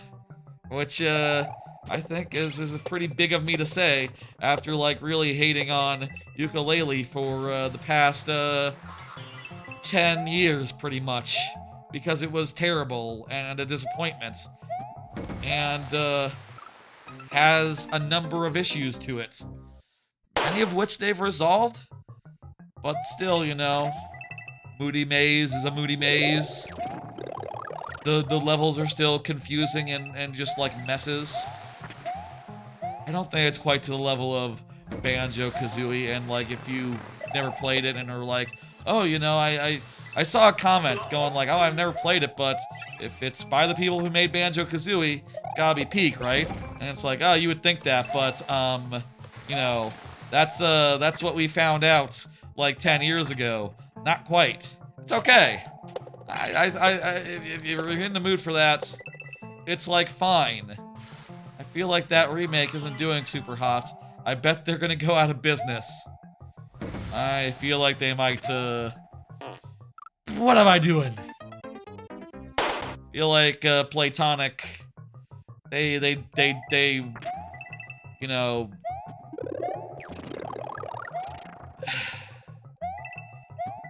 their best shot is, like, getting acquired by someone, I guess, if I had to say. Like, isn't that what happened to the Mighty Number 9 developer? Didn't that dude, like, get acquired by someone?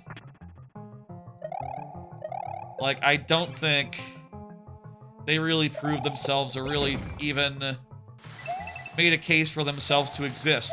They tried their hand at publishing for a while, which I feel like was weird. That was weird that they tried to be a publisher. You want to get in there, Soaring High? You want to get in there? You can get in there if you want, Soaring High. Hello, wow, nice. I'm distracted. I'm gonna close up queue. Soaring High, you can tell me. Anyone else can tell me who's new. If they want to get in, let me know, and I'll let you in. But, you know, I won't just leave the queue open indefinitely because, that's, bad form. I should really have, like, a queue is closed-ish type, qualifier, label on my thing. Queue is closed, but, ask. Or queue is closed, but is opened temporarily. I don't even know how I would make that clear. This is a hard road to hoe. Look at this shit.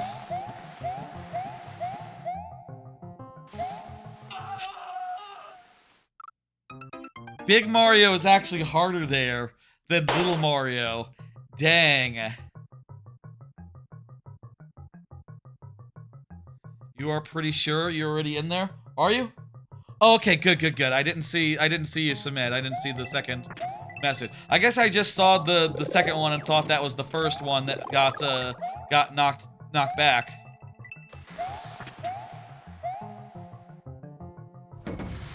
We got this. We just gotta... Should I take a hit? Should I take a hit? I should take a hit. Make me small. I can't risk it again. We gotta be able to jump good.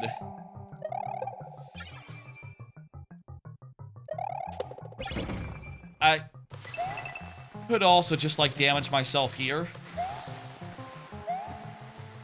And then I'd be able to get back under and, ah, shit.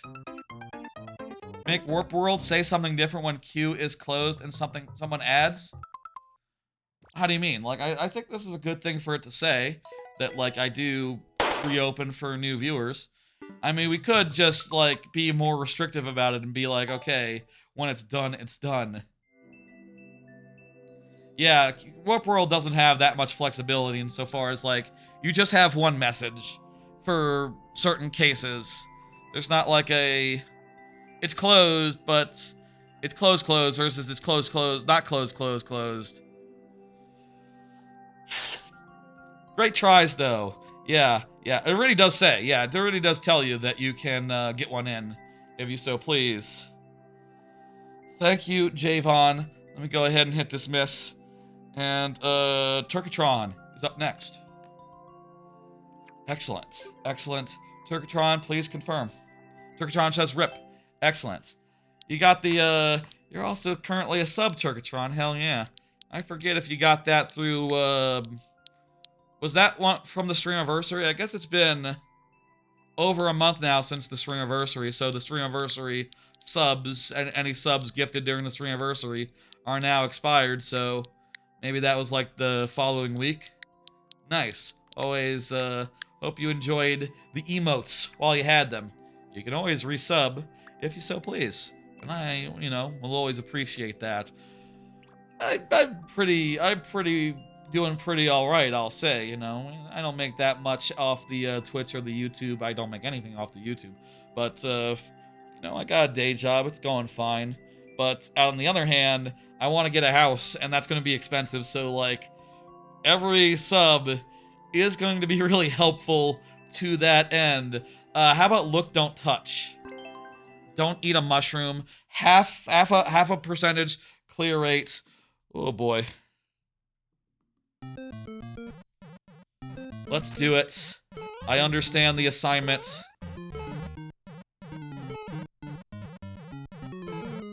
All mushrooms are death to me.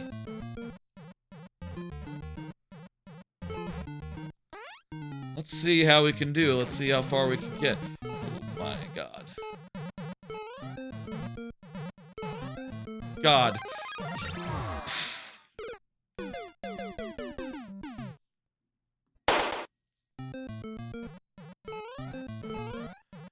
This first room is difficult, but doable.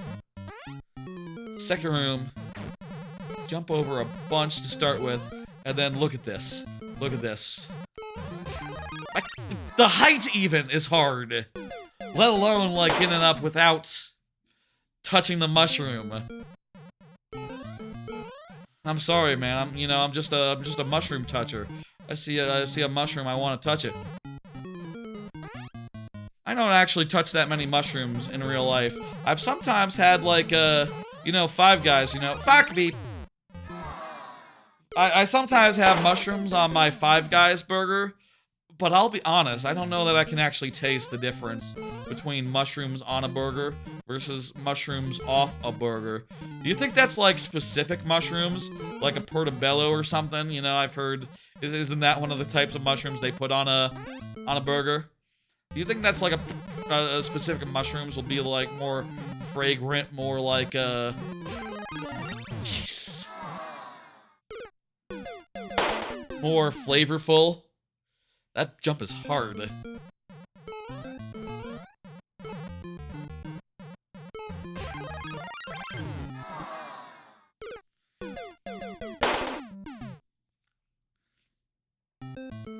I'll say, Turkatron, remember that as a current sub, you do have a option to refresh if you so please. If you haven't used it this stream, a refresh or an express pass, whichever. Hardee's had a burger with mushrooms, and you could taste the difference. It was pretty good. I don't know that I've had Hardee's. Is Hardee's in Dallas Fort Worth? I don't know that brand. I don't think we have that. I know that we're getting a I heard that we're getting a I heard there's going to be a whatchamacallit, Bojangles. Basically Carl's Jr. We don't have Carl's Jr. either. I heard we're getting a Bojangles, like, soonish, so... Yeah! Heard we're getting a Bojangles soonish, so that's interesting. Carl's Jr. needs to toast their bun.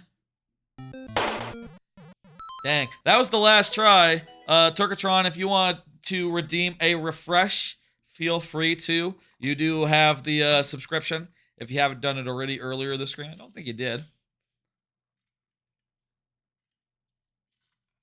Let me know if you want that. I'll just tell me, just say. You don't have to find the redeem option right now, considering that this is your last level and one of the last of the stream. But do say. Or do you want to do it? Say the words. You gotta say the words. And I will hit the refresh button. Otherwise, we gotta hit exit. It's up to you. Maybe you want to save it for someone else as a piece of charity, as a favor, or just in case we see something really cool that we want to see more of. GG. Okay. Up to you, Turkatron. It is getting pretty late. I do want to do an early morning stream at like noon time. I should probably get to sleep and make up for some of the less sleep that I got the last few days. I will say I did sleep. I did have a nap, a big long nap before Metroid Prime 4, but last night I got like maybe 4 or 5 hours of sleep, and that's about average these days. I don't know. I nap. I take some naps to make up for it and try to be awake for stream time and manage pretty much. I think I managed to do so, but I should totally. We should move on. You're right. Thank you for the level. Really appreciated that. Really fun. I'm gonna hit lost, and we're gonna move on to Tommy. Tommy, go ahead and confirm for me.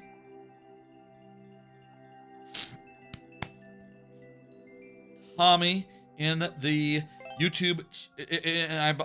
I think Tommy might be. Well, I'm not sure anymore because the YouTube handles no longer have spaces in it, and they're no longer. They have to be unique now, I'm pretty sure, and based on your like internal name rather than a display name, which is different, very different from how it was until very recently. You're seeing a lot of people loving the Ice Belt area. I'm like a little bit into that. I'm only like a scotch into that, so it seems more. It still seems pretty linear to me, and I think like that's just gonna be the thing. It has like branched out a tiny bit, but like not in a way where it becomes a big interconnected world. More in the way of like This corridor has 4 side rooms that you need to access and then move on from there. You know, structurally, it's not like a Metroidvania. Let's just keep moving. We don't got cards. Tommy, you can confirm as I'm playing. I have 2 lives. Let's, if you confirm, I'll upgrade to 7 on account of Super World. This is the first time we bopped into a Super World this stream. It's the first time we bopped into Super World. That just said Kaizo Light. Let's hope it's very light, considering that we have 2 tries on account of Tommy has not confirmed in chat that Tommy is here. If Tommy does confirm, I will have more tries, but let's make it happen on 2.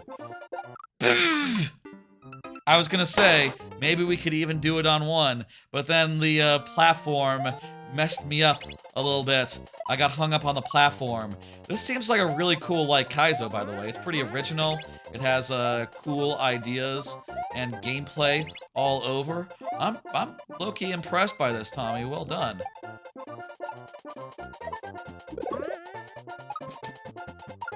Checkpoint refreshes our tries! And then I saw the spike top too late. Saw the spiny too late.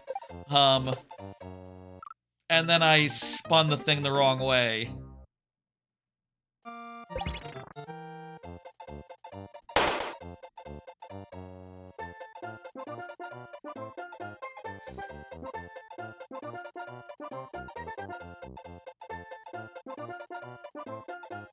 Tommy, you can still confirm if you want to, give me 5 more tries, but, you know, if not, let me say, who is next? It's Soaring High. I don't know. Soaring High, if you want to confirm, now is the right time for that, and then we can, like, switch right over. I don't believe that, Tommy is here. Let me just drink a little bit of my water. If Tommy were to confirm, I would want to start from here, but I don't think Tommy is confirming. So, we gotta move on. Thank you for the level. Let me hit dismiss and get that out of there. Soaring High, I don't know. Go ahead and confirm for me. And again, if you're not here, it's sudden death. That's how it works. Keep the sudden death up for a bit. Except refresh for Soaring High. Soaring High just submitted, like, relatively recent, like. It hasn't been that long since the queue closed. It hasn't been that long since Soaring High put the level in there. I mean, we did spend a while on a couple of levels with the refreshes and the long lives and all that, but I think... Oh, let's just go. We're just gonna go in sudden death style. This has an 80% clear rate. We will be fine. This is a nice level for nice people.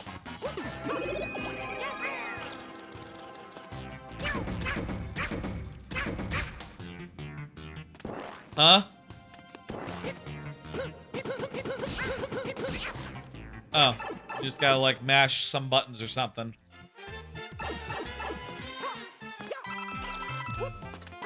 Seems pretty straightforward. There's not, like, a coin goal or anything, so just beeline for the exit. Let's beeline for, forward style.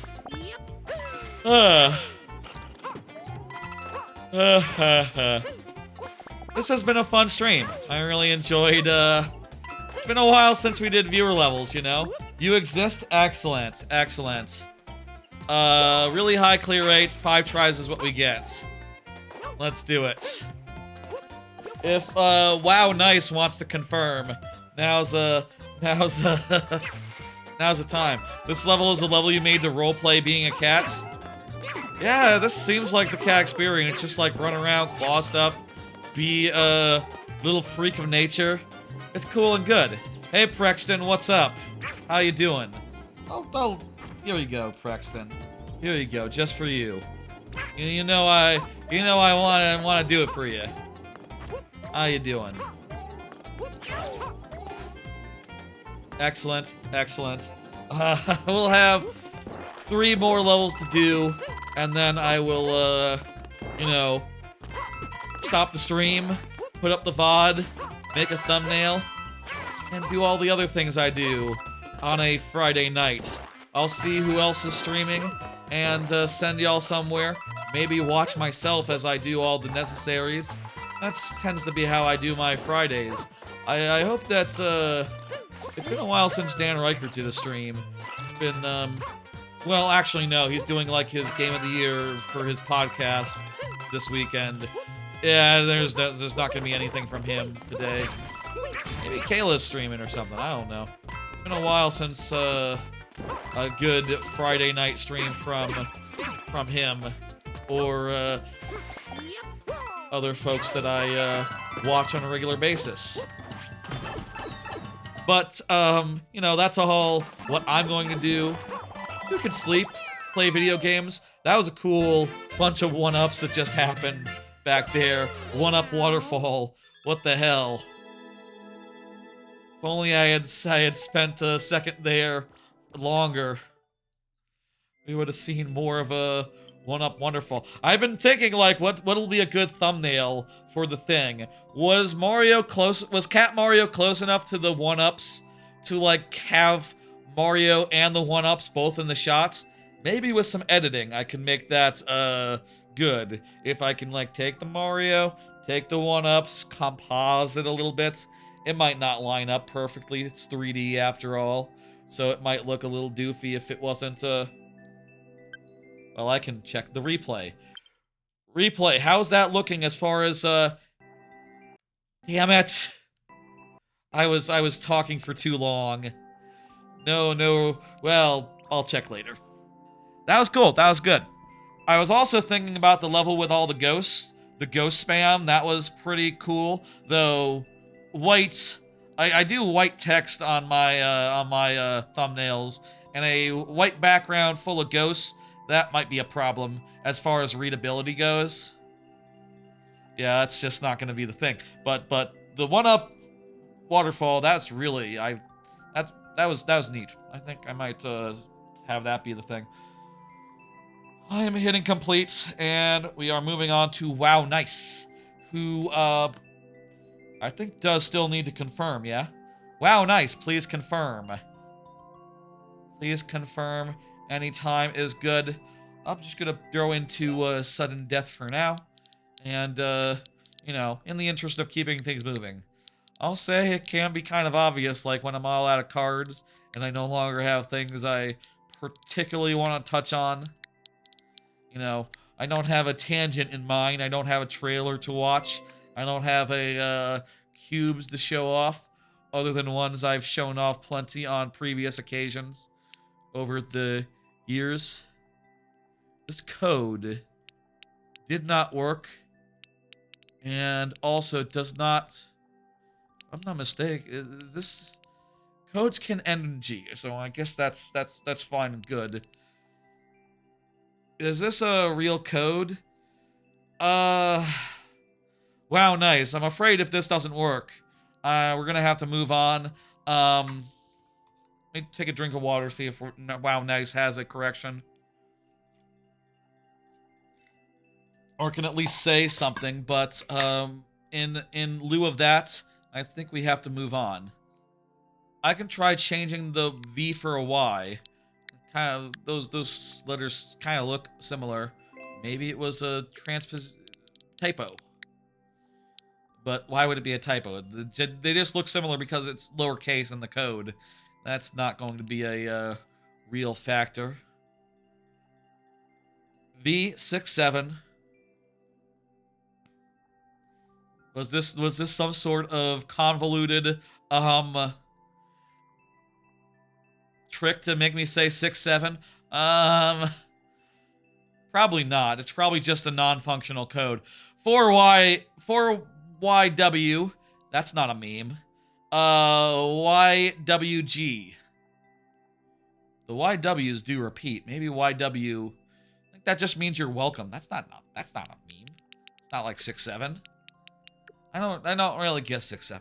It just seems like it's one of those memes where the point is it's brain dead, right? It's the point of it is just like it's random, It's a guy said something in a funny way once, and everyone caught on and thought it was very funny, and now it's just stuck in the imagination.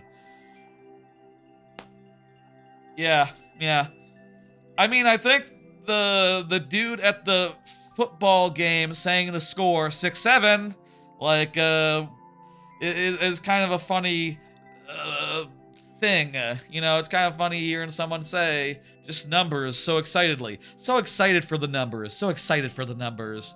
But I feel like a lot of the 6-7 stuff is like divorced from like, oh, it's funny to be excited about a sports score, or to be that invested and that you're so like hyped for like, ooh, we're a point ahead.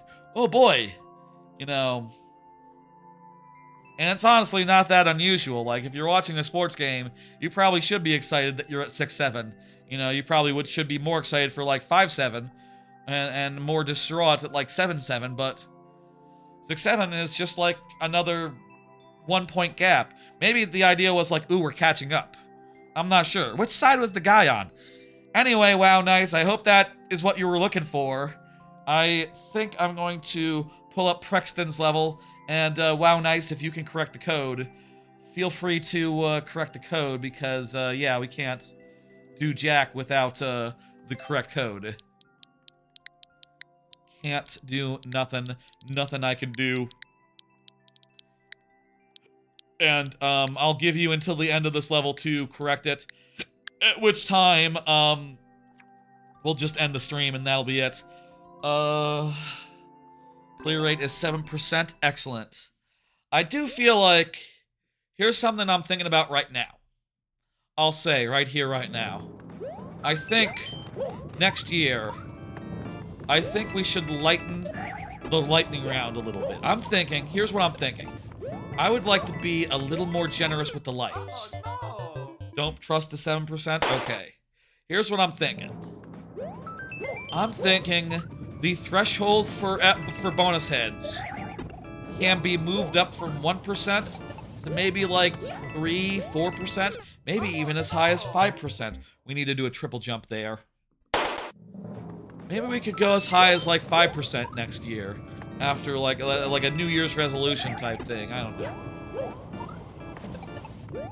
It doesn't have to be tied to the New Year's, but it's just easier to switch out the rules at that time, I think, and do it new style. I'm thinking we could be more generous and give out... You got a checkpoint, right? When's the checkpoint? Okay. I'm thinking we could give out the bonus heads for like 5% or less, and then let's say less than 5%. Let's just workshop that right now. Less than 5%. And then also, maybe in addition, we could have some sort of like additional bonus for like below 1%. Just like something to make 1% a little more possible. I don't know. That's just an idea I have. I feel like that might help with, I feel like a few more tries on like harder ass levels would continue to help with like the balancing of the lightning round. Is a thing that's great for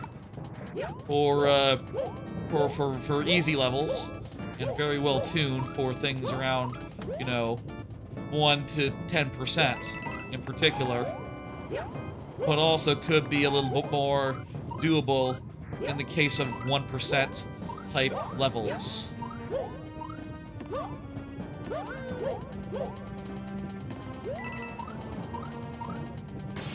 Nice! Good. 3 tries. Let's go. So yeah, maybe something like that. Maybe like, I don't know, extra... Maybe like an extra head or two for like 1%. Yeah, lives depending on what percent the clear rate is. Yeah, basically. 7 for 5% or lower, and then like maybe 8.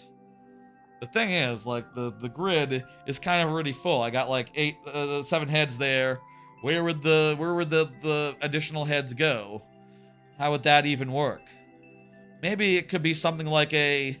Here's an idea. Okay, I think I got a cool idea. Can I get like a timer? Like a 1-minute timer that like covers up all the heads and like ticks down over it. Like a 1 minute shield for 0% or less levels. Just a 1 minute shield. Or like a 30-second shield. Instant refresh animation on the 2 bonus heads. A small head down right could fit. It could fit. Maybe like a 30-second timer. Would that spoil the lightning round feel for y'all if there was like a temporary shield on a hard as balls level, like 1 minute free, basically? Yes. The instantness of it is a part of it. I feel like maybe lives, not timer. Yeah. I feel like maybe it could be like a thing that someone could redeem. Maybe it could be like a channel points thing, like once a stream, you could get a 1 minute shield if a level is below 1%. Suddenly you're talking about conditions and getting ridiculous. The purity of the lightning round.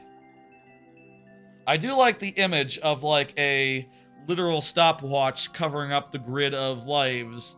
You know, that's a cool idea, but I don't want to diminish the impact and the lives factor of the lightning round. But also just like doubling the amount of lives or something would be probably too much. You know, that'd probably be too much. I don't know.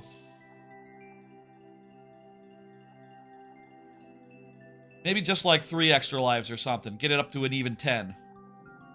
And have those lives be like over the bonus heads. Or like, I don't know. Food for thought. Definitely some ideas there.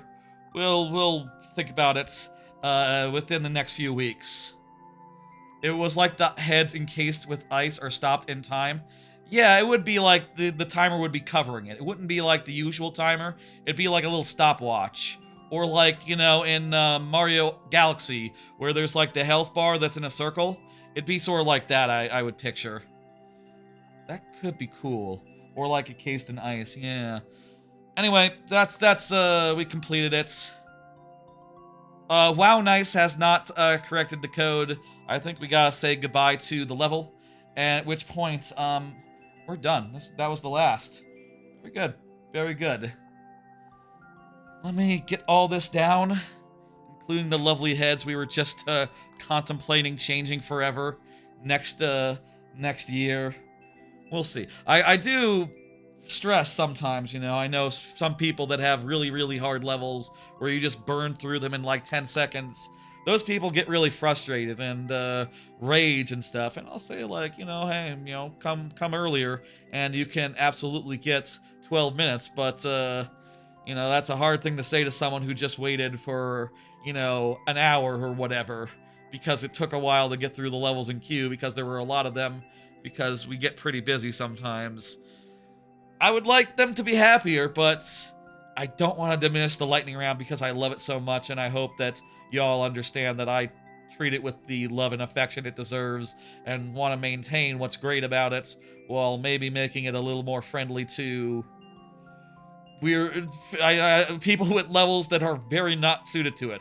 I'll also say, no matter how many lives I give, a getting over it style level, yeah, that just forfeits its lives right away. It only gets a default amount, and probably loses them all when the timer runs out. That's the lightning round caveat for that particular type of level.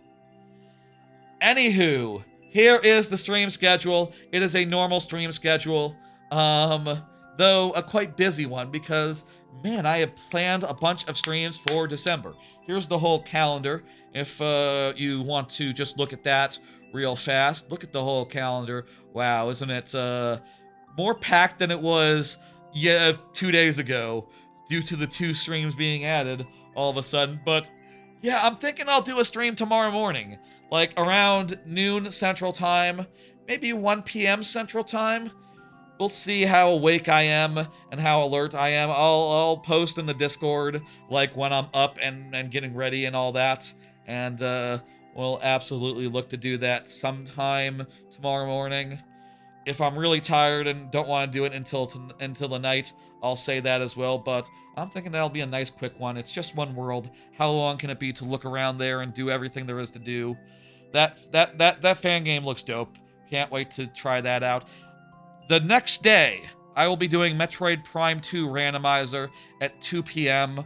I need to decide if the final bosses are included or if I just skip to the ending. I probably should do the final bosses. It's gonna be a little anticlimactic if it just skips right to the end, isn't it? Okay, we'll put on the final bosses. Remind me tomorrow at 10 p.m. Make sure the final bosses are part of the seed. Okay, yeah, we'll do that. That'll be fun. That'll be Metroid Prime 2, a very Metroidvania Metroid, and my favorite of the Metroid Prime games. That'll be fun. That'll be somewhat topical.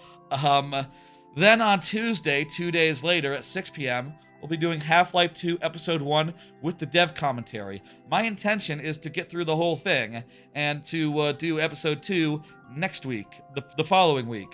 So, yeah, that'll be fun. Also, Super Metroid Randomizer will be the following Sunday. So, that's cool as well. If you're looking for viewer levels, they will always be, and usually be, on Friday. Some exceptions might be if I'm doing something else or have other plans, etc. February, I think, will be just a break from Mario Maker in particular. But I'm doing it all the time. I have a lot of fun every time I do it. And, you know, it's good to play all these great levels and stuff. I will see y'all tomorrow morning, maybe. I'll see y'all probably. I'll see y'all for Prime 2 Randomizer on Sunday, and then yeah, Tuesday as well. Then always lots of Friday streams. Let me see who I can send the Twitch raid to, and then we will end. Let me see who's streaming right now. I see some folk that I follow, and some folk doing Mario Maker. Why don't I just, I see Linkus is reviewing Metroid Prime 4. He finished the game, looks like in 17 hours. Damn. Or it looks like he's at the 17-hour mark. Maybe he's, like, going for 100%. I don't want to see that until I finish the game, so let's not do that. A lot of people streaming tonight. I don't really like Dark Souls, so I don't think I'll do Kayla's stream. I'll do, we'll send you to Poncho Taco, doing Game of the Year 2025 Mario, and he's doing an endless challenge in, I believe that's Mario Maker 2. It could be Mario Maker 1, using, like, the Pretendo thing, but, I actually don't look that much at the, you know, the endless challenge mode, so I don't really know what it looks like, but y'all want to see some endless challenge? I'm sending you over there to find out. Anywho, like I said, tomorrow morning, Sunday evening, afternoon, Tuesday evening, those are the next 3 streams, and if you're looking for more Mario Maker, Fridays, give your love to the VOD. Short form content is also pretty cool and good. Expect some Metroid Prime 4 short form content coming in the next few weeks here. Next few days even. I'll see you tomorrow, Sunday, Tuesday, Friday, in the future generally. Y'all have a good one. Love to the VOD. Yada yada yada. Good night, folks.